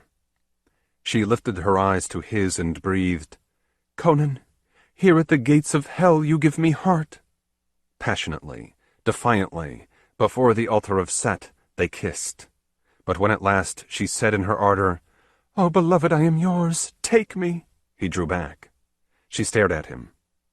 "I mean it," she avowed shakenly. "I love you, Conan."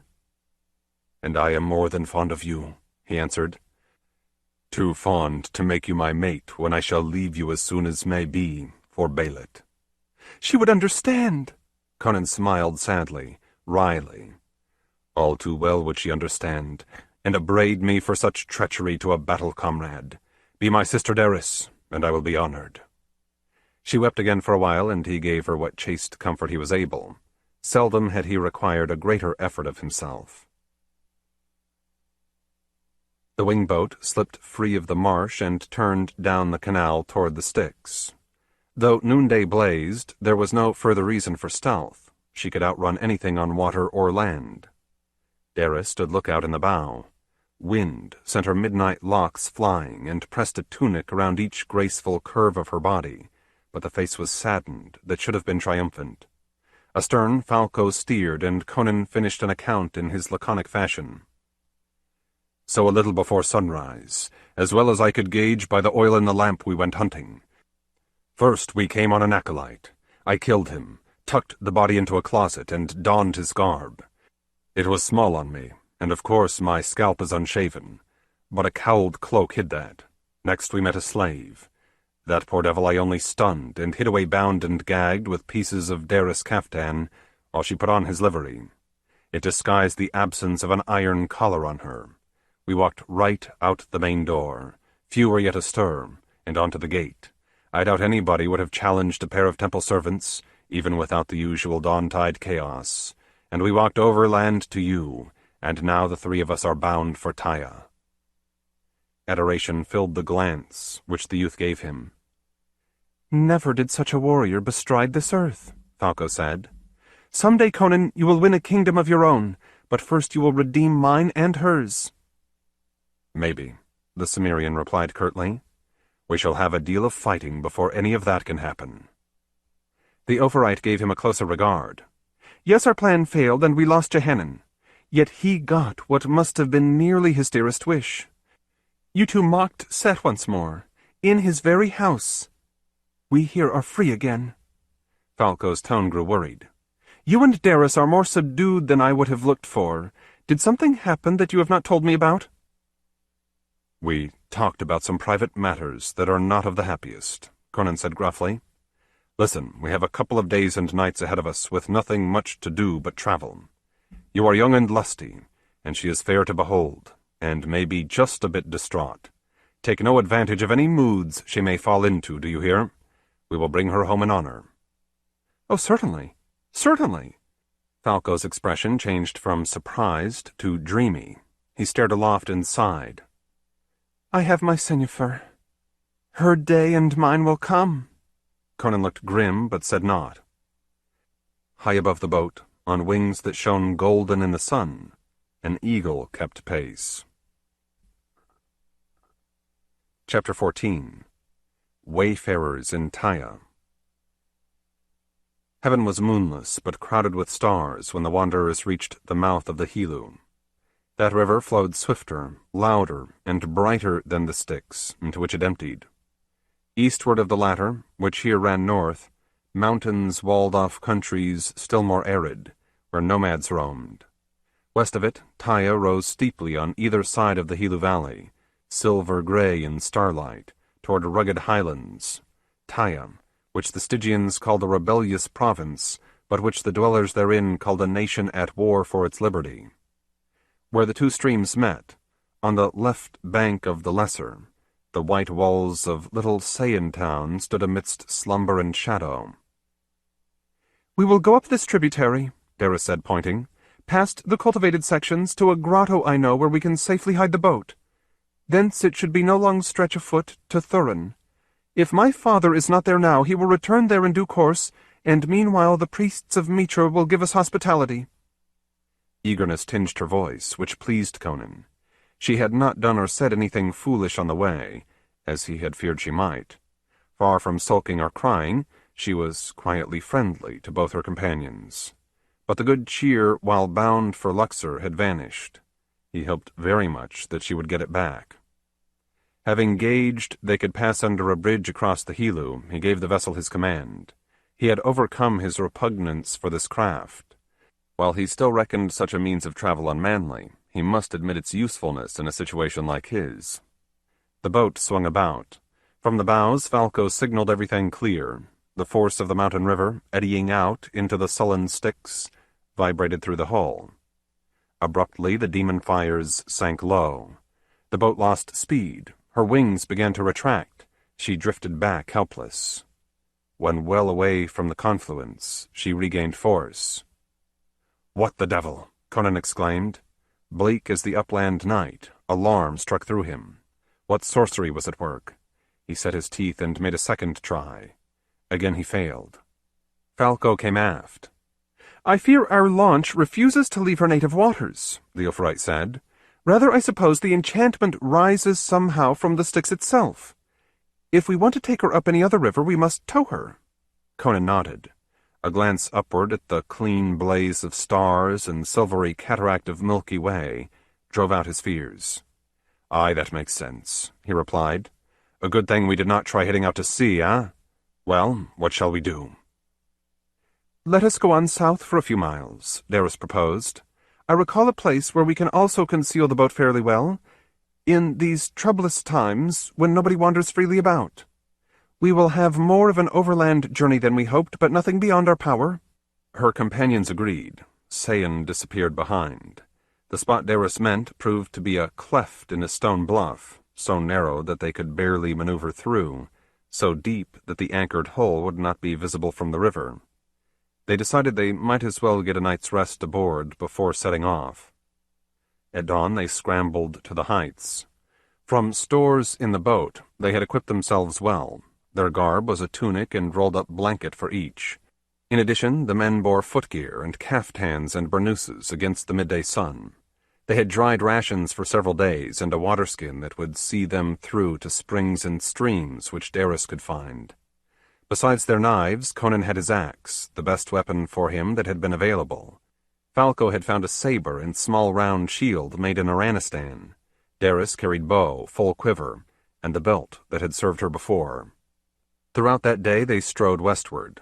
The country rose fast, hills shouldering toward blue-hazed mountains, cliffs, hollows, ravines, ruddy crags, strewn boulders. It was a stern country, dry, treeless save for tamarisk or acacia growing far apart, mostly decked with waist-high tawny grass, which whispered and rustled in the wind, often snatching at legs with the cruel hooks of thorn bushes. That wind boomed warm across distances which stood sharp to vision in the utterly clear air. It smelled like hay and thunder. Sometimes the travelers passed a stone shelter or saw traces of kine, but herders had fled. Wild animals remained, or had drifted back after man departed. Antelope of various kinds, giraffe, zebra, quagga, baboon, lion, seen afar. Butterflies danced, gaudy. Finches and cranes and francolins flew by. Vultures wheeled aloft. Beyond them soared a lone golden eagle. As she fared, Daris grew ever more happy. "This is my land," she exulted. "I was born to these steep reaches, this huge sky. I am of those who range yonder heights. I have come home." Conan made no response. He was a child of Cimmeria in the north. Snowy peaks, gloomy forests, chill rains, fugitive sun. Though he might never return there, and though the austere domain around him spoke to something in his spirit, he knew he could not long stay content in this parched brilliance. Unless he left his bones here, he thought sardonically. Toward evening of the second day, trouble sprang once again at their throats. It happened suddenly. With a Tor for landmark, Daris had been guiding her party toward a watercourse they could follow for much of the way. Long, yellow light rays in their faces, long shadows at their backs, they climbed a root of the hill and started down its other side.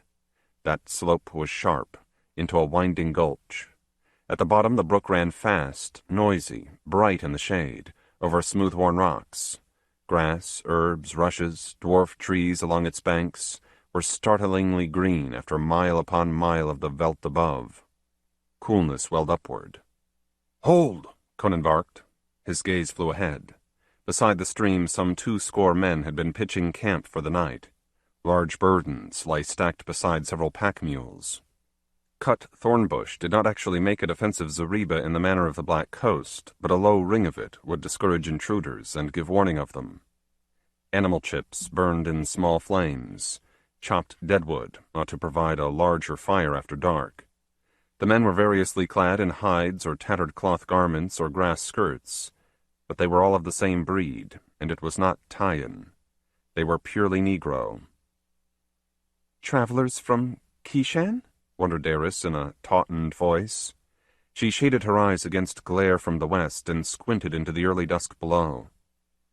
"No, they have not quite that appearance." "They look like dwellers along the seacoast of southern Kush," said Conan. "What might have brought them this far?" The strangers had likewise seen his group. Yelps rose from them. They grabbed weapons and elliptical shields. Leaping over the thorn ring, a few bounded uphill, well to right and left of the newcomers. The intent of these was clearly to see if there was anyone else. The majority drew into combat formation and advanced directly at a slow walk. "I like this not," Conan growled. "You cannot blame them for being suspicious," Falco said. "Well, no. We will try for peace, but keep ready to fight." Conan lifted both hands, widespread. "We are friends," he called in Stygian. A man who must be the leader stepped a little forth from the line of shields. Unlike the rest, who were young and lean, he was grizzled on his woolly pate and had a substantial paunch above his leopard skin kilt. His frame was big enough to carry it easily. Brass bracelets sheened on his thick arms, a golden torque coiled under his double chin, and the wide-nosed, full-mouthed visage above. "Who you?" he demanded. The almost unintelligible accent made clear that his knowledge of the language was slight. "You from where? Why for?" "We will go," Conan offered. "Now." Above him the scouts waved and called. The leader paused for a moment, then his laugh rolled. "Ho, ho, ho," he bawled orders in his own tongue. The blacks deployed, carnivore swift. Half sprinted right and left to reinforce the scouts or to move directly inward at Conan's band. The rest came straight on. "You drop weapons," the leader cried in Stygian. "You be nice, we no kill." "No," Conan sneered. "You will only take us for the slave market. And first, Daris," he unslung his axe. His tone became a roar. "Better men than you have tried." Within, he thought that belike this was the end, for his comrades and himself. It was better to be destroyed by nothing more than blind chance, but what else did a soldier of fortune have any right to await? He brought his lips close to the woman's ear and said, "Whatever happens, they will not get you alive. I swear." Her bowstring twanged. Immediately, she snatched a fresh arrow. "Thank you, dearest man," she said, never looking from her targets. "If my last kiss is of your axe, I will still know it is given in love, and bless you. May we meet again in the halls of Mitra." He had no such faith, but her calm eased the anguish in him, and he grinned as he took stance for battle. "Yah!" screamed Falco, and started to dash ahead. Conan clapped hold of his shoulder and jerked him to a halt. "No, you fool," the Cimmerian snapped. "We stand back to back. Thus we will slay more of them." Daris' arrows caused 2 or 3 flesh wounds, but otherwise stuck in shields or missed. As the foe closed in, she dropped the bow, unbuckled her belt, and drew her dirk. Falco's saber glittered through arcs of challenge. Conan stood ominously poised. The first man came against him, knob carry raised. Conan's axe leaped, smashed through a wood and leather shield, clove the neck behind. Blood fountained, a head fell and rolled, a body collapsed. "Belit! Belit!" Conan shouted. He battered a short sword from the owner's grasp. At the corners of his eyes, he saw Daris drive her knife into an arm, Falco slice open a leg. A Suba war cry he had heard on the pirate galley ripped out of him. "Wakanga Matuzi! Belit! Belit!" The leader jumped backward. He ululated. At that signal, his followers withdrew. Headless corpse at his feet and weapon red in his grip, Conan thought wildly that a faint hope of his might have been realized. His group was still surrounded by armed men who glowered, but at a distance of 2 or 3 yards. Maybe the chief had decided 3 slaves were not worth casualties which might prove high, and would let his intended victims go. The big-bellied Negro trod closer to confront the Cimmerian. He uttered something. "I do not know that language," Conan told him in Stygian, though it sounded familiar. "Do you know this?" the stranger asked in the lingua franca of the seaboard. Conan's pulse fluttered. "Yes, I do," he responded likewise. "See here, we are willing to let bygones be bygones if you are, and betake ourselves hence."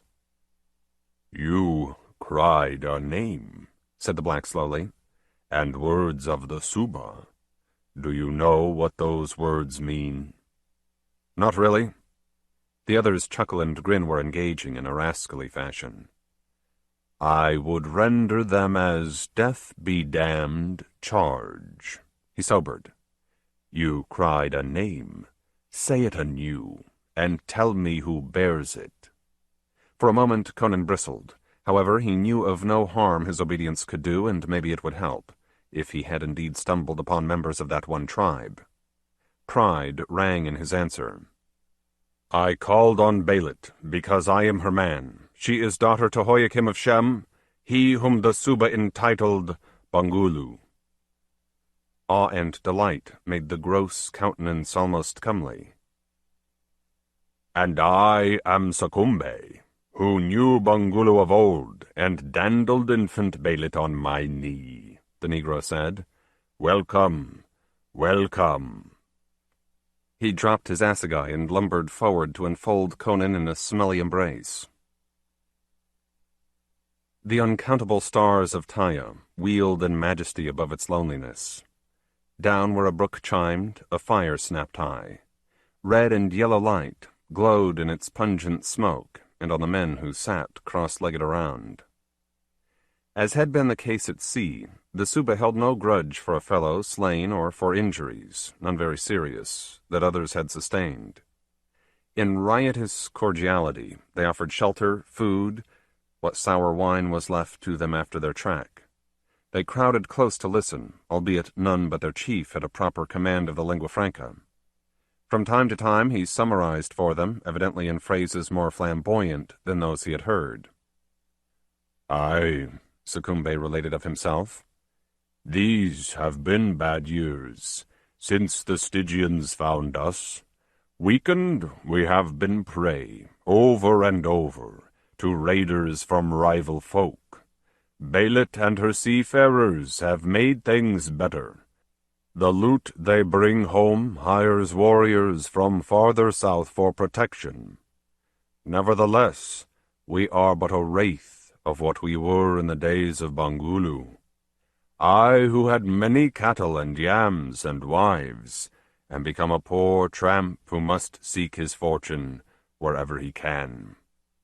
I thought of joining Belit, but remembered how seasick I get. So I collected these lads, and we fared off as traders.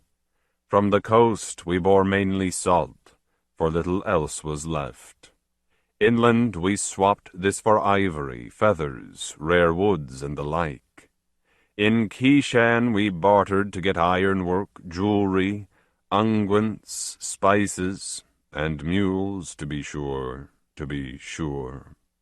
He picked up a wineskin, squirted his mouth full, belched, and passed the drink on. Rather than retrace our steps, I took us over the mountains, for word had come that southeastern Stygia was having woes, which might mean poor honest men could glean a trifle extra. Including slaves, Conan said. Why, yes, if that chance came along, Sukumbe replied, unabashed. In fact, often on our trip have we bought a slave or three to sell farther on at a bit of a profit. But in the case of this realm, well, says I to myself, the Stygians won't be keeping the tight control on trade they usually do, and there might even be a minnikin of loot lying about in need of a caretaker. He gusted a sigh. Thus far, though, we have only marched through desolation. You can't blame me for wanting to take 3 handsome, juicy people like you to market. How glad I am for my mistake. Too bad about Dengeda, of course, but, ah well. He slapped the Cimmerian's back. Any friend of Belit's is a friend of mine, and you are her husband, you say. Ho, ho, were I not a kind of uncle to the dear girl, I could envy you that. Conan grew somber. Best you turn back at dawn, over the pass to Kishan, he advised. This land is in a sore plight. Not only tyranny and war are loose, but the worst kind of sorcery. What? Sukumbe registered uneasiness. You heard my tale. I do not think the magicians have stopped their malignant striving. Sukumbe frowned, hiccuped, and said, Let me take counsel. He indicated one who sat opposite him. Though younger than the chief, this person was older than the rest of his company, gaunt, hard-visaged, bleak-eyed. Cicatrices drew curious patterns over face and torso. Gonga is a witch doctor, Sukumbe explained. Not as powerful as Kemoku, his master at home, no, not anywhere near as powerful. As yet he has learned but a part of the lore. However, neither is he aged and infirm. I figured I would be wise to bring somebody along who knows something about magic. Let me question him." While the Suba words went back and forth, Conan related what he had heard to Daris at his side, and Falco beyond her, in low-voiced Stygian. "Honor demanded, I warn our host to go back," he finished. "Yet I have an idea these bully boys might be useful allies if we can recruit them. Shall I try?" The woman nodded. "Why not? My father needs every spear he can get. My country does." "Besides," Falco added as his grin flashed forth, "would it not be something if we, 3 fugitives, arrived at his headquarters with a platoon at our heels?" After a while, Succumbe told Conan, "Against the mighty wizards of the Black Ring, Gunga says he can do nothing. Not even Kemoku could. Gunga does caution against lesser magics, such as are common among the Kushites and have drifted north into Stygia. Above all, body magic." "What is that?" the Cimmerian asked. "Always be careful about anything that is from your body. Nail clippings, hair, spittle, blood, sweat, anything, lest it fall into the hands of an enemy. If that enemy knows the spells, he will use the stuff to bring harm or death upon you. Reclaim it if you can, that Gunga may annul the charm. If you cannot, then at least give him a sample of the same, and he will try to use it defensively." Conan shrugged. When Falco, curious, inquired what had been communicated, the Cimmerian repeated the information, but added, "Care about something like that is like care about poison. A measure of forethought is sensible, but too much will soon make a man into a sniveling coward." He laughed. "Whatever we do, we walk among snares and pitfalls, and death will take us in the end. I would rather give him a good fight then, than slink about through all the years before." He turned to Succumbe. "I bespoke hostile sorcery beneath whose feet yonder body magic can but grovel and whimper," he said. "Yet thus far we 3 have outwitted it, yes, tweaked its nose and left it howling. You did not seem unduly scared by my yarn. Well, what do you think about leaguing with us? One way or another, I am going to hew me a path to the sea and Belit. There should be plenty of Stygian plunder for you as we fare." Half drunk though he was, the Suba retained a trader's wiliness. "I swear no brotherhood now," he replied after a minute's pondering. "But, yes, why not go take a look? That is why we puffed and groaned over those nastily steep mountains, right? Right. Very well, ho ho ho," he guffawed. "A guided tour of Stygia. See the ancient monuments, visit the quaint shops, bargains galore. Ho ho ho." 2 days later, Conan and his enlarged band reached Thuran on the Heights. Warriors sprang from banked fires to challenge them. When some recognized Daris, jubilation winged on high and echoed back. Lissom brown forms leaped, steel flashed, plumes and banners gamboled on the wind. Above grassy slopes, camps, carven fragments, the temple of Mitra glowed in the sundown light. "My father is here," Daris told Conan. Glory was over her like an aurora. "So is the army he has gathered. You see but a part of it, because most are scattered across the hills to have water and fuel. Horn blasts can summon them within an hour. They have lately fought a pitched battle, when the Stygians moved in the direction of this holy place and were sent back licking their wounds. Oh, Conan!" In innocent exuberance, she seized him to her. Then, as she remembered herself, pain crossed her features. Side by side they advanced up the mountain. A tall, gray-haired man with a wetted countenance trod out on the temple portico. Conan knew this must be Alsar. Daris sped into her father's arms. Chapter 15. The Axe and the Eagle. In a big tent near the gracious remnants of the building, a lamp burned, for the 2 who sat there had talked at length. Light glimmered on racked weapons, a pile of sheepskins for sleeping, a few simple articles of furniture, a wine jug on a small table, the horns from which the men drank. The flap was drawn back on a view of heights and heavens. Campfires strewn across the land gave ruddy reply to the stars. Cooling breezes carried odors of smoke and distance-muted snatches of song. Farther off, like a remote landslide, a lion roared. Alsar rose, and after an instant's hesitation, Conan followed his example, as a third person entered. This was a man short, old, very dark-skinned for a Taian. His blue robe was threadbare. He had donned a pectoral of antique workmanship, lapis lazuli around a golden sunburst, which caused the clan chieftain to bow and sign himself. Yet somehow it was evident that that was not what gave him his air of power, great and gentle. "Parasan, High Priest of Mitra, be welcome," said Alsar. "We hoped you could come earlier." The newcomer smiled as he limped to a seat. Conan took his staff and stowed it while Alsar poured wine for him, not into the horn that was good enough for a fighting man, but into a crystal goblet of the few that survived from ancient times. "I supposed you would have much to discuss," Parasan said. "Yes, sir, but should you not have heard it too?" the Cimmerian asked. He had been only briefly introduced to the prelate earlier this day, and been amazed at the look of sheer wonder he got before solemnity masked it. "I believe that a tales can wait," the old man said. "You twain, well, Alsar, I also have raised girls in my time. It seemed best that you first calm your souls about Daris, and about any other worldly business, for we have concerns before us which are not entirely of this world. Have you done so?" The warlord settled himself, frowning. "I am in Conan's blood debt," he said slowly. "He freed her and conveyed her back in more honorable wise than... Well, what she has confided to me is no fault of his, I suppose. Mainly we two have been telling each other about his journey and my war-waging."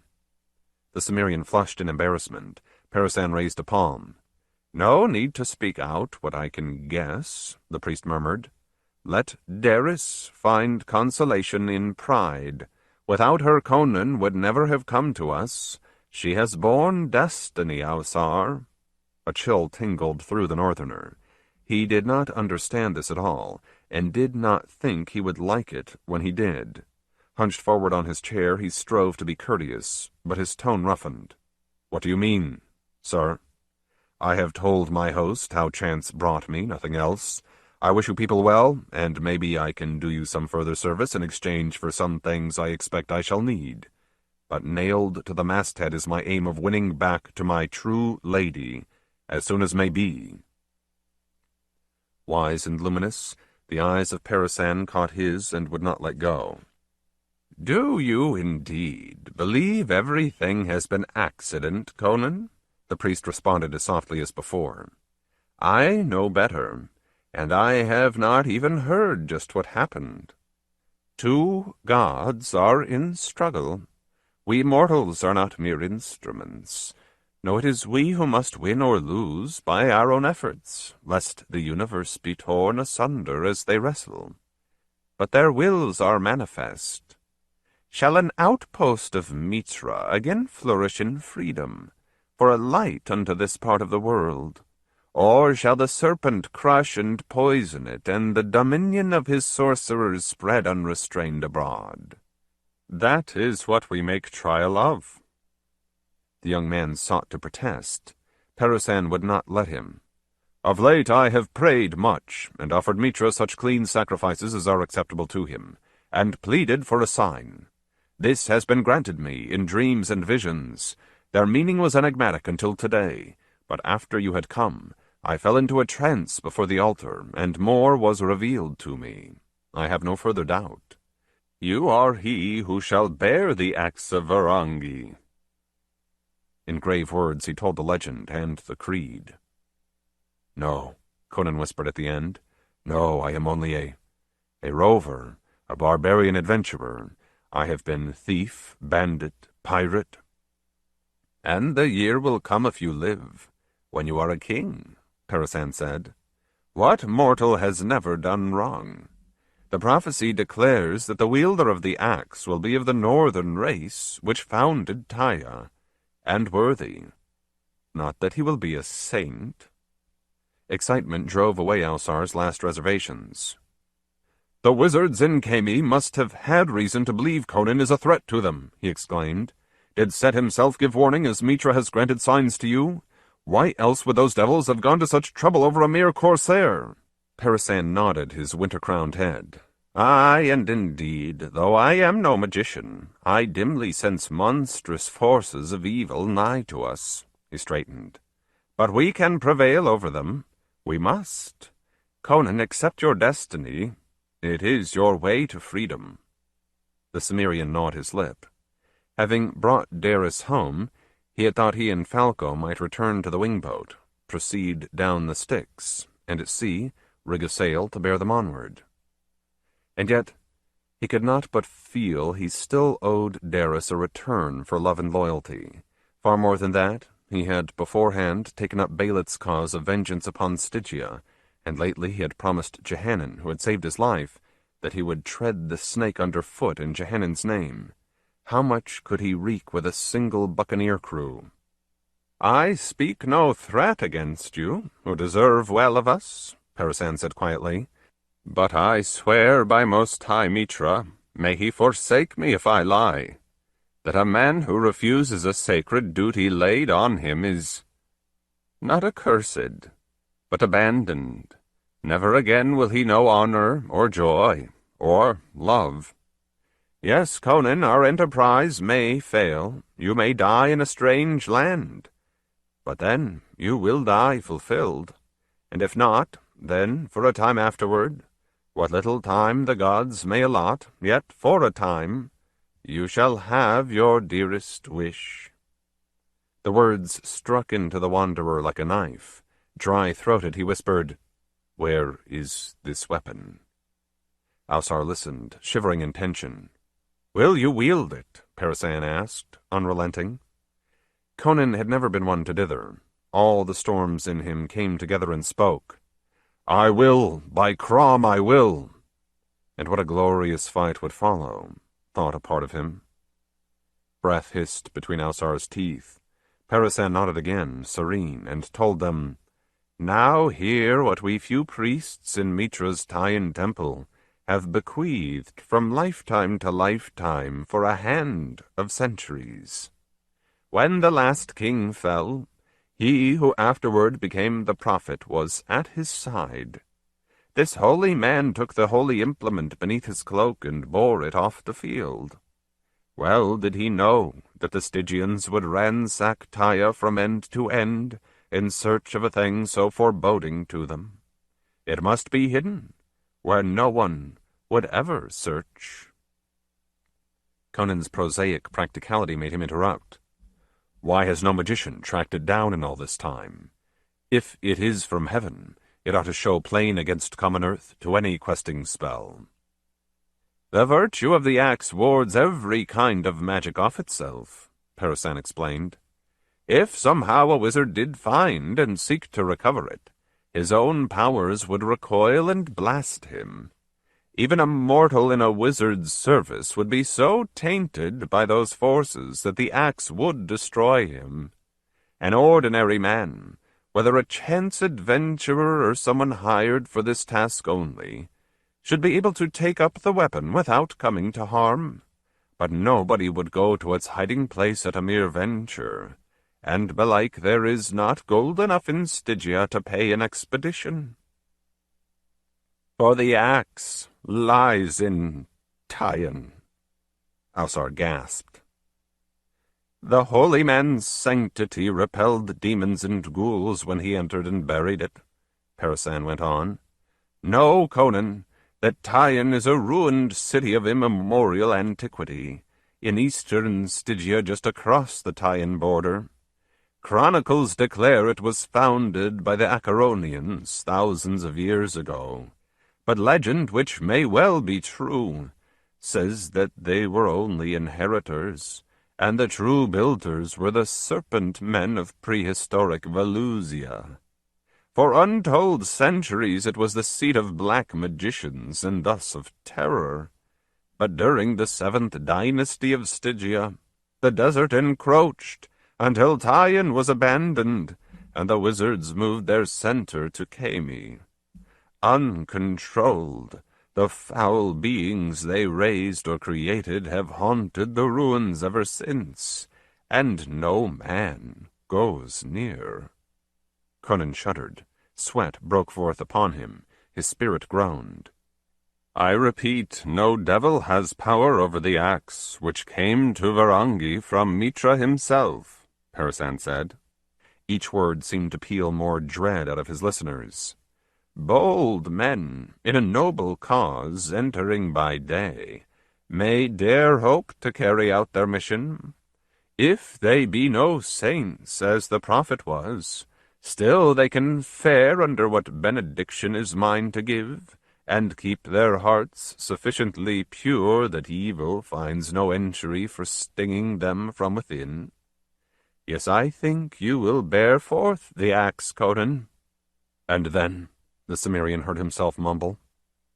Why then, you will lead the warriors of Taia, as they win freedom for their land, Parasan replied. Abruptly, astoundingly, he laughed. I leave the details of that to the professionals. More than an hour followed, in which Conan and Ausar talked while, for the most part, the priest sat mute. He heard the story of what had happened. He asked questions and made a few suggestions. He saw courage flame up in the others. They went on to tactics. Further discussion would be necessary in the morning, but the outline of a plan grew rapidly. In the saddle, with ample remounts, at the fastest prudent pace, it was about a week's travel from Thurin to Pteion. That was because much of the route was through the valley of a river that had long since dwindled to a brook, easier going for horses than most of this country was. Let Conan and his guide bring a troop of about 100 men. Such a number ought to suffice against any foreseeable contingency. Meanwhile, let Ausar organize his host and move west, recruiting as he went. After losing the latest engagement, General Shuat had left half his Stygians to garrison Sayan and the lower Helu. He was marching the remainder northwest on a military road that ran from the governor's seat toward Luxor. Ausar guessed he planned a pincers movement, quite likely in conjunction with reinforcements sent from the royal capital.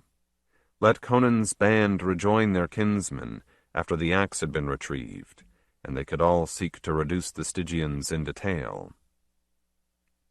Of course, King Metefera and his immense reserves would be left, and he would scarcely let the loss of a detachment or two check his ambitions. However, that worry was best deferred to the unknowable future. If Conan had learned anything about war, it was that the first casualty of a battle is always one's battle plan. Exalted, he finally rose to say good night. "May I accompany you back to the temple, sir?" he asked Parasan. "No, thank you," said the priest.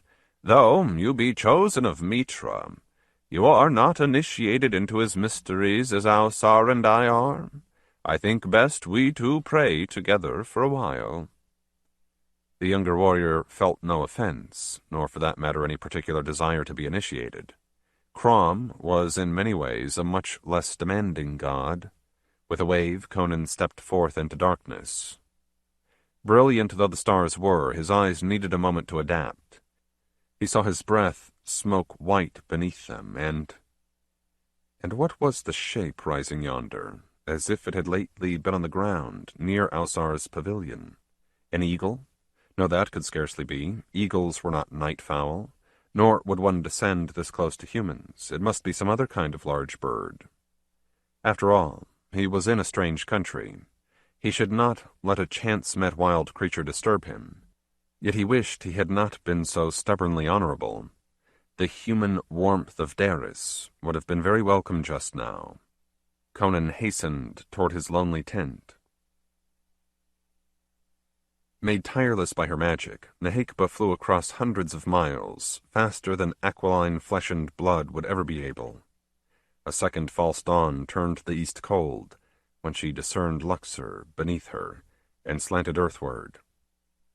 At the snake-encircled cupola atop the Temple of Set, she glided through an arch to its deck and resumed her human form. Feather-clad, she descended to a suite reserved for members of the Black Ring. There she rested and planned until mid-morning. At that time she dispatched a messenger to the king, bearing a token which would get him immediately received and a written request for a confidential audience. It was a request in form only. She required it. The monarch knew that and sent back a prompt invitation. At the appointed hour, duly stately in crown and robes, she crossed the plaza to the palace. In order to emphasize the gravity of the occasion, she did not go afoot, but in a brazen chariot without wheels or tongue that bore her along 3 feet off the ground. Awed guardsmen bowed low, stood well away from her vehicle after it had settled to earth, and she stepped out, provided a man to escort her inside. She was ushered into a room small but well appointed. Scenes of the chase ornamented its walls, and the furniture was lavishly carven and gilt. Mentefera bade her be seated. He himself filled a silver wine cup for her. "I hope that my lady, High Priestess of Derkita, will accept the presence of my first son," he said. "I want him to learn how such things are also a part of statecraft." Nehekba shrugged. "If you desire, your majesty," she replied, careful to observe the niceties. While Mentefera was apprehensive of her and her colleagues, he was no weakling. On the contrary, Stygia had not had so formidable a secular lord for generations. He was a tall man, heavily muscled in his plain tunic, scarred from many a combat. His face was square, weather-beaten, broken-nosed, his eyes like metal. Ever at his hip, even when he wore dress of state, hung a sword. Despite his deference to the witch, he did not try to conceal the lechery that flickered in his glance across her beauty. They had often shared a bed. "In truth," she continued, "you are wise to let the crown prince hear. O king, live forever. Yet the gods alone see what lurks behind tomorrow's sunrise, and I bear tidings of peril." Stesfan, heir apparent, a slender man no longer quite young, stirred uneasily on his seat. "My lord father," he ventured, "should we not have your counselors here as well? The words of a sorcerer are often darkling. No disrespect to my lady, and no single mind can think of every issue that should be raised." "I desired private discussion," Nehekba reminded sharply. "Much of what I am about to tell your majesty should not be noised abroad, lest fear break its chains and run loose in Stygian hearts." Mentefera gave his son a doubtful glance, but decided not to dismiss him. Stesfan had frequently argued that the plan of conquering an empire was unwise. However, since he could not dissuade his father, he worked loyally and ably in the cause.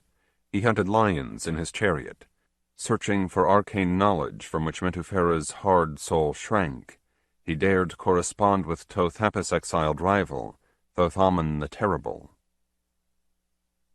"Say on," the king rumbled. "Your majesty knows the legend the Taians tell of the Axavarangi," Nehekba began.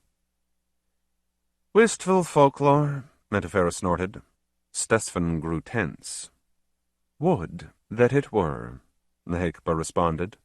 She went on to describe, in a version preserving the dignity of herself and Tothapis, what had happened and what she had lately spied on. "I fear we cannot get men to Taian ahead of Conan by any earthly means," she finished, "and to transport them magically would be but to send a quite inadequate number against his troop, given the limited time and means available to us. Besides, such an experience would wreck their morale and leave them easy prey to him." "By the fangs of Set!" The king's fist crashed on an arm of his chair. "A lout like that? The chosen instrument of Mitra? Why, if the Sun Master can do no better than Conan, what is to fret about?" "Much, my lord father," Stesfan murmured. "Only think what the Barbarian has done thus far with no supernatural weapon." "Yes," Nehekba agreed. "Your majesty, hesitation on our part will mean loss of that entire province, which will thereafter stand armed and hostile at your back. What then of your dreams of foreign conquest?" "No," Mobilize the strongest force you possibly can on short notice. Command it yourself, leaving the Crown Prince here as Viceroy, for your presence will instill valor no matter what your soldiers meet. March southeast at once, within days, to bring Taia to submission. Meanwhile, we who serve Sat will strive by every art we possess to keep the axe that Mitra forged in the grave where it belongs. Should we fail in that, do not despair, for we shall have further resources. One way or another, given your help in this world, O King, we shall succeed against your enemy in the heavens. Aye, Metafera shouted. In a crypt below the Temple of Sat, candle flames flickered blue. There on a table, among the shadows, stood a glass vessel in the form of a womb. Within this floated the pale, curled, half-formed figure of a babe unborn. Nehikba entered. An acolyte in attendance prostrated himself before her. "Go," she said, and he crawled out backward. Leaning over the womb, staring into the blind face beneath her, she drew signs and muttered words. The homunculus stirred. Agony twisted the blob that was its countenance. Words came out of its throat in little plopping globules. "Who calls me? What would you?" "It is I, Nehikba," the witch hissed. "Heed well, Tothapis, and set all else aside. I do not say that the wreck of the gods draws nigh, though that may be. But surely an hour is upon us when once more the bull and the serpent make war." Across as many miles as she had flown, the wizard spoke through the small monstrosity. "Tell me what you have learned." She did. At the end, she said urgently, "Fate hangs yet in the balance, and will while Conan lives." Her nails scratched the air. "That need not be for long, but it will take mighty magic to halt him. His destiny is in spate. My lord, do not crouch in your house any more. Come forth yourself on dragon wings, with your spells prepared. Meanwhile, I will return to spy on Conan and work what spells I can on whatever weaknesses I sense in him and his companions. By such means did my predecessor 500 years ago finally make vulnerable the last man who wielded the axe. Let us meet at Pteion of the ghouls, my lord, and you and I destroy him." Chapter 16. Journey to the Damned. Stones rattled beneath hooves. Glowering from the west, a sun tinged bloody by dust made eyes ache that already stung from sweat and were weary after days of squinting at naught but desolation. Light and unmerciful heat rebounded from the walls of the gorge through which the Taians rode. Those red slopes grew lower, less steep and cragged, for every mile, but that was merely because the travelers were approaching open desert. Patches of sand ahead shimmered in an illusion of water that redoubled thirst. Mostly the warriors fared in silence, nursing their steeds along. Caftans and burnooses they had donned against this climb fluttered around their lean bodies. Spears swayed to the rhythm of riding, points ablaze with the radiance, as if wind passed over a grain field on fire. Though the men had no love for the wasteland around them, they suffered less than did their northern leader. At the head of his 100, Conan endured. Some yards behind him, Daris brought her horse next to Falco's. "How goes it for you, friend?" the woman asked. "You have said almost nothing on this trip." The Ophrite shrugged and did not turn his face to look at her. More than parchedness roughened his voice. "What has there been to talk about?" "Why, everything," she answered softly. "Hopes, dreams, memories, even fears, if naming those would help give power over them. You were a cheerful soul before Falco. What gnaws at you of late? That tomorrow we reach dread Pteion?" "I am not afraid," he flared. "I didn't have to come along." "Nor did I. But then Conan is my lord for—" as long as he and Mitra will have it so. You, though, would be no coward, would rather be of service equal to this, if you had accompanied my father instead, as Sucumbe and his men agreed to do. For plunder? Do you liken me to those savages? I think much more than greed is in their hearts, Falco. I think there is love for Belit, and the shades of her parents. There is wish to avenge the rape of their motherland. Daris paused. As for you, you chose to follow Conan because in your heart also he has become your lord, for whom you would gladly die. Is that not true? Falco's knuckles whitened where he held his reins, but he made no reply. Yet this journey has oppressed you more for each day that has passed, Daris murmured. Why? If you would tell your friends, maybe they could help. Oh, Conan has burdens enough, the youth blurted, and I scarcely know any Taians. You know me, Daris said, and reached forth to touch his hand. Our comradeship has been short in time, aye, but must go deeper than most, after everything we have done together. Would you like to call on me? I see no more shame in crying for help from a sworn waymate when the soul is beset by devils, than when the flesh is ringed in by enemy swords.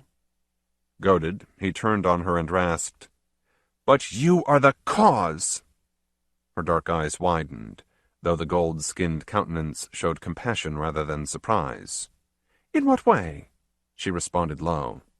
Never wittingly or willingly, I swear. Oh, you... Pride and need struggled inside him. His sunburnt cheeks grew redder still. Very well, broke from him at last in ragged words, while his own gaze roved everywhere except toward her.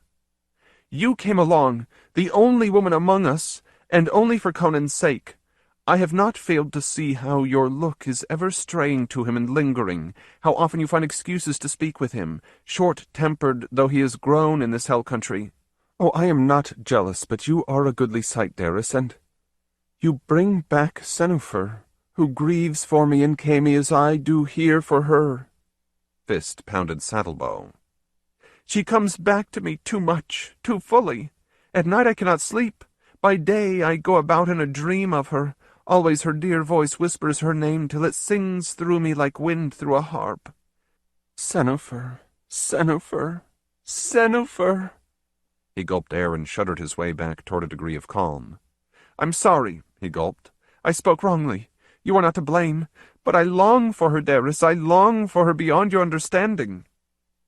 He did not see how uneasiness went through his companion. She smoothed off outward signs of it, rode closer until their knees touched, laid a hand on his arm, and said very softly, Thank you, Falco. You do bring me to understand a little, at least about what is troubling you. Keep it not damned in your breast, till it overflows and bears your spirit off in its torrent. Talk to me, if no one else. Tell me whatever you need to tell. Let me help you look beyond the span of waiting and yearning, to that dawn when you can begin your life anew. Let me invoke hope in you. Conan, glancing behind, saw them thus. Unreasonable anger brawled suddenly up in him. The gorge debouched on a seemingly endless wilderness of ochreous sand dunes. They gritted underfoot. Dust streamed on a droning breeze to clog nostrils and irritate eyes. As the sun neared the horizon and shadows grew gigantic, Tyrus, the guide, approached his commander. He had come through these parts in former years when he worked as a caravan guard. Best we camp now, he advised, pointing to an eroded outcrop in the distance. If they spoke aright when I passed by here, we are within a few hours of Pteion. Not that anybody ever went there, but the traders keep their lore from of old. Conan scowled. We can push on for another of those hours this evening in cooler air, he said. Tyrus fingered an amulet on his breast. Chieftain, is not our plan that we enter by day, when fiends and phantoms are underground? Well, I do not think we would be wise to sleep any closer than where we are. As you will, the Cimmerian said contemptuously. Hurt, Tyrus rode from him to convey that order. Mounts, remounts, and pack beasts stopped the instant their masters gave signal. Grateful snorts and whickerings resounded. Men cared for them with what scanty water, fodder, and grooming were available, hobbled them, and bivouacked. Soon bedrolls lay spread, chips burned blue, and around each small fire squatted several warriors. Taians were generally not a dour folk. Beneath their dignity bubbled considerable joy in life. Now, however, a somberness was upon them, and they spoke in few words and hushed voices. Many drew aside to pray, pour out libations, attempt minor magics. Conan stalked about inspecting the pickets. Often he spoke gruff reprimands for carelessness. They were not really deserved, and were therefore resented, and he knew as much. It was as if he must slap out at someone. Beyond camp, silhouetted black against a green sunset sky, Darris and Falco stood face to face, hands linked, deep in converse. After a while they walked down the far side of the dune and were lost to sight. For a moment Conan wondered if the sullenness that had been gathering in him throughout the past few days had any good cause. What son of the North would not grow snappish in these ghastly barrens? He had known countless hardships, but this was the worst. This sucked vampire-like at his very spirit. Yet did it not behoove him to refrain from complaint, even in his own mind? Why did he let mere discomfort prey on him? Well, there was worse than that. He had gone without a woman for longer stretches in the past than thus far since leaving Belit, but lately the time had begun feeling like years. And then that empty-headed Darris had insisted on being in the expedition and kept throwing her presents at him. Could the Jill flirt not see what fires she stoked? Were it not for her countrymen and their disapproval, he might well have kicked his scruples aside and taken her. By Derkita, he might lead her beyond view of the clansmen and do it anyway, except that now she had begun to play her tricks on that Opharite brat. What had he done to deserve the enjoyment? If that was what she wanted, let her eat alone when she got back. Conan was hungry. He slouched to the place that was his, hers, and Falco's. They had been eating together and spreading their sleeping bags not far apart. The man who had laid out their gear and started a fire for them rose, salaamed, and left.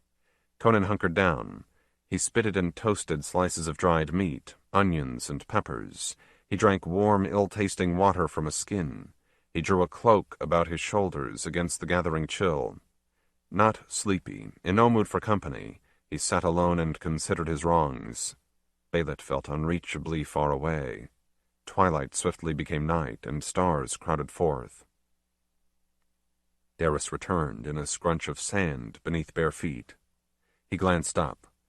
Her form was tall and shadowy above him. He grunted. At last, where's Falco? He decided he would stay off by himself for a while and think over what we talked about, she replied. Talked? I hope you had a good romp. What? She settled down opposite him. Dim firelight glimmered in eyeballs. What do you mean? What do you suppose? He retorted. Oh, I know. I have no claim on you. Do as you please. Conan! He had never heard such shock in her before, nor seen it on her. She sat upright, both hands lifted as if to ward off a blow. You don't imagine? How could you? Do you suppose I am blind? He's a pretty boy, whereas I have been dull company of late. I tell you I don't mind. Eat. I'm going to my rest. But I love you, Darris nearly sobbed. She caught hold of herself. After a few heartbeats, she said quietly but steadily, looking straight at him, Hear me. By Mitra I swear nothing untoward has happened, unless you count a single brief kiss at the end. Falco and I talked, simply talked. He was sick for that Senufar woman in Khemi. For Nahekba, you mean? Conan sneered. The more fool he. I did not repeat our idea to him that the two are the same. That would have driven him from me. No, I got him to talk about himself. No hard task for me. After he had spilled out his sorrow, it weighted him much less, and I could lead him back to such fancies of the future as belong to a healthy lad. He is not free of her by any means, but his spirit has returned to him. I think he will sleep well tonight and be able to fight tomorrow if need be. That is all, Conan. All that went on. though my own thoughts did not end there. I must take your word, of course, he said with studied indifference.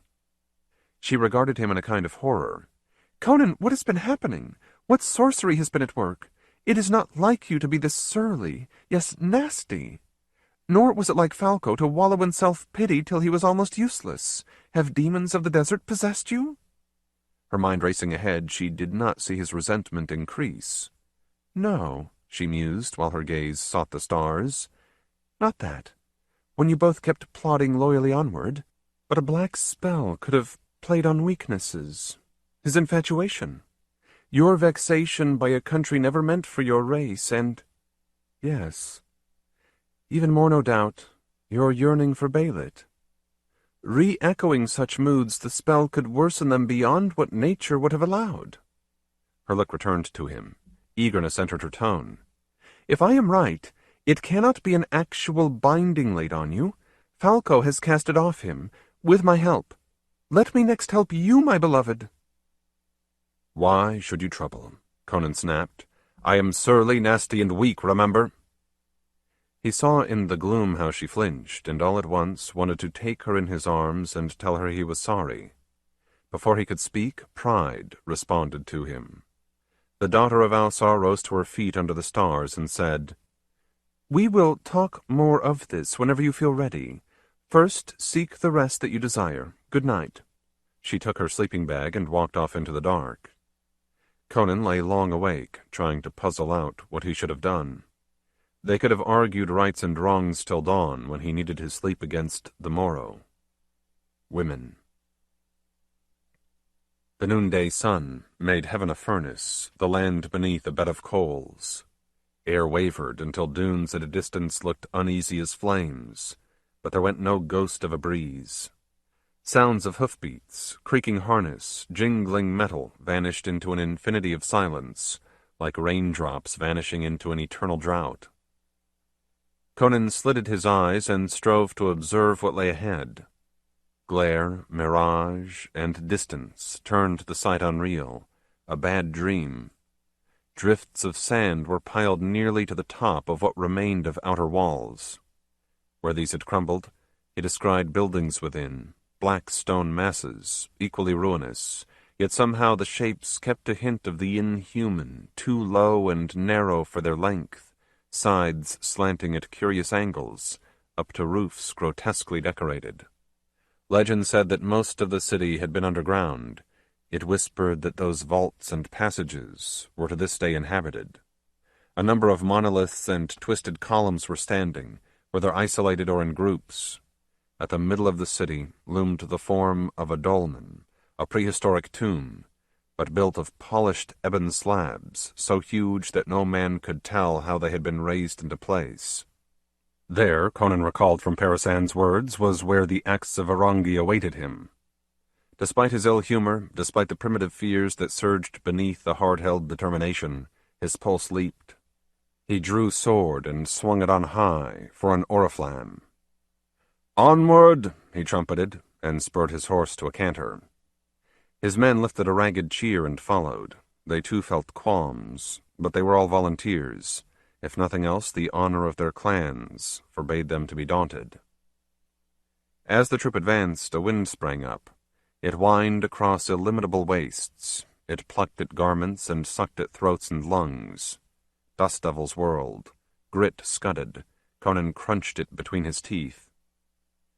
Faster than he thought should be possible, haze boiled over the horizon and across the sky. The sun reddened, dimmed, vanished. Driving darkness hit his goal. The storm lacerated his skin and well-nigh choked off his breath, before he drew a flap of his burnous around for a veil. His horse stumbled, whinnying in pain. He roweled the animal savagely and pushed on. If nothing else, he thought amidst the shrill howling, the hiss of dust and sand in flight, his party must find shelter till the weather died down. And where was that but in Pteion? Blurred vastness appeared to right and left, pieces of the city wall. He flogged his horse to go in between. Though he got some relief beyond, with those ancient defenses for a windbreak, the air was still acrid and murky, and the red-black gloom was thicker still. Ahead he vaguely made out one or two of the buildings he had seen from afar. A look over his shoulder revealed the nearest of his followers. Those farther back were lost to sight, but doubtless each man kept in view the ones immediately before him. Wind yelled. No, that screech was something different. Conan twisted around in his saddle and saw what came out of the night, suddenly laid on this ground, toward him in attack. Chapter 17. Quest of the Axe. At first it seemed a troop of human soldiers advanced in a strangely stiff formation from the inner city. The question flashed through him how they could have arrived this fast, when the closest well-populated region in Stygia was remoter than Thurin. He reined in and signaled his men to draw nigh, dismount, secure their animals, prepare for combat. The Highlanders had no cavalry tradition. He kept his own stirrups, and gestured Falco to do the same. Theirs were trained war horses captured from the enemy. A couple of skilled horseback fighters ought to count for much, when yonder force had nobody riding. Again a horn screamed, like none that Conan had ever heard before. Overtones ripped at his nerves. The noise did not come from the foe, but from above. The barbarian glanced up. Though scudding dust choked off vision within yards, he thought he glimpsed a deeper darkness in motion there, as if great wings wheeled and soared. The strangers came onward. Now Conan saw their front ranks more clearly. He stiffened. Terror stabbed him. Daris, also still in the saddle, stifled a scream. Falco called on his gods. The Taians wailed. Those were not living men. They were dried corpses. Some bore archaic helmets and cuirasses over blackened skin. Most were only cerements gone ragged during millennia. In many, bones jutted through desiccated flesh. The sunken faces were unstirring, empty of expression. What eyes remained were dull, tearless, unwinking. Breasts drew no breath. Hearts did not beat behind ribs. Legs moved puppet-like. The company was armed with short swords of antique shape or spears whose heads flared in the same fashion. The metal was corroded green bronze. The bodies numbered 200 or more. The shuffle of their feet was the single sound they made. "Ghosts! Ghosts!" Daris moaned. "The tombs of Taian have yielded their dead to go against us." Aye, thought Conan fleetingly. In this unnatural gloom all sun-shunning horrors could come forth, but who had raised it before raising them? How could anyone in Stygia have known the Taian plan? A second shock pierced him as he remembered what he had earlier chosen to forget, that which had been outside Ausar's tent. Tyrus the guide screamed. "Mitra, forgive me that I entered this unholy place!" Conan heard an answering babble among the warriors. He glanced back, saw them assembled, but in an array that wavered. At any instant, somebody would bolt. Then blind panic would seize the rest and stampede them forth to perish in the desert. The horn above the storm laughed. Conan never knew whether sheer desperation drove out his own fear, or the smoldering anger of his journey burst into flame. Battle fury took hold of him. He spurred forward.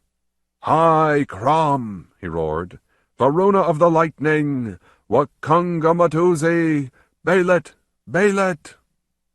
A cadaver in the front line jerkily raised its spear and thrust at him.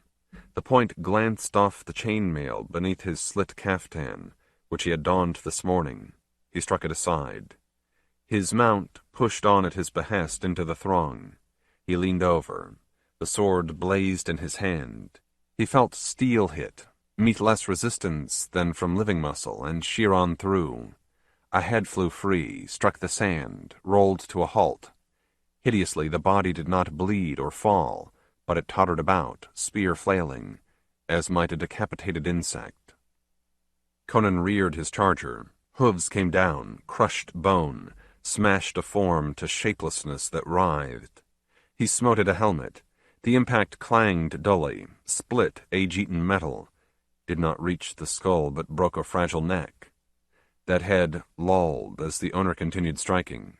Conan hewed off the sword arm.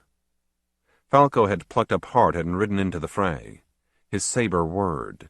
Daris, inexperienced in this sort of fighting, nonetheless kept her steed a dance on the fringes and wielded a spear. Yet the dead were not feeble. Slow, awkward, they felt no pain, lost no blood, could only be disabled by the shrewdest of blows. Gashes reddened the horses, surrounded by thrusters and stabbers. The riders began to take flesh wounds, and might at any moment receive worse. Meanwhile, most of the deathling troop had rustled past them and fallen on the Taians. "Break through!" Conan cried to Falco. In a right and left hail of sword cuts, thunder of kicks and stampings, they did. The corpses they had fought did not pursue, but went on to join battle against the clansmen. Dismembered pieces jerked and squirmed at their rear. Conan drew deep, shaken breaths, through a fold of his burnous. Shielding eyes with hands, he looked toward the combat. It raged loud and frightful. Men sustained slashes and stabs, men fell dead, and they moved no more. But the Taians held fast. War cries and panted clan chants defied hooting wind and sibilant red dust. He had shown them that a strong arm and an undaunted heart could meet even such as these. "Shall we attack from behind?" Falco asked. Ardor burned in his eyes. "No," Conan decided. "We would only be two more, and the outcome of that fight is odds-on at best. Also, we know not what further devilments the enemy has at his beck. Best we take this chance to seek the axe. If Parasan spoke sooth, that is a weapon to use against hell itself." Daris drew nigh. "It is fitting that the three of us go," she said. Her look upon Conan pleaded, "May I again be your comrade?" The Cimmerian shook his head. "No, best you stay here and encourage the men. Some will see Falco and me leave and wonder, and their will could break yet. If you abide, though, their princess, descendant of Arangi, do you understand?" Pain tightened her lips, but she nodded. "Yes, Mitra ward you." Unable to say more, she trotted off. Conan stared after her for a second before he clipped, "Let's begone," and led the way on into the city. Sight and sound of the battle were soon lost.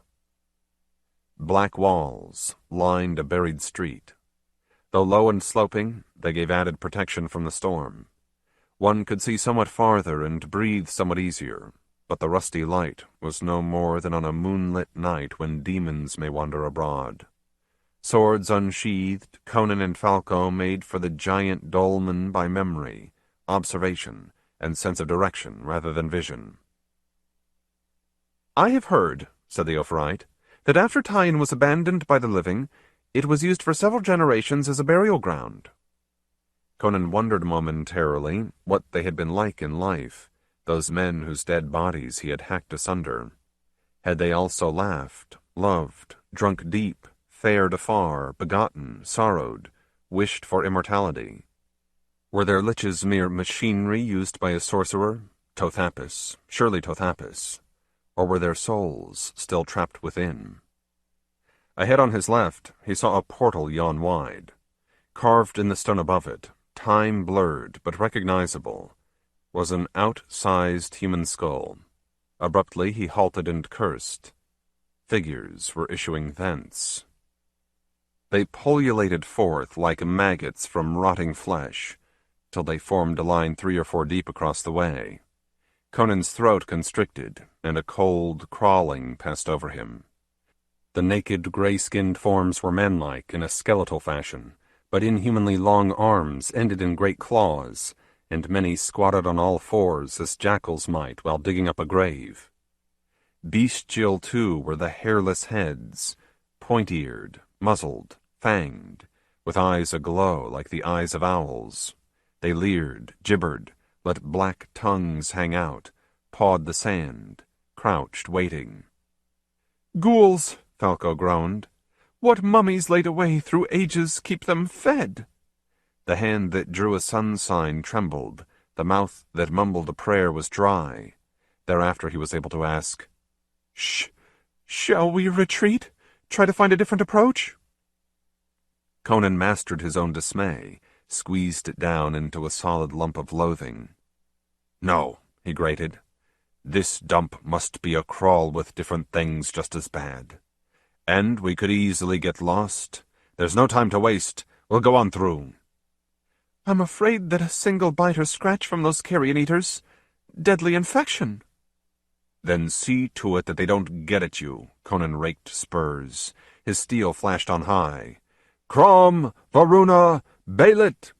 Falco swallowed hard and galloped beside him. Hooves thudded, horses neighed, men shouted. The ghouls yowled back. The riders hit them.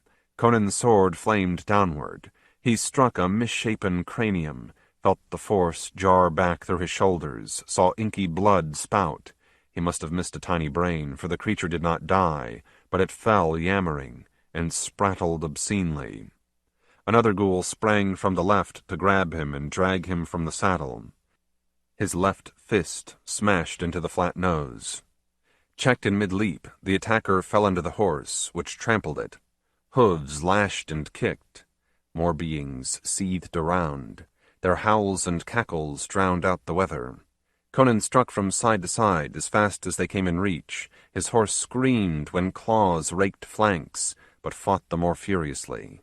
Nearby, Falco's saber whined, sliced, stabbed. His shield guarded him on the left against creatures that pounced at him. His own beast reared, smashed, bit, whinnied, terrifyingly loud. Then the riders had broken those disordered ranks and were beyond. They went several yards, slammed to a stop and looked back. The ghouls milled, witless. Some were already tearing at the slain. Conan charged. His lion roar echoed from wall to wall. Panic-smitten, the ghouls fled, streamed back into the House of the Skull, left none but their dead and mewling wounded. Conan returned. I thought best to scatter those vermin before they forget the lesson we taught them, he said. Are you all right? They never touched me, praise the kind gods, Falco replied breathless. You? The same. But I fear for our poor animals. They will bear us a while more. If their wounds get inflamed beyond healing, we will give them the last mercy. Now onward. Deeper into the necropolis the pair rode. From lightless doorways and murky porticos eyes glistened. They heard voices chitter and feet scuttle, but nothing emerged. Keep alert, Conan warned. I doubt Master Tothapus has emptied his whole bag of tricks. The streets twisted and intertwined in maddening chaos. He must ever note landmarks, a coxcomb roof, a stump of pillar, a statue eroded to shapelessness, lest he lose direction in the drifting dust. It helped that he could shortcut across buildings which had collapsed to rubble heaps. He swore when a deepening of the gloom ahead proved to be a wall squarely across his path. Which way around would be shorter?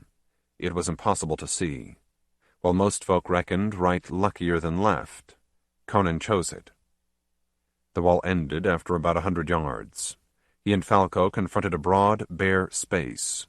Low dunes hid pavement, but this must in its time have been a plaza like that in Luxor, for two enormous ruins stood on either side. Their ebon masses gave less protection from the whistling, scudding storm than had the narrower streets, though they did give some. The far end of the square seemed to be open. Conan got an impression of a broad avenue and of shapes which stood along it, but the murk obscured too much for him to be sure. Still, as nearly as he could tell, that way pointed straight at the dolmen. He clucked to his weary steed, stroked a mane that sweat had plastered to the neck, and started across. He and Falco were halfway over when the boy yelled. "Crom!" exploded from Conan. He fought to control a destrier that suddenly plunged, bucked, and whinnied in terror. Falco's had gone just as unruly. What they saw coming woke primordial instincts. How many eons had yonder monsters been locked in enchanted sleep before they were wakened to walk the earth again, ravenous? From the right-hand edifice bounded an animal akin to a hyena but the size of a bull. Stiff pelt bristled, mouth grinned and slavered around yellow fangs. A howl like a maniac's laughter shuddered through the wind. It paused at the doorway, studied the scene with snuffing nose, cocked ears, intelligent eyes, and loped ahead. From the left-hand structure stalked a beast on two long, taloned legs. Though the body stooped forward, counterbalanced by a great cudgel of a tail, the blunt reptile head lifted twice a man's height. Small forelimbs were bent, claws laid together in a parody of prayer. Scales on back and sides sheened steel gray through dimness. The belly sagged white. When it saw prey, the saurian hissed and hastened. "Stay by me," Conan snapped. "We'll see if we can outspeed them." He nearly broke his horse's neck, but got the hysterical brute pointed toward the avenue opposite and slacked its reins. It shot off. Blind instinct made Falco's follow. They were nearly across the plaza when Conan heard a scream of agony and a triumphant whoop. He cast a look over his shoulder. The giant hyena had overhauled the Opharite's mount. A slash had laid open the hindquarters. As the horse stumbled, the hyena snapped onto its throat. Gullet torn out, the charger went down in a red fountain. Rider beneath, the saurian lumbered close behind. Conan forgot his errand. A Cimmerian did not abandon a way-brother while the least hope flickered. He sheathed his sword and sprang from the saddle. In a ball of rubbery muscle, he hit the sand, rolled a few times, and bounced to his feet. The hyena worried the dead horse, snarling and slobbering. Falco, a leg pinned under that weight, lay still. Conan sidled off at an angle. His intention was to keep the saurian's attention locked to his own steed, overlooking him. It worked. The colossus marched on by.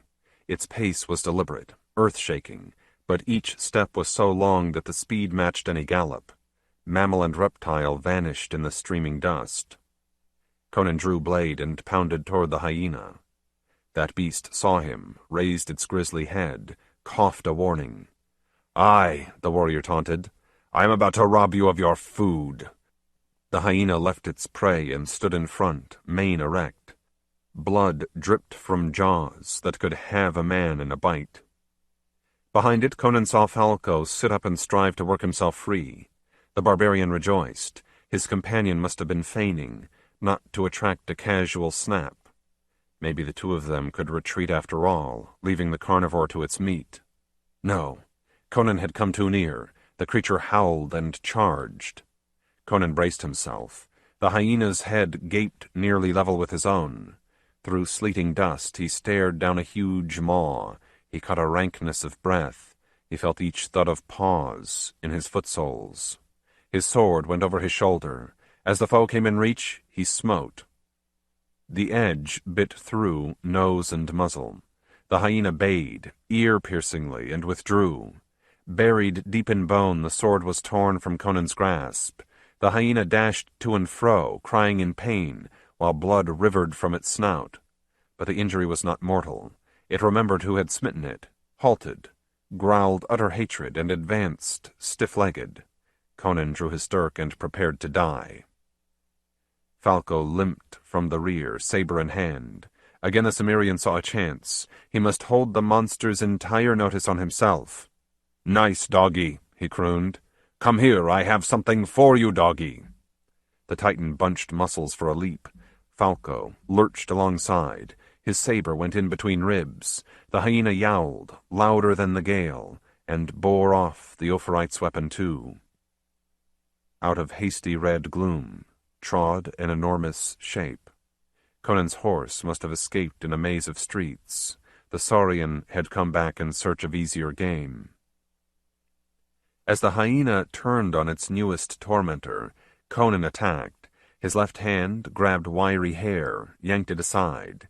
His right drove home the dirk.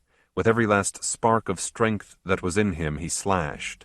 Blood jetted. He had found a major vein. He did not retrieve this weapon either, for the jaws clashed after him and he sprang back barely in time. The hyena crumpled to the sand and threshed, ululating, geysering. The reptile beheld and approached. Conan sought Falco. "Lean on me," the older human directed, for the younger moved haltingly. "We don't want to go too fast, lest we draw yon dragon's heed. But if we are careful, he has a good deal more food there waiting for him than is on us." They made their way onward. Behind them, impervious to every bite, the saurian crouched down and began to devour the hyena. That sight and its gruesome noises were soon lost in the tempest. Conan stopped. "How are you, lad?" he asked. Falco grimaced. "I don't think anything is broken," he said. "The sand cushioned me a little." Sweat studded his skin. Conan knelt and made a quick examination. "No," he agreed, "but you seem to have a twisted ankle, and from there to halfway along the thigh your right leg is one solid bruise. Also I see your dirk is what we have left for armament." He rose and sighed. "Never have I felt more unwelcome than here. Well, I can help you hobble along. It shouldn't be far now." Fine drifting sand had already buried tracks. In the night it made, Conan saw that this avenue had once been stately. The rubble of mansions that formerly stood well back sloped in windrows to the feet of a double row of tall monoliths still lining the way. Millennia had scoured off most of the hieroglyphs chiseled into their darkling sides. What blurred traces they glimpsed made Conan and Falco grateful for that. They slogged on. Wind screamed, grit assailed eyes and nostrils, murk walled off the world, exhaustion dragged. From time to time Falco drew a sharp breath, but else he kept manfully silent. Something rumbled. The ground shivered. Sand upon it went sliding in little waves. Only his leonine instincts and speed saved Conan. He saw a menhir topple, snatched Falco so that a shriek broke from the youth and bounded clear. The stone smashed into the sand where they had been. The one opposite fell. Conan barely escaped it likewise. The stark knowledge came. Behind him, the Saurian feasted.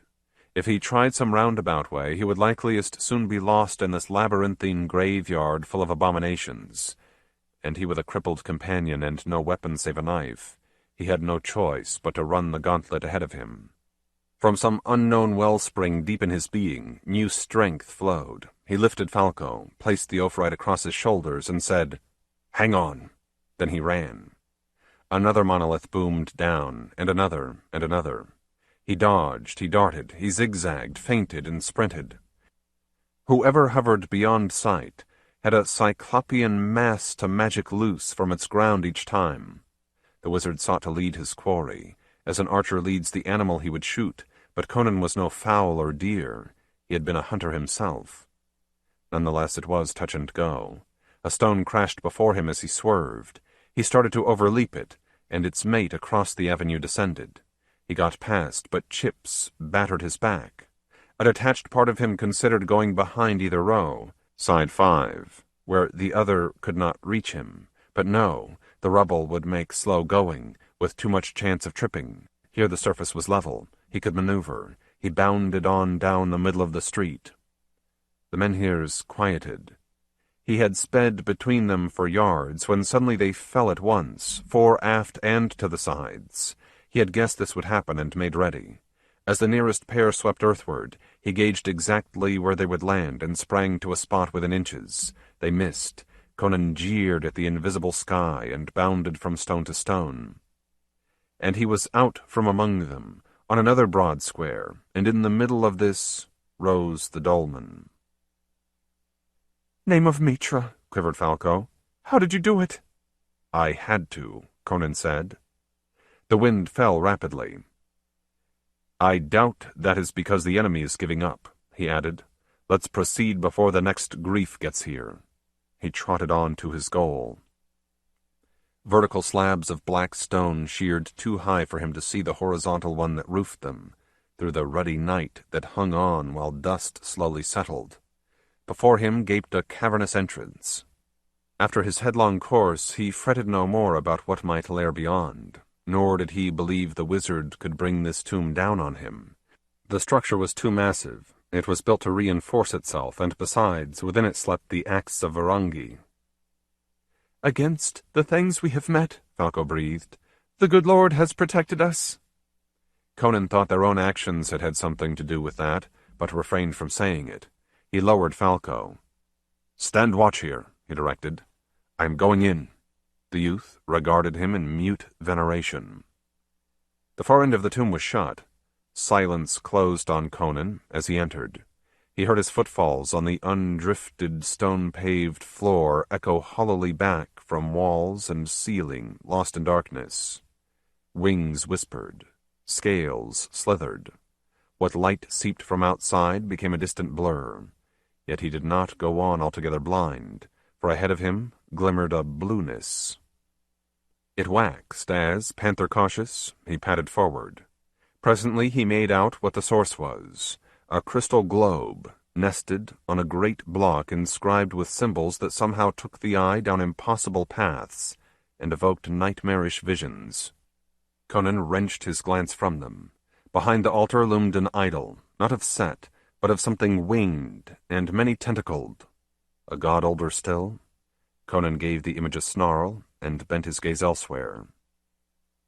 Yes, at the fringe of illumination, a loop rose from the floor. He went there.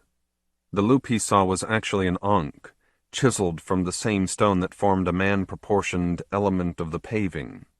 A thrill coursed through him. This was what Parasan had described, the lid of an immemorial grave wherein the prophet hid the axe. Where had a priest gotten the might to raise anything that heavy? Conan knew not. He straddled the oblong, gripped the ankh and strained. His whole power surged, muscle stood like iron under his byrnie, in arms and legs, tendons drew taut in hands and neck, sweat washed blood and grime downward in runnels. Just the same he was careful. It would not do to throw out his back. How the devils in hell would laugh.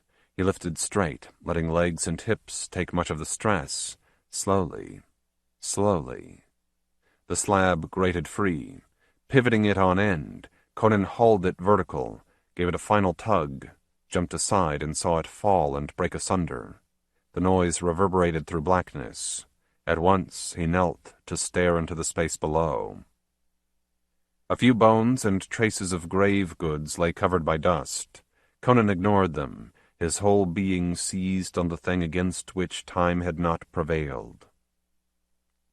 It was a battle-axe, such as the Taians used to this day, haft, long and straight, edge slightly curved, hammer sharpened to a point. It was larger, though, needing a strong man for its wielding. The helve of some unknown red-brown wood had not decayed in the least. Etched into the blade, on either side, Conan soon found, was the emblem of the sun. That steel shimmered like no metal he had ever seen before, blue-white, silken, as if light of its own streamed thence. With unwonted reverence, Conan reached down, lifted the axe from its burial, and rose to his feet. He gave it a tentative swing. It came alive in his hands, became a part of him, or he a part of it, himself a war god, a sky god. He checked his exultation and ran a thumb along the edge. In spite of his caution, blood oozed from a cut. The weapon was razor-keen. Parasan had said it never needed honing. He laughed aloud and sent it whistling in front of the eidolon. A demonic screech resounded. Conan whirled about. He remembered the horn that had summoned the dead against his men. Falco was alone out there. Conan ran. An asp struck at him, missed, and was crushed underfoot. He burst from the dolmen. Falco crouched against a slab, dirk free, spitting defiance. From red-veiled sky, through dust and murk, descended a new monster. Now Conan understood why the wind had lowered, so that this thing might descend without risk of being blown against some wall. He recognized that pointed beak, those naked 30-foot wings. They were molded into the boat of Set. A tail ending in rudder-like flukes streamed after the reptile. Its talons were small, but they could scoop an eye out, and the bill held fishhook fangs. A man bestrode it, in front of the racketing wings. The wind of his passage fluttered a black robe around his gaunt body. His head was shaven, his face aged and like a scimitar. Once more he blew the horn slung at his waist, let it go, and shrieked his own shriek of malice turned into madness. Conan took stance. Flight gusts buffeted him. The magician grasped a talisman hung on his breast, the articulated skull of a viper. He made a sign and aimed the open jaws. Lightning struck from between them, blinding. Conan staggered, but the bolt had not smitten him. It had hit the head of the axe and rebounded. Thunder bawled. A lurid blaze wrapped the Stygian. He was lost in flames. His steed was almost upon the man. Conan recovered his footing and swung. The axe sheared through the long neck. The severed head snapped jaws shut on his left forearm, lacerated it, let go, and dropped at his feet. The body crashed against the tomb. For a while, beak clacked and wings threshed, before the creature lay altogether dead. A little distance from it, unrecognizable, huddled a charred corpse. The wind sank to nothing. Dust drifted earthward. The sun came back in heaven, radiant. Chapter 18. A Snare in Pteion. Through a great and blazing silence the fighters returned. They meant to skirt the plaza, but a look from behind a heap of shards showed it empty save for remnants of horse and hyena. No reptile could endure desert noonday. Teeth had crumpled Conan's blades, but Falco retrieved his saber and shield. Aided by his comrade's arm, he limped stubbornly on. They were about halfway back when a wild metallic sound broke the hush. A thrill in them responded. That was no ugly bray of a wizard's horn. It was a bugle call. "Hello!" Conan shouted. "Here we are!" By that time, Falco was in such pain that he could barely croak his own response. A rider rounded a corner at a quick trot, saw them, and halted so that sand flew up from hooves. Blood-streaked, in tattered garb, it was Daris. She dropped her spear, leaped from her saddle, and pelted down the street with arms wide. "Conan! Oh, Conan!" she caroled through tears and laughter. He embraced her. She sobbed while she kissed him. But when she saw what he had rested against a plinth in order to free his own arms, she let go. Wonder and worship lighted her. She went to her knees. "Is this the axe of Arangi?" Her voice trembled. Conan nodded. She looked aloft. "Mitra, we thank you." As she rose, eagerness and pride spoke in a rush. "And you are the wielder, the deliverer, you, my dear love." He knew he should have savored his triumph and her joy, but was it just the weariness athrob in his bones? Somehow the anger that battle had cleansed him of was rising afresh. Who was she to claim him for herself, and what kind of military idiots was he condemned to use for troops?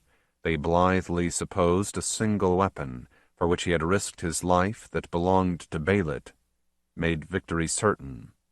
The attitude almost guaranteed defeat. He had better stamp it down at once. "What are you doing here?" he demanded. She stepped back, bewildered. "Why, I came in search of you." "How fare the men?" "We destroyed many of the foe, but at fearful cost to ourselves. It did not seem we would survive. Then all at once they collapsed. They lay quiet.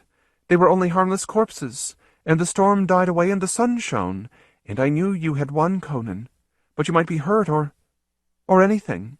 Almost timidly she touched the slash that the flying beast had given him. "I must see to this." "It's not," he snapped.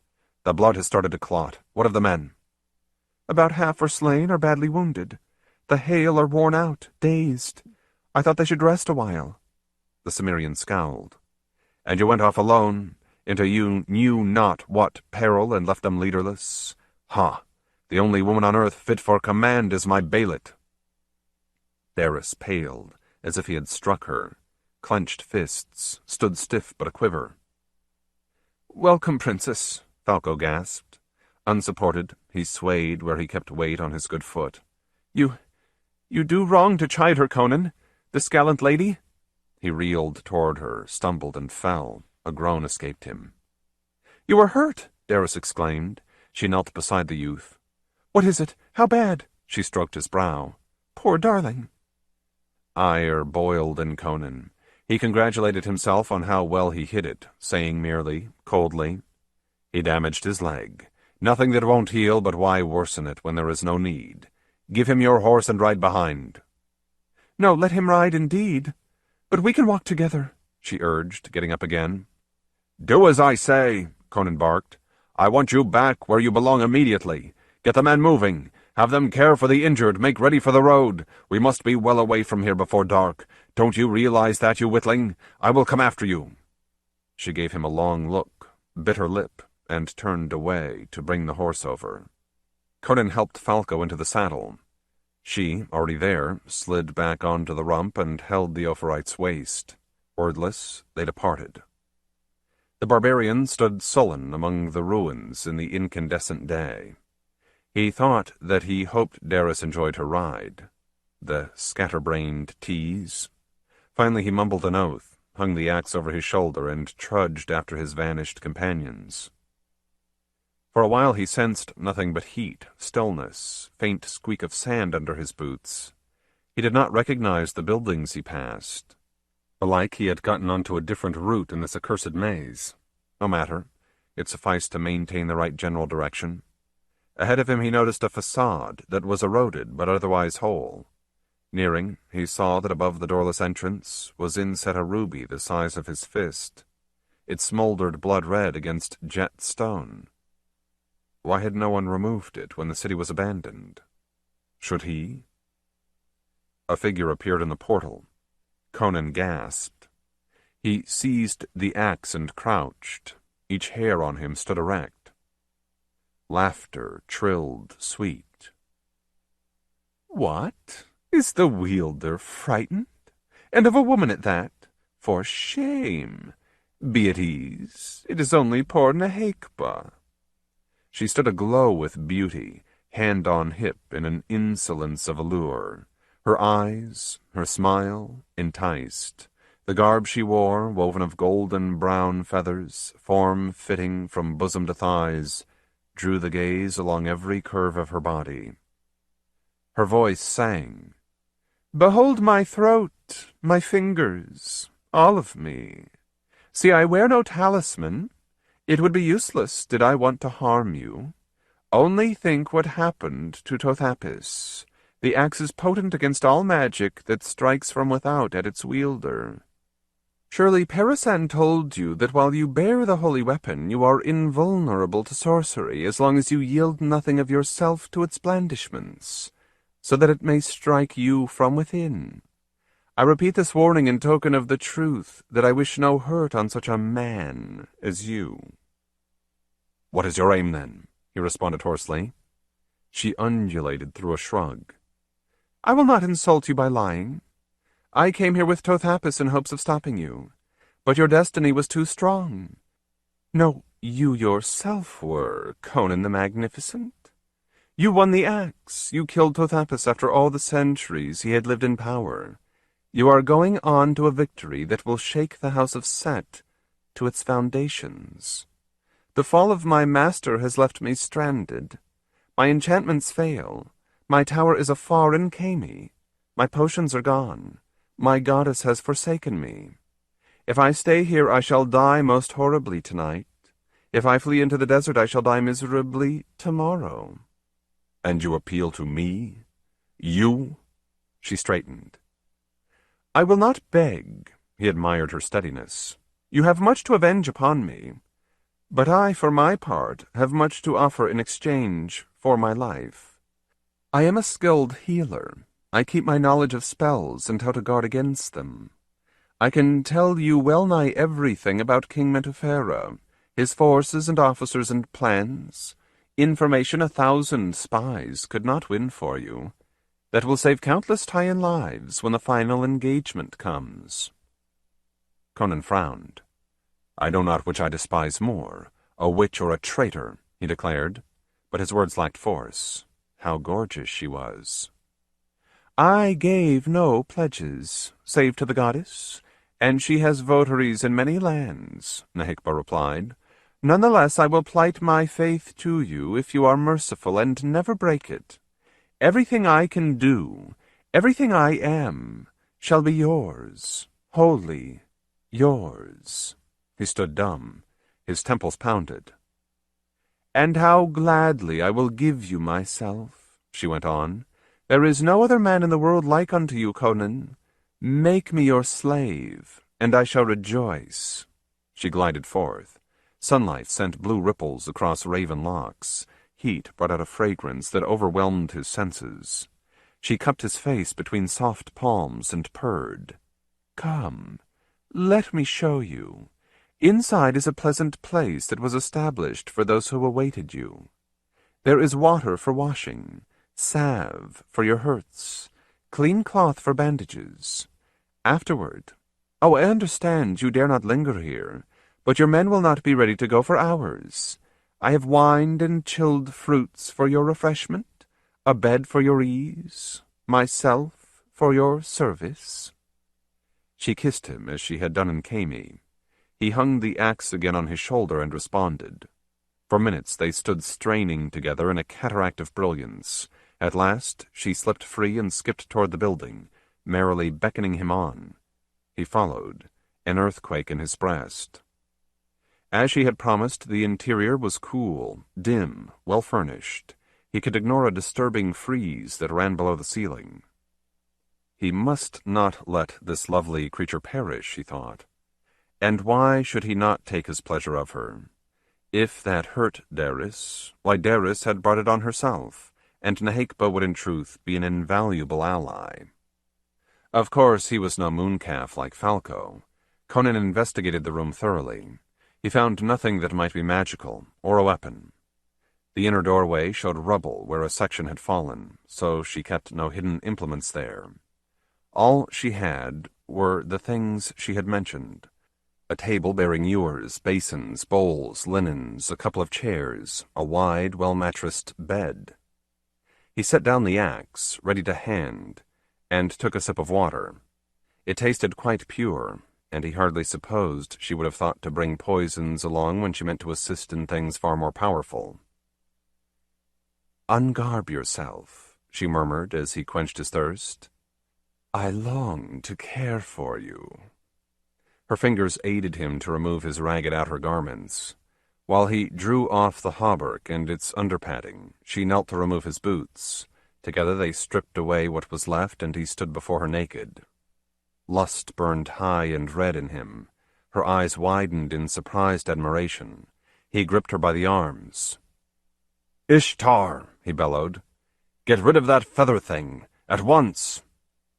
"Conan, you hurt me," she wailed. He let go. She touched the places he had seized. "What bruises I shall have," she smiled, fluttered her lashes, blew him a kiss.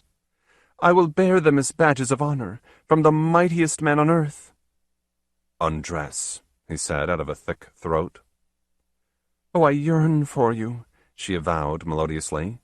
"But you are hurt, beloved. Blood and sweat and dirt hide your splendor. Let me wash you, anoint and bandage you, that you may feel no more pain or tiredness. Then we will go to our joy." "As you wish," he yielded and sat down. Still he kept the axe in reach. She wet a cloth and scrubbed him, slow, sensual strokes that brought delicious ease even while they raised desire further yet. Her free fingers combed through his mane. He almost regretted it when she was done. His gaze followed her hotly as she moved off. Limned against the daylit door, she resembled a golden-edged shadow. He watched her wipe both hands on the blood-stained towel, no doubt to get rid of filth and stray hairs and the like. Yes, she had been right about this. Next, she would give him soothing medications in the same playful manner. "Oi, where are you going?" he asked in surprise.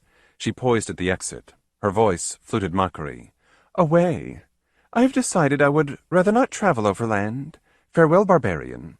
He surged to his feet. She slipped out. He grabbed the axe and leaped in pursuit. The sun dazzled him.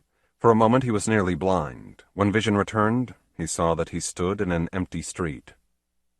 "Crom," he muttered. "The witch made a fool of me after all. What for?" He bent to seek her tracks in the sand. It gave blurred, shallow footprints, but he possessed a huntsman's eye. The trail went a few yards along the house front. She had run trippingly, and ended in a whirled confusion that told him only that something strange had happened. He peered everywhere around. High overhead a golden eagle was winging west. Otherwise, heaven, earth, and the hell that was Pteion seemed lifeless. Had Nehekba simply meant to pique him? Had she nourished hopes of doing him harm, been baffled by his caution and given up the attempt? Conan did not want to think about such things. They were too eerie. Nor did he want to tell his friends what had occurred. In a way, it was too ridiculous. Suddenly he laughed, gigantic shouts of mirth that rang off stones and up to the sky. He laughed at himself. He laughed defiance at every foe. He laughed in jubilation that he had truly won the axe which set men free. He laughed for sheer gusto, in rampant aliveness. It was as if Nehekba had taken with her the foul mood that had plagued him for days, and he was again himself, Conan, wanderer, warrior, lover. Memory sobered him. He made haste to dress and go on. The ruby glowered behind him, forgotten. They were busy at the Taian site, under Daris' gentle but firm direction. She spied the Cimmerian, approached him, and reported impersonally, "Subject to your approval, I have divided the survivors into 2 groups. One is of the disabled, and enough hale men to escort them home where they can get proper care. It will take our dead as well, to bury tomorrow in the gorge where there are rocks for cairns. We cannot leave them to the ghouls. The second party, of course, consists of those who can still fight. Tyrus tells me he can lead us pretty directly to meet Alsar. Both groups should be ready to travel in another hour or so." His blue glance sought hers. He laid hands on her waist. He said low, "You have done splendidly, daughter of kings, and I have been a surly brute. I know not what ailed me, but I see now how I wronged you, and ask your forgiveness." "Oh, Conan!" she cried. Regardless of stares, she cast herself into his arms. Chapter 19. The Battle of Rasht. The military highway entered that region called Taia at the northwestern corner. A day's march farther on, it passed through a narrow valley. In crags and scars and boulder-strewn steeps, hills rose lofty on either side. What red soil was on their slopes and in their gullies bore a growth of shrubs, coarse grass, a few scrub trees. The sky at mid-morning was ultramarine, and already heat baked pungency out of dwarf juniper. Screened by brush, men on the heights lay prone and peered downward. Distance made tiny the figures on the road, but did not conceal their numbers. Cavalry in the van, chariots rumbling behind, infantry in serried ranks, supply train, rear guard. The army filled 2 or 3 miles of paving. Metal flashed, pennons streamed, banners flapped. A ripple, as over a grain field, went among lances and spears. Even this remotely, the watchers heard a surf-like noise. It came from marching feet, clacking horseshoes, booming wheels, relentless drumbeat. Conan whistled. "Your scouts did not lie," he said. "Rather, they understated the matter. That must be the entire cadre of central Stygia, and whatever reserves could be mobilized in a hurry." "Well, if Metufera himself leads them," Alsar let his voice trail off. "Are you certain? You have just the word of those scouts, simple hillmen." "They are excellent observers, and I have traveled enough to recognize what they described. None but the king bears the standard of a silver serpent on a black field, staff topped by a bronze vulture. He means to make sure of us, once for all."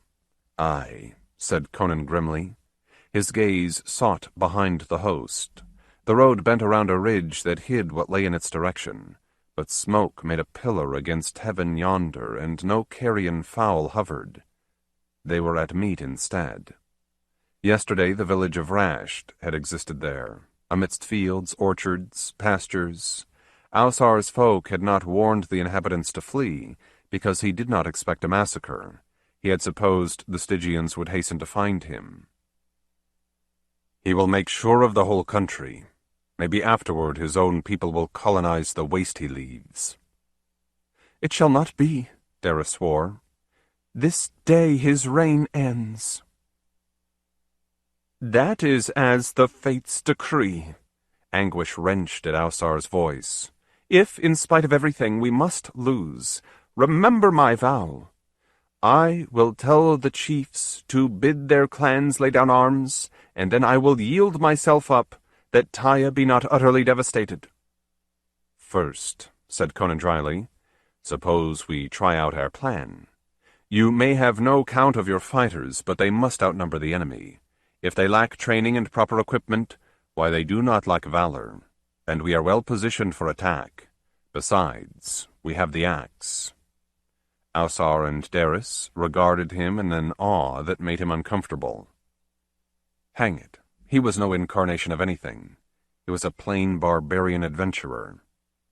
Yet luck or destiny or strife among the gods had made him a symbol, a vital rallying point. Often in the past did rebellion flare across the highlands, but never like this wildfire. Ausar moving west had pledged that near the border he would league with the wielder who had been prophesied. That word flew right and left and before him, borne by runners who passed a war arrow from camp to camp, by the whistled language of herdsmen and hunters, by beacon fires on mountain tops, perhaps by ways more ancient and mysterious than any of these. From end to end of the country, boy, man, hale grandsire, strong maiden, took weapons and trail rations and started off to join the head of Clan Varangi. Theirs was a wild horde.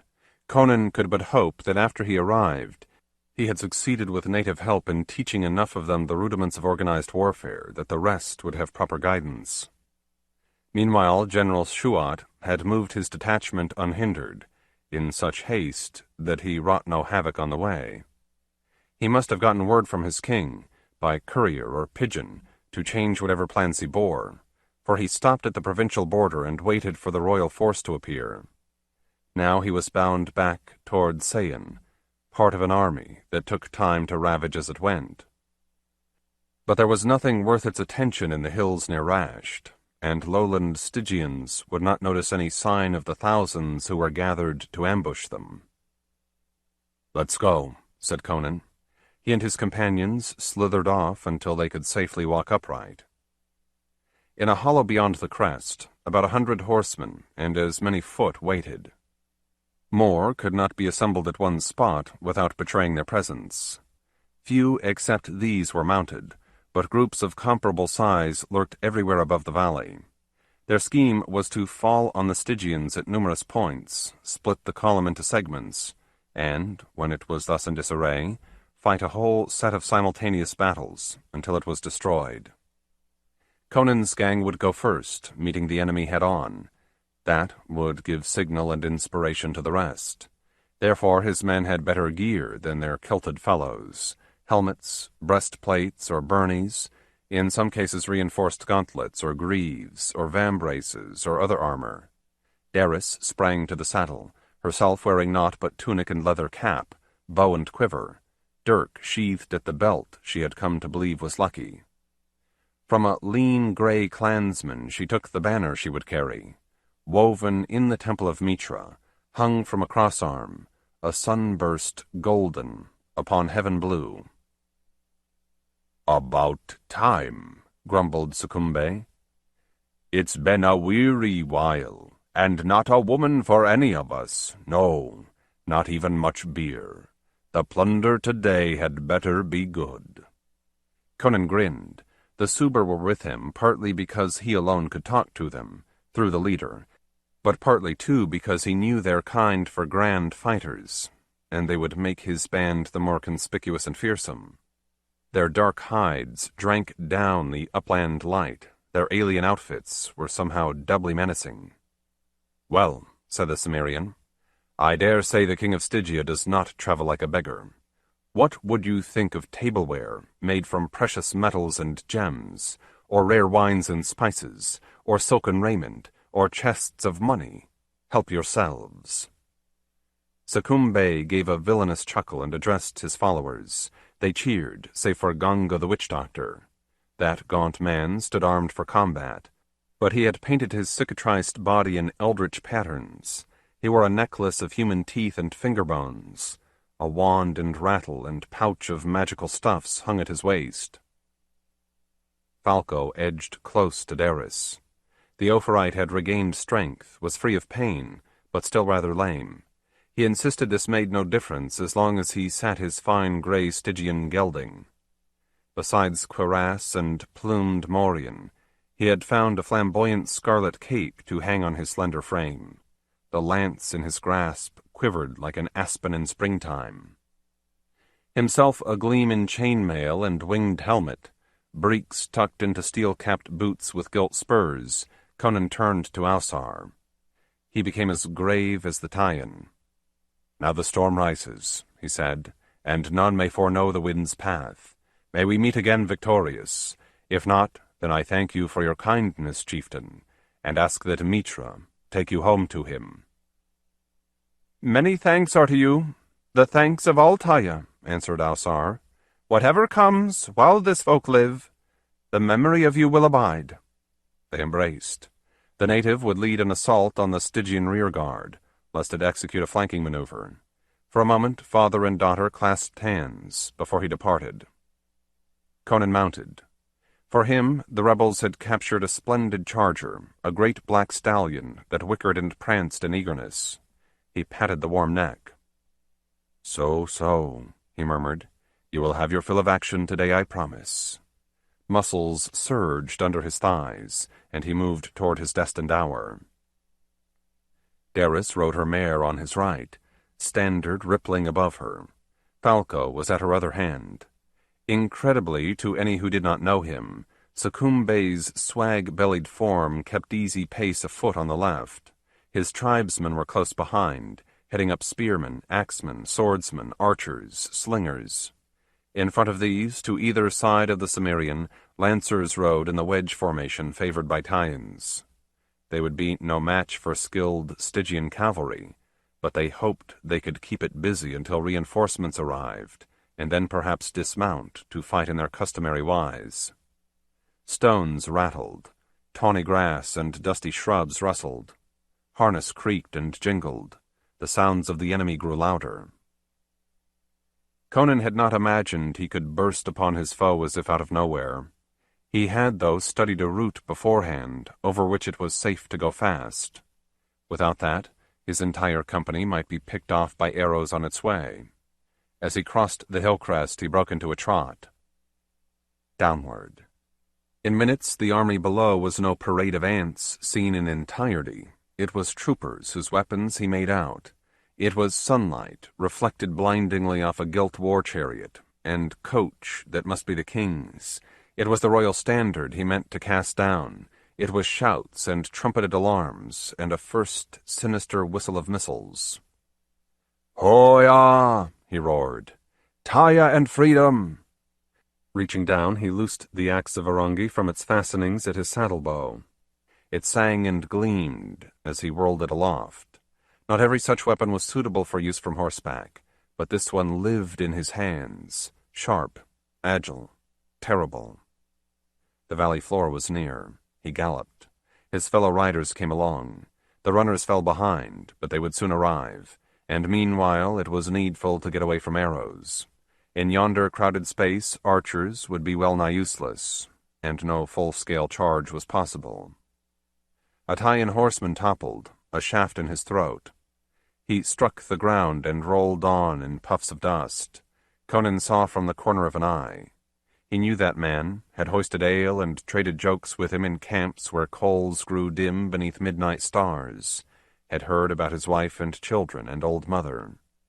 Volcrom gave no man more than the strength to die bravely. And now pavement hardened the clatter of hooves. Conan reined his mount around. His saddlemates joined him. Across yards they confronted the steeds, cuirasses, helmets, leveled lances of a Stygian cavalry, 10 times their number. But the whole 10 could not come at him together. If they went much off the highway, they would find themselves stumbling about on the slopes among treacherous patches of talus, rocks, thorn bushes, rodent holes where an animal could easily break a leg. Again he swung the axe on high. "In line! Advance!" he shouted, and spurred his destrier. The foe trotted forward to meet him, cantered, galloped. Hoofbeats rolled like the steady drums behind them. Pennons, plumes, cloaks streamed to their speed. Shields lifted, Lances took aim. Men and beasts grew huge in vision. According to his orders, Darius dropped behind Conan. Falco closed the gap, shaft held expertly across the neck of his bay. In a roar, combat began. A point sought Conan's mail-clad breast to unseat him. Before it could strike, the axe had sheared through wood. The Stygian got no chance to draw blade. Conan smote him under the jaw, and his head flew free. In a lightning flash of thought, the Cimmerian wondered who this man had been who had the honor of being the first in 500 years to die beneath the axe of Arangi. Falco took an attacker in the throat, dropped his lance, whipped forth saber, positioned shield, and closed with the next nearest foeman. Conan split the skull of a horse. Its rider fell under hooves. Falco warded off a sword thrust and removed the fingers that had tried it. There was no more charging. There was a fray that milled, pushed, clanged, grunted, yelled, grasped, cursed, sweated, bled, stabbed, slashed, smote. Tall, on a tall steed, Conan got glimpses of how the battle went elsewhere. As expected, the Stygian riders had mostly overrun the Taian, but an unhorsed mountaineer, or one who had purposely jumped to earth, became twice as deadly, and meanwhile his animal encumbered the way. And now warriors, brown and black, bounded off hillsides into combat. The next division of the royal army, sword-wheeled chariots, rolled forward. Arrows sleeted from above. Horses, drivers, even heavy-armored fighters fell, transfixed, dead, or helpless. Wild, hallooing dirkmen got in among them, hamstringing, leaping up on cart beds to grapple and slash. The entire Taian host was in onslaught. Conan saw banners sway and go down. He saw the Stygian column writhe along the miles like a broken-backed snake. "Belit! Belit!" he shouted and hewed. "Senofar!" Falco echoed as his blade scythed. They cleared a space around themselves, red running, piled high with mangled corpses and moaning wounded. Hundreds more Taians had sought to the banner of the sun and the gleam of the axe. They cut their own way in among the Stygian cavalry. Succumbe barreled through the tumult, his knob carry a blur of violence. He had a trick of hitting a rider on the kneecap or a horse on the nose, then, while pain blinded the victim, sliding in the knife that his left hand gripped. Suddenly Conan had nobody to fight. He looked around him. Everywhere, Taians swarmed over bodies, trampled into shapelessness. Their wolf howls exulted. Their steel shook off blood in showers. A few succored injured comrades or keened briefly over the dead. More harried Stygian lancers across the hillsides, baying at them, loping faster than exhausted beasts could stumble. Farther on, abandoned chariots cluttered the road. Some careened empty behind panicked horses. Farther still, chaos ramped. Scores of human maelstroms in which rebels closed with infantry, weapon blink, clangor, shrieking. In front of this, however, and behind the chariots, a Stygian regiment stood firm inside a low wall of slain Taians. They surrounded the golden coach, and over their heads floated the banner of the Serpent.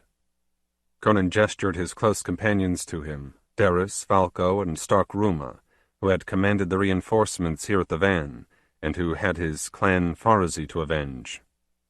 "Those must be their crack troops," the Cimmerian said, pointing. "Of the king's household, I suppose, and doubtless of Shuat's legion too, who have experience in these parts. They could not be knocked over by surprise." He frowned. "In fact, we have won this encounter, but I think mainly because the enemy was light on horse and wheels. He did not foresee much need for them.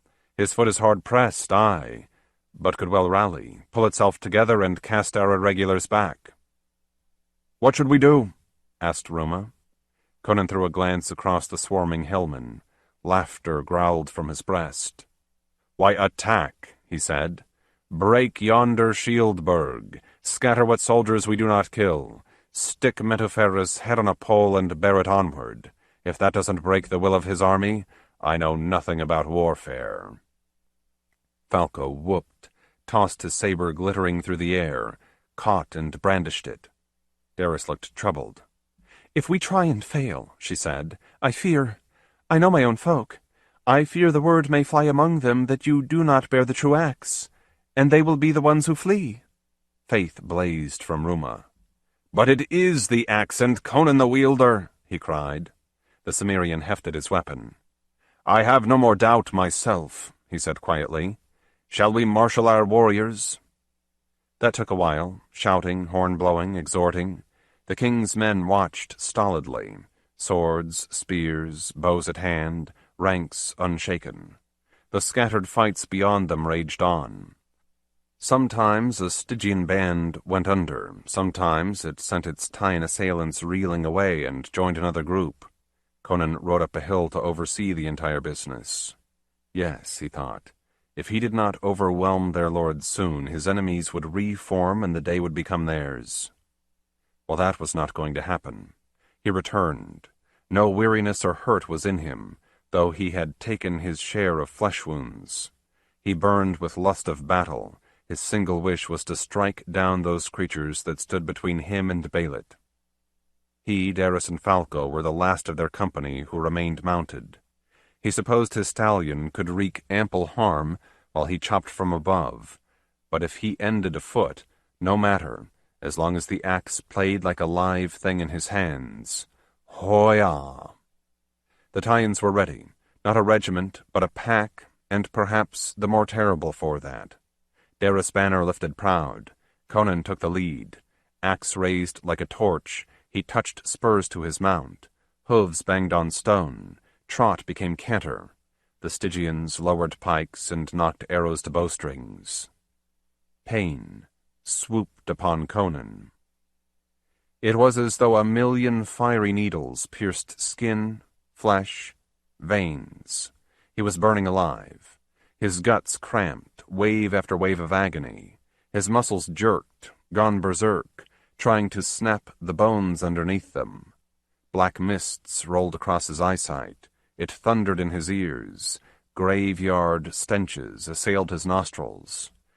His heart skipped crazily in its rib cage, and for the first time in his life he feared his own death.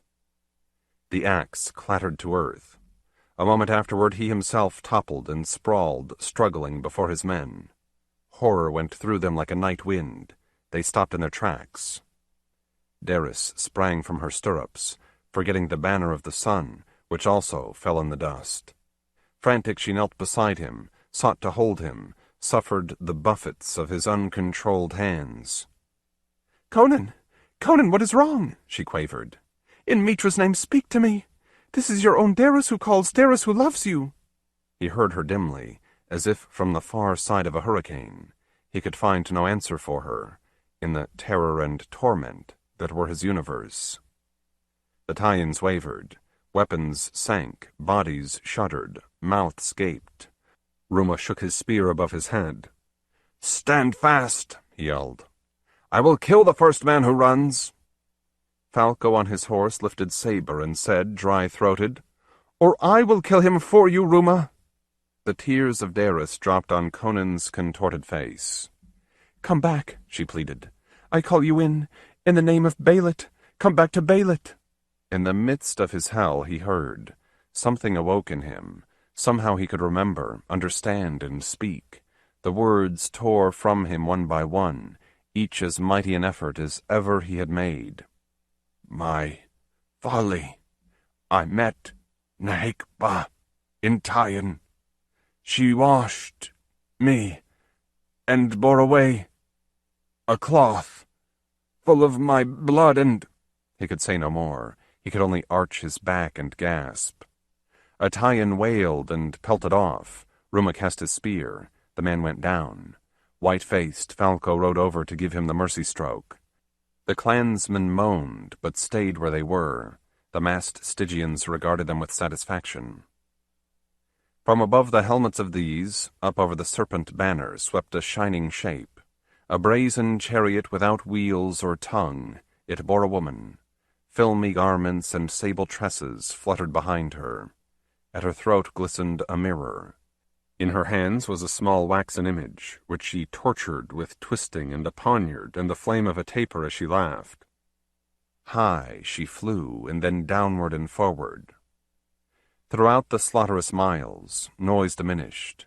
The Taians at the front quailed. In a minute they would all break and run, fear-crazed. "Senufar!" Falco shrieked. Conan glimpsed her through the darknesses that beset him. She seemed the very Derkita, leading a group of ghost women in flight across the underworld. "Nahaikba," he groaned. Daris grew aware that somebody had joined her beside the Cimmerian. She looked at Succumbe. "I hear some," the Negro said in his atrocious Stygian. Sweat of terror purled across brow and paunch, but he spoke stoutly. "I see what. She got body magic on him. Him blood in her doll. She hurt. Soon she kill." Daris slumped in despair. "Then her whole scheme was to lure us into this," she replied, dull-voiced. "That our faith and will be crushed forever. Oh, Conan!" She sought to kiss the stricken man, but he tossed about too wildly. "Senufar, darling Senufar," Falco called like a sleepwalker. He wheeled his grey horse about and struck spurs deep. Across the dead he galloped, in among the wreckage of the chariots, toward where Nahaikba hovered. Conan's vision cleared. His pain sank a little, and he saw. Surely the witch wrought that, for him to witness this last betrayal. She signaled the Stygian archers to hold their fire as Falco came in range. She lowered her vehicle to just above the road, joyful, left hand clasping Conan's image, but right held out to welcome the youth who sped her way. When they kissed, that would be the last bite of the adder in the Taian heel. A Stygian soldier would bring the axe of Arangi to the altar of Set. "Falco, welcome," she sang. The rider drew rein before her. For a pulse-beat he stared into the luster of her eyes. His saber flew. She had a moment to see the steel in her bosom, and to scream. Blood ran, impossibly brilliant under the sun, but not much. It was as if a god did not wish her beauty defiled, but found it enough that her heart be pierced. She sank and was suddenly quite small. The chariot boomed to earth. Falco left his blade where it was. He retrieved the image of Conan and raked his horse's ribs. Back he thundered. "Here," he said, and gave the thing into the hand of Daris. Then he rode slowly aside and dismounted. Succumbe yelled at Ganga. The witch-doctor trod from a rebel band that stood dumbstruck, wonder-smitten. Down the road the king's soldiers panted and shuddered. Carefully, Daris passed the doll to Ganga, and returned to her cherishing of Conan. He lay quiet, breathing hard. The black man squatted.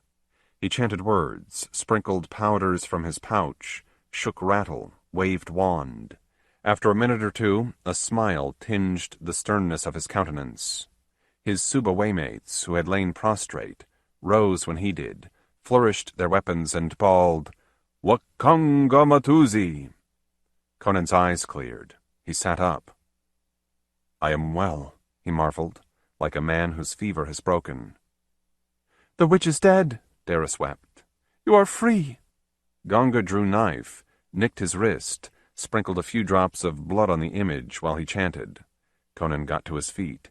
He felt as if he had slept through a long night and awakened to drink from a mountain spring. Ganga spoke to Succumbe, who told Conan in the lingua franca, "He has given you of his own strength, to heal the harm in you. He cannot fight until he has recovered from that, but he will bear the evil thing away, annul the spell, and destroy it." Once more titanic laughter pealed from the Cimmerian. "Hi! I have other destruction to do this day," he hugged Daris and Succumbe to him. "O faithful friends, I can never truly thank you, but nor can I ever forget." He lifted the axe and sword to the saddle. "Forward," he trumpeted, "in the name of Jehanan." His men howled joy. Heedless of arrows, they followed him. Down the length of the embattled highway, word flew of a weapon and a banner once more aloft. Taians rallied for the reaping of men. It did not fall to the lot of Conan that he slew King Methuselah, or to that of Ruma that he claimed General Shuat. Those Stygians went down in the ruck, and only the gods knew what warriors took them. Conan was satisfied to slay right and left, and have a crowned head borne before him for a sign, and see the Stygians break. He did not scorn Falco, because the youth sat by the roadside meanwhile and wept. Chapter 20. Vengeance for Belit. Brought down from its hiding place, the wingboat lay waiting at Seien. 6 people stood on the dock. Though folk moved about their tasks in town, none came near, for these friends wished to be alone when they said their farewells.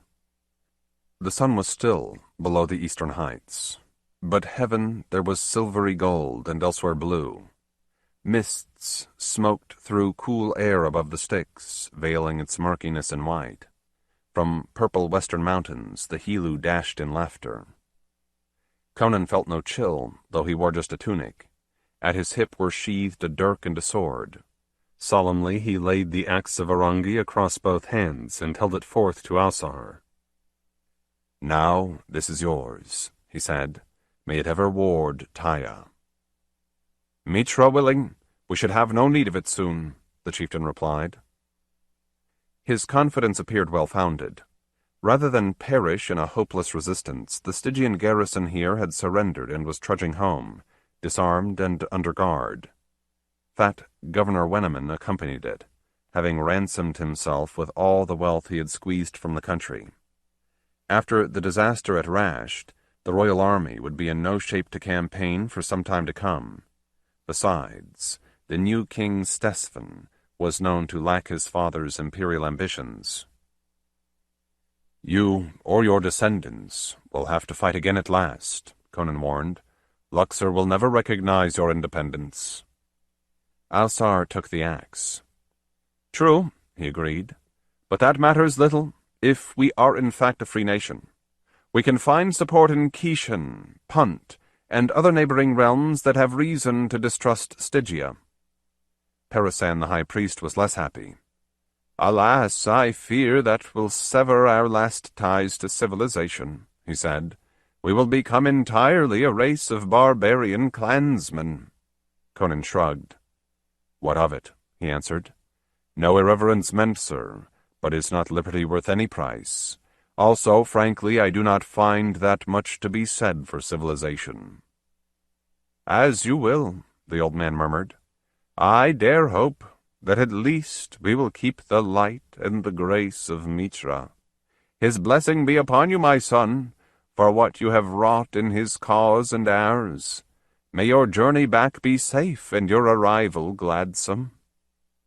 Succum Bey had partly followed the conversation.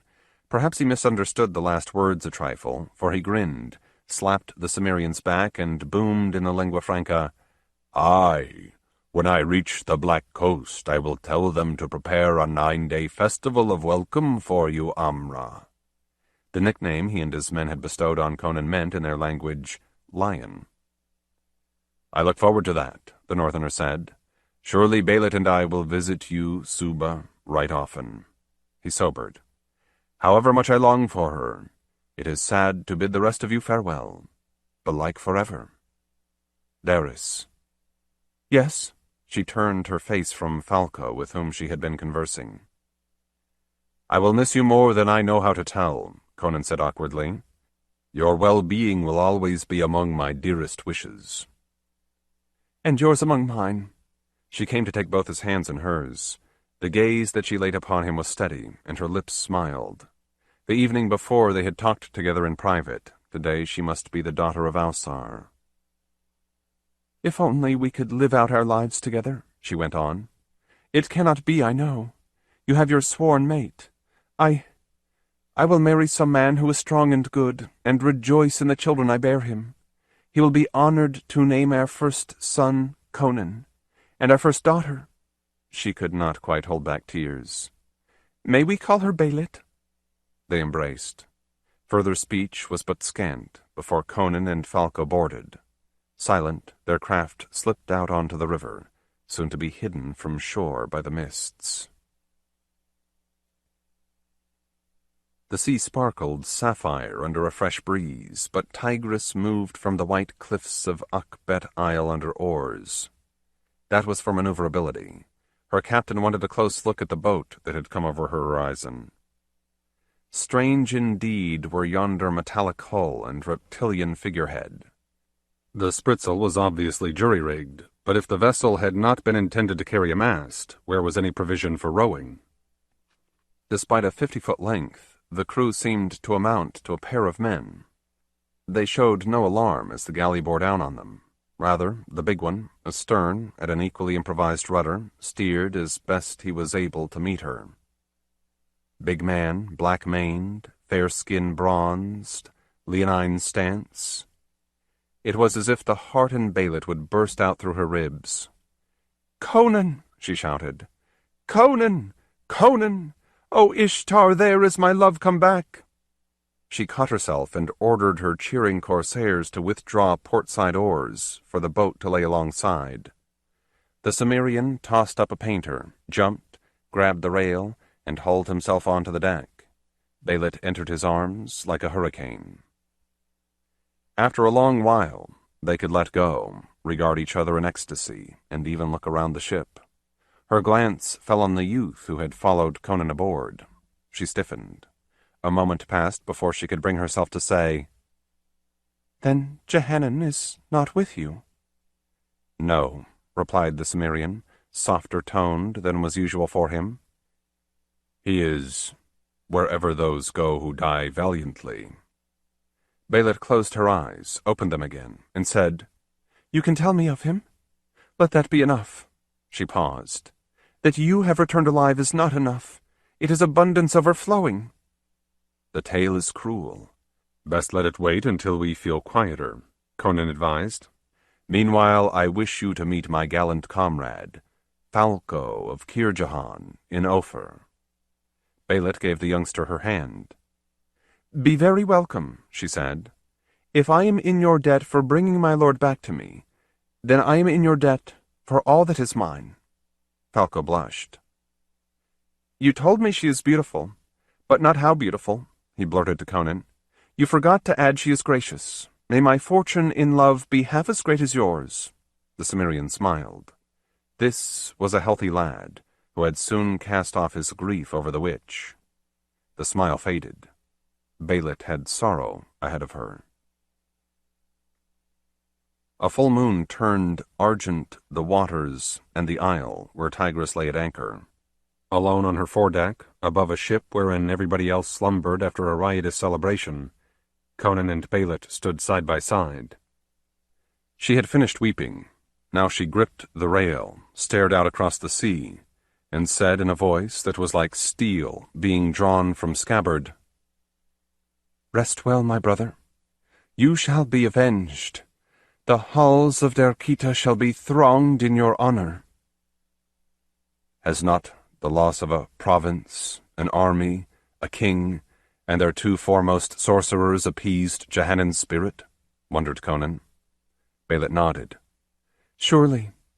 His was ever a gentle soul, but mine is otherwise, and I burn unslaked." The barbarian sighed. "I thought you would feel thus. Well, as long as the gods will have it, let us prey on their shipping and harry their coasts, so that the Stygian princes will remember us with a memory that is red." He paused. "Yet this may be too slow for you at first. Would you not rather hazard a blow of such force that your woe is eased thereby, and you can again fare happily?" "Yes. Oh, yes," she whispered. Her vision turned to search him. "Here is my idea," he began. "The Stygians ended their blockade as soon as they learned we had escaped upstream, of course. Falco and I passed Khemi in darkness. He had told me the harbor patrol does not usually bother vessels outbound, but I still reckoned it best that nobody see what sort of carrier ours was. Nevertheless, we could observe that the fleet lay at its docks. Those ships did not seem to have much of a watch aboard them. The crew were mostly in barracks ashore, I suppose, or in their home villages on leave. Besides, confusion must still prevail after what happened at Rasht, and Stygia never was a really naval-minded country. Yet that fleet would be vital in case of war. Its loss would absolutely kill any plans that may linger for adventures abroad, such as an invasion of Ophir. Belit seized his arms. Her nails drew blood that neither of them noticed. "By the gods of death! Our single galley? Is it possible?" "I have a scheme. It's simple and straightforward, but I am not a cunning person. Let us talk about it tomorrow, when you are calmer." Despite the hurt he saw in his darling, a bit of Conan's rough humor broke free. "We can begin the task then, too, by scuttling the wingboat. A pity in a way, but she is no more use to us, and we certainly do not want to risk her falling back into the wrong hands. Would you like to do it yourself?" The Stygians always maintained a picket boat on Khemi Bay. This was a light craft, but extremely fast under oars or lateen sail. Aside from the weapons of her crewmen, she was unarmed, and they did not encumber themselves with mail. Their duty was not to hold off pirates or invaders who would dare assault the Black City. In case of real trouble, a trumpet blast would summon warships. It had never happened. The picket controlled water traffic, making sure no smugglers landed here, or anyone who lacked official permission. A while after a certain sundown, the boat on station moved to intercept a stranger bound in from the west. That was a double-ended launch, such as was commonly carried on the larger ocean-going ships or towed by the lesser. A stiff breeze filled the square sail and drove the hull smartly in between the headlands, against current and unfavorable tide. The moon would not rise for hours. "Ahoy!" shouted the Stygian trumpeter. "Stand to for inspection." "Yes, sir," responded a deep voice in the same language with an accent. The yard lowered, and the boat lost way. Nearing, the police saw by starlight that about half a dozen men occupied the thwarts. They were Negroes, except for a large fellow at the helm. Albeit muffled in spray-drenched caftan and burnous, he appeared to be of white race. "Please, sirs," he called, "we are poor sailors whose ship struck a reef. None but us few got to the lifeboat in time, as fast as she sank. In the name of mercy, give us water. Take us ashore and feed us." "You realize you must be detained, pending investigation," the captain said through his megaphone. "Where are you from?" "An Argosian merchantman, whose cheapjack owners hired what crew they could get. These are Cushites. I am from Vanaheim myself." The captain had heard only vague rumors of that boreal country, but he knew barbarians sometimes wandered afar in search of adventure or fortune, and he bore the contempt of a civilized person for such tramps. This one had clearly been humbled by his experience, and his companions croaked pitifully for drink. "In oars," the officer directed. "Lay to and make fast." When this had been done, "Come over here, the lot of you, and let me have a look at you." "Yes, sir. Yes, sir." The big man staggered across joined bulwarks and along the catwalk between rowers' benches to a lantern on the foredeck, where the captain and trumpeter waited. His mates trailed him. "Please, water." "In due course, after you have answered my questions," the Stygian commander said. This might be a chance to learn a little about what was going on abroad. In these chaotic days, when King Stesfan was still groping, lords of state might pay well for information. Be that as it may, the captain would enjoy watching these monkeys grovel. Thank you, sir," the big man blubbered as he approached. "May the gods reward you as you deserve." A sword lashed from beneath his garment. The trumpeter fell, skull cloven. That was the last thing the captain ever saw. The black men drew weapons of their own. From under canvas, in the bottom of the lifeboat, swarmed more. The struggle was not loud, nor was it long. The pirates had every advantage of surprise, skill, and wrathfulness. "Good," said Conan. "Dump the corpses. Let us care for any wounded among us. And then you start back, Ngora." Belit's first officer, who knew some Stygian, gave orders. The launch raised sail and tacked seaward. Whoever happened to be watching would suppose she had been denied admittance. Bearing a minimal crew, Conan their skipper, the picket boat cruised the bay as always. Presently a swart galley with a feline figurehead hove in view. The sentinel craft met her, and the two lay side by side for a while. No doubt her presence attracted the attention of shore patrols and men guarding the naval ships. It would be natural that the police took time to make sure of her bona fides. They must have been satisfied at last, for their vessel accompanied the newcomer, both rowing straight toward the royal docks. Did she perhaps bear a foreign diplomat, come to implore the goodwill of mighty Stygia, or did she, a shudder, bring home an agent of the wizard priests? Aboard Tigris again, Belit at his side again, Conan looked ahead from the prow. Starlight sheened on darkling waters, ample for eyes from Cimmerian forest, Cushite jungle, or the high seas. To port, beyond the bay, the Styx-pierced nighted fields, at the end of its long journey past the land where Daris dwelt. And dreamed? Forward, the city, where he had been captive, bulked monstrous, altogether black, save where furtive windows glimmered.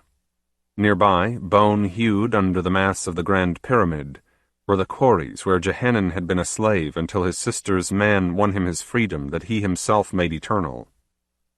Conan had an eerie premonition that all this was but the beginning of a long war he must wage against ancient horror, the first of whose names was tyranny. He forced his attention to what loomed before him. The Stygian galleys were berthed bows to a stone wharf, which extended piers between the slips. Their masts stood sharp against star clouds, but their hulls lay shadowed, a lantern or two gleaming lonely upon each. The barracks beyond must hold many sailors, but these would not rouse to action as fast as a barbarian could. "We are ready," he said, and strung his longbow. Down the raised deck men uncovered firepots. Coals within glowed, a row of small infernos. The picket boat came back alongside. Her skeleton crew abandoned her for Tigris. She drifted off. Oars chunked softly, metal clanked, whispers hissed. Under the foredeck, Falco ignited a cloth-wrapped, oil-soaked arrow. The flame-light brought his young face vivid out of the dark as he handed it up. "Here, Conan," he said. "Yours is the first shot." "No," he answered. "It is Belit's." The Queen of the Black Coast took the shaft and knocked it to her own bowstring. She drew, she aimed, she let fly a meteor. Thereafter Conan did, and Falco, and a suddenly, savagely yelling pirate crew. Sun-dried, pitchy wood kindled easily. Where an arrow struck, a tiny blaze stood forth, hell-blue, cackled like a new-hatched eaglet, reached out a claw, fed, grew, and spread wings.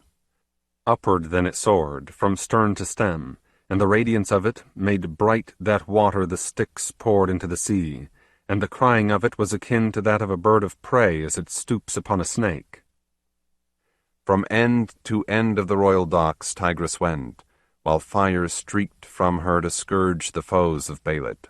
Sparks swarmed on the wind, reached where her lash could not, and sowed more flame.